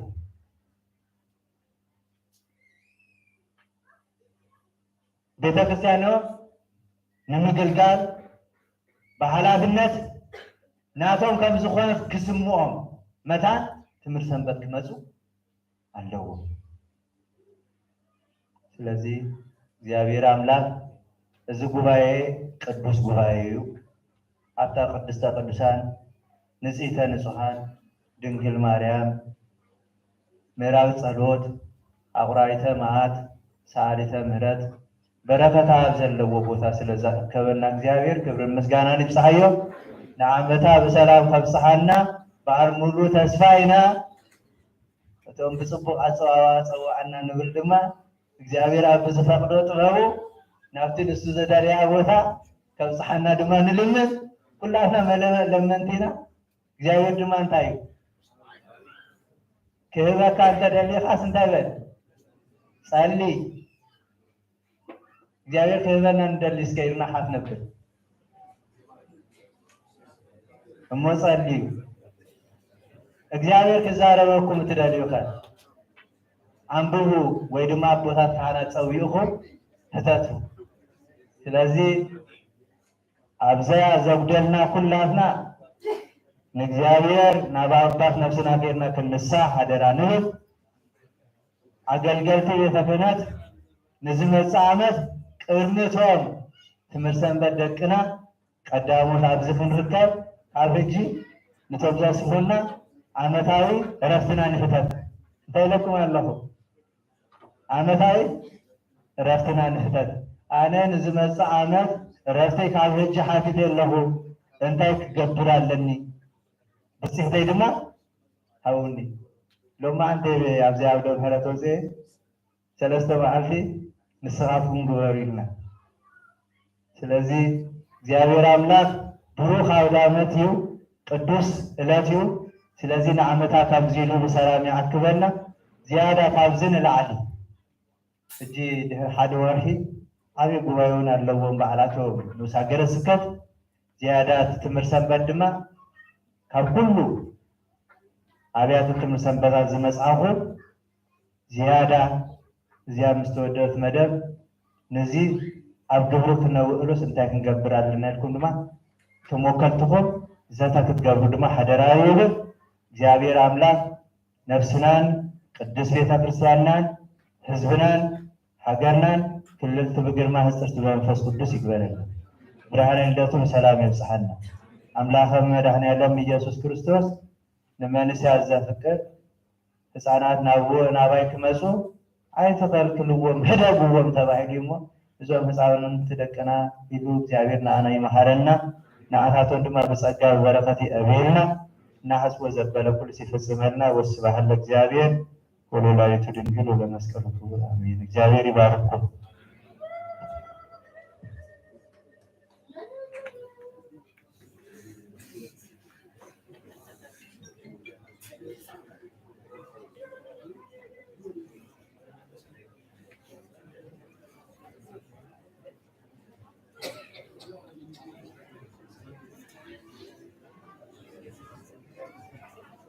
ويصنعهم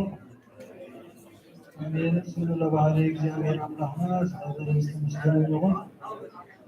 ብፁዕ አቡነ አቡነ ጳውሎስ ቃለ ሕይወት የስማዓልና ስምናን ስሙንን ኣብታ ዘይተሓልፍ ኣብ ሰማያዊት ኢየሩሳሌም ኣብ መዝገብ ሕይወት እግዚአብሔር መዝግበልና ናይ ኣገልግሎት ዘመኖም ድማ ባረኸልና። ናይ ቅድስት ቅዱሳን ድንግል ማርያም ርእሰ ኣድባራት ወስሎ ዓበይቲ መዘምራን ናይ ምዝማር ጊዜኹም ስለ ዝበፅሐ ናብ መድረኽ ምውፁ።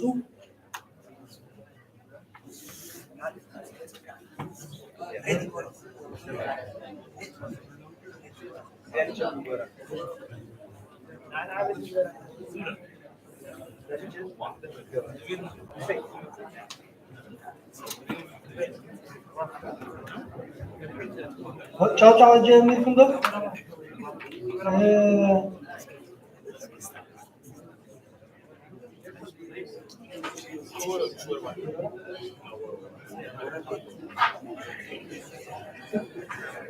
ጽቡቅ አላሁን ዶ ቀሪብና እንዲና ሕጂ መዝሙር አለና ናይ ቅድስት ቅዱሳን ድንግል ማርያም ካልኣይ ካኒ ስነ ጽሑፍ አለና ናይ ቅዱስ ሚካኤል ቤተክርስቲያን ድራምን ካብኡ መፀ ስለ ፅሑፋላትና ሕጂ ምናልባት ነዊሕና ክውን ይመስለኒ ይኾን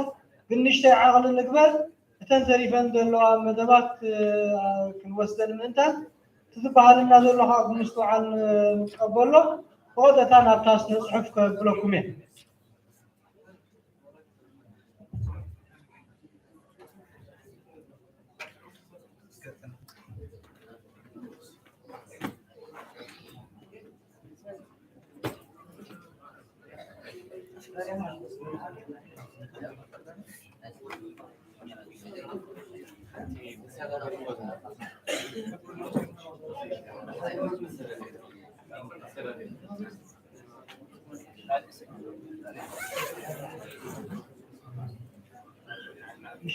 زمان التكنولوجيا ስለዝኾነ እተን ኮምፒተራት ግዜ ድልየን እየ ተዓራርያ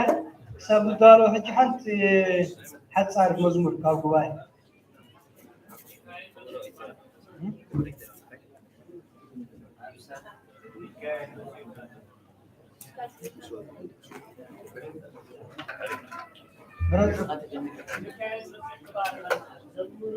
ሚካኤል መሲሑ ክባርኸና ክቅድሰና ትብል መዝሙር ብምንተ ስላሴ ኣሚናን ሓቢርና ንዘምር ሚካኤል መሲሑ ክባርኸና ክቅድሰና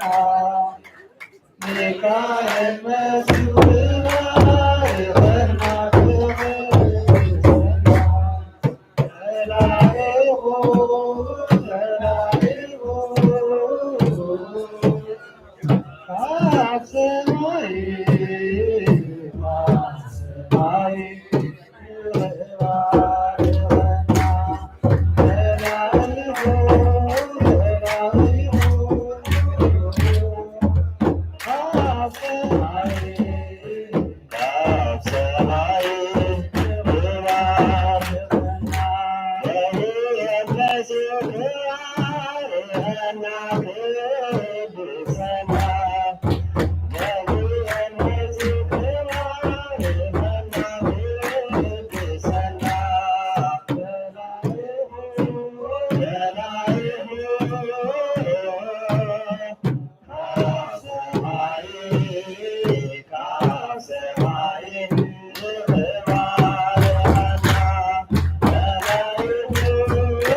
በስመ አብ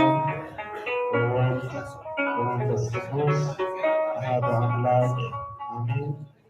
ብፁዕ አቡነ ጳውሎስ ናይተ እግዚአብሔር አቦታት ካህናት፣ ላይካነ ምስጢር፣ ኣሕዋት ዲያቆናት፣ ካብ ርሑቕን ቀረባን ዝመጻኹም ተሳተፍቲ ናይ ኣባላት ትምህርቲ ሰንበት ህዝበ እግዚአብሔር ከመይ ኢልኩም ከመይ ቀኒኹም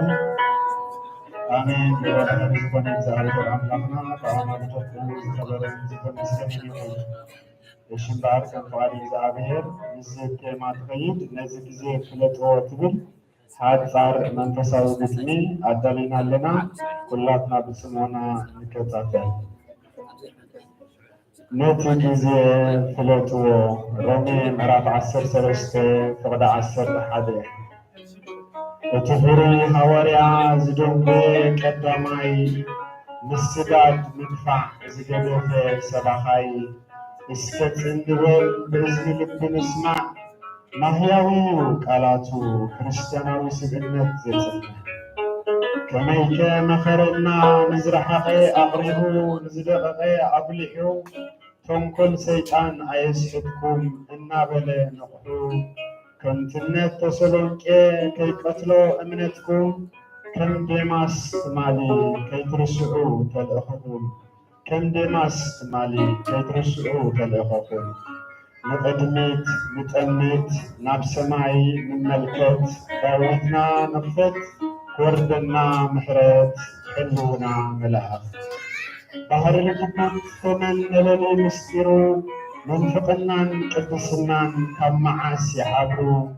إيساو زنساسنو يعقوب ملئهم بكلو قربتهم نايبجع تستو عالقلهم تخلو زي تنبه زسمعو تاريخ ززابعو كاب زي ما أدوم زبلعو لك زي بلوم تكسات عابو زي سمعو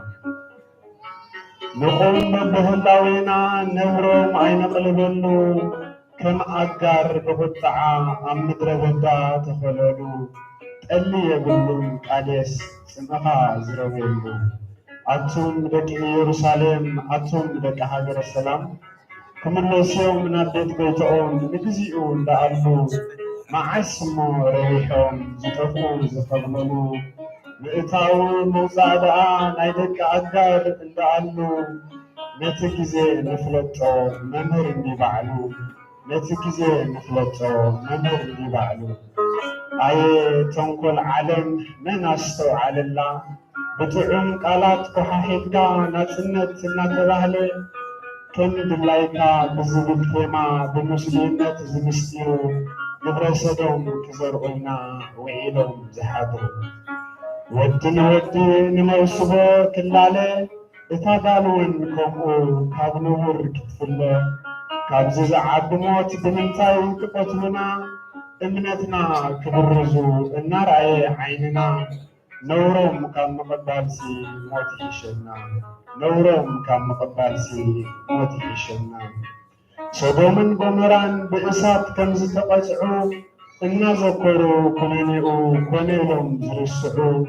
نتلواه دبرهر بتقما تقني ززنقعو دنقرنهم عين خبرو دنينهم كيف السنة من كاحد كتوهدو حوي حتي إنا بلنا نسيو زعبينا إن مسللو أبوتانا نسيو زعبينا إن مسللو ولدنا نايت المات جزائي أبوآ نحسوت فللي ززرع بمأكل ملائك كابرستنا زفلينا بسنكو نمرت تنكلو نفلتو اتزي عرفلو السكت كريستوس كريسع بيتو كتبلع مدراوين كتافقوا بكا كتجمامع ودني ودنكا ودسني كخبرتكا بعلت بعدي بأورجا داخلها بعلت بعدي بأورجا داخلها أتا نسولدو حدك نعسمع ناتيناتكا نحدقو مأد فكري نسرع زين بلو فكره مستمحياوي زي بلع رئيسنا ننسهلومي صباح خين بلع رئيسنا ننسهلومي صباح خين بلع نتحاتم إيدنا أتبقنا نزريو كنت من تحلنا بنسحان إليو يتسوى مستي منفساويا أغللنا عين رأيو ناي هوت مسوعتيو وهوت ناي كرانيو ملأخ بزي بوتيت فتسوم زي كنكيو ملأخ بزي بوتيت فتسوم زي كنكيو أبكندو من بعنا إزكيو مبالنا ورس كورارس بخمز دو مازني حمولنا أبحنتي ما أبدي بخبر زتمرو كتعنهم كخفهم يسبكو يزلو أفهم أفو بركات فتسوم زي مارورو أفهم أفو بركات فتسوم زي مارورو دمين يقعو نسلو نسوم نسكرو በጃ አባጊዖም አዕፅምቶም ዝስብሩ ዝሰበሩ ቀርበቶም ክቅለጥ ፍትሒ ክስእኑ ዘርከበት ክሰጎም ብክርስትናኦም ክቀጠሉ ብቃሎም ዝተኽሉ ብደሞም ዘብቅሉ ብቃሎም ዝተኽሉ ብደሞም ዘብቅሉ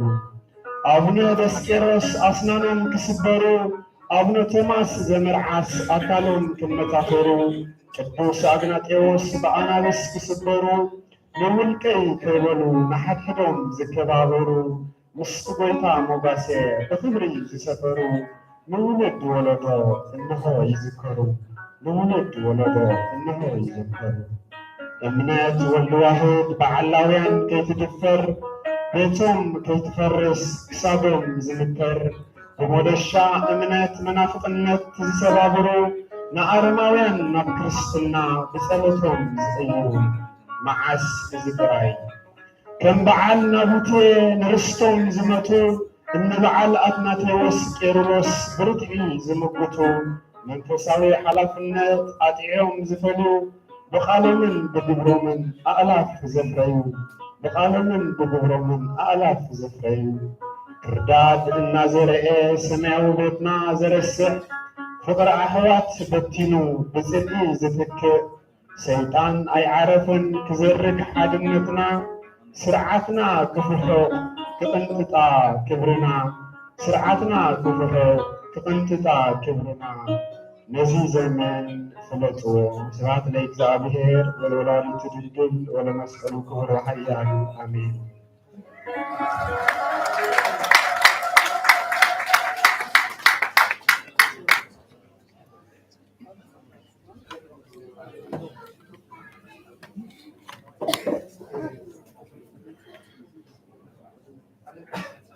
حونا عليه تسمعنا نيقول قد زمون ما يبرقنا ناي كسماريام وسلام زبران توبنا وتساهمون أنت حتى المسؤول سنتان مغرب وغربناي زمون ولا أملاكنا زمور المزمور من تصلح سيد أمينا حبيبنا زمر زمروا يا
በስመ አብ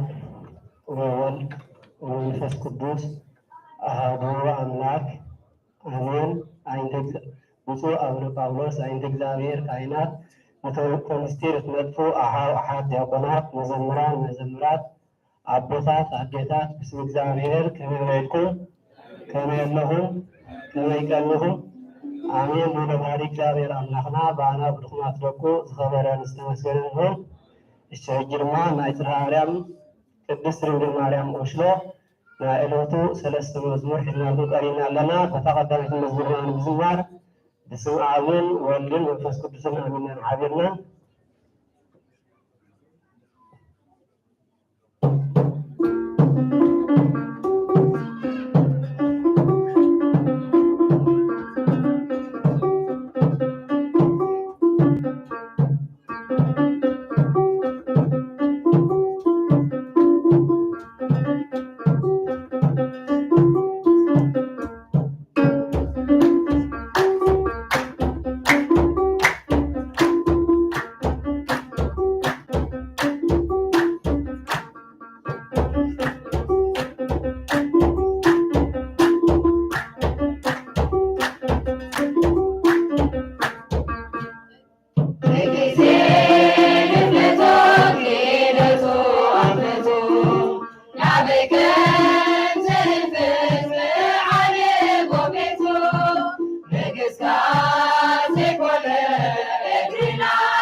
Thank you.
حسابهم بالمحور وكتاب زغنة ابنك بزي تكبر ابنك بزي تكبر تجزين ابنك في دسو عفتو نعبكم زهبكم علم وبيتو نقصاص يقول اقنا زمنهم محتاج للبيت نصور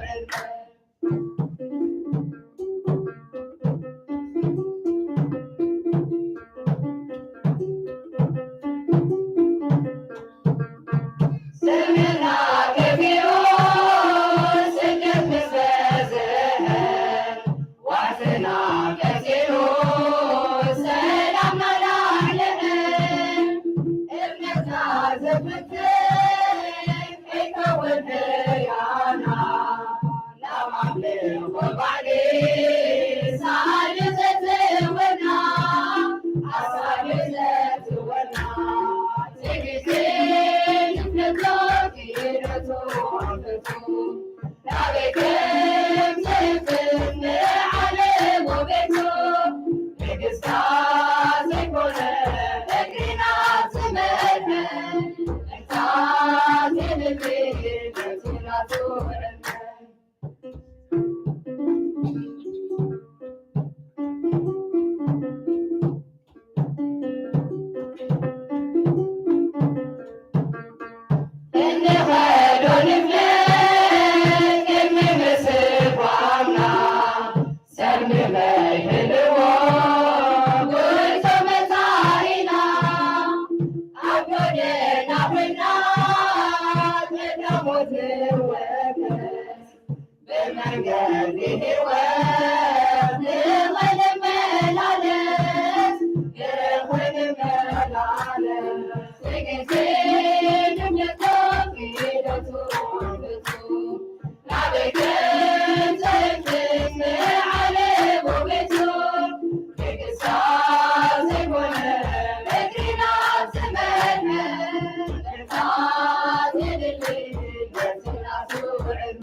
Take it,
Bye.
Yeah.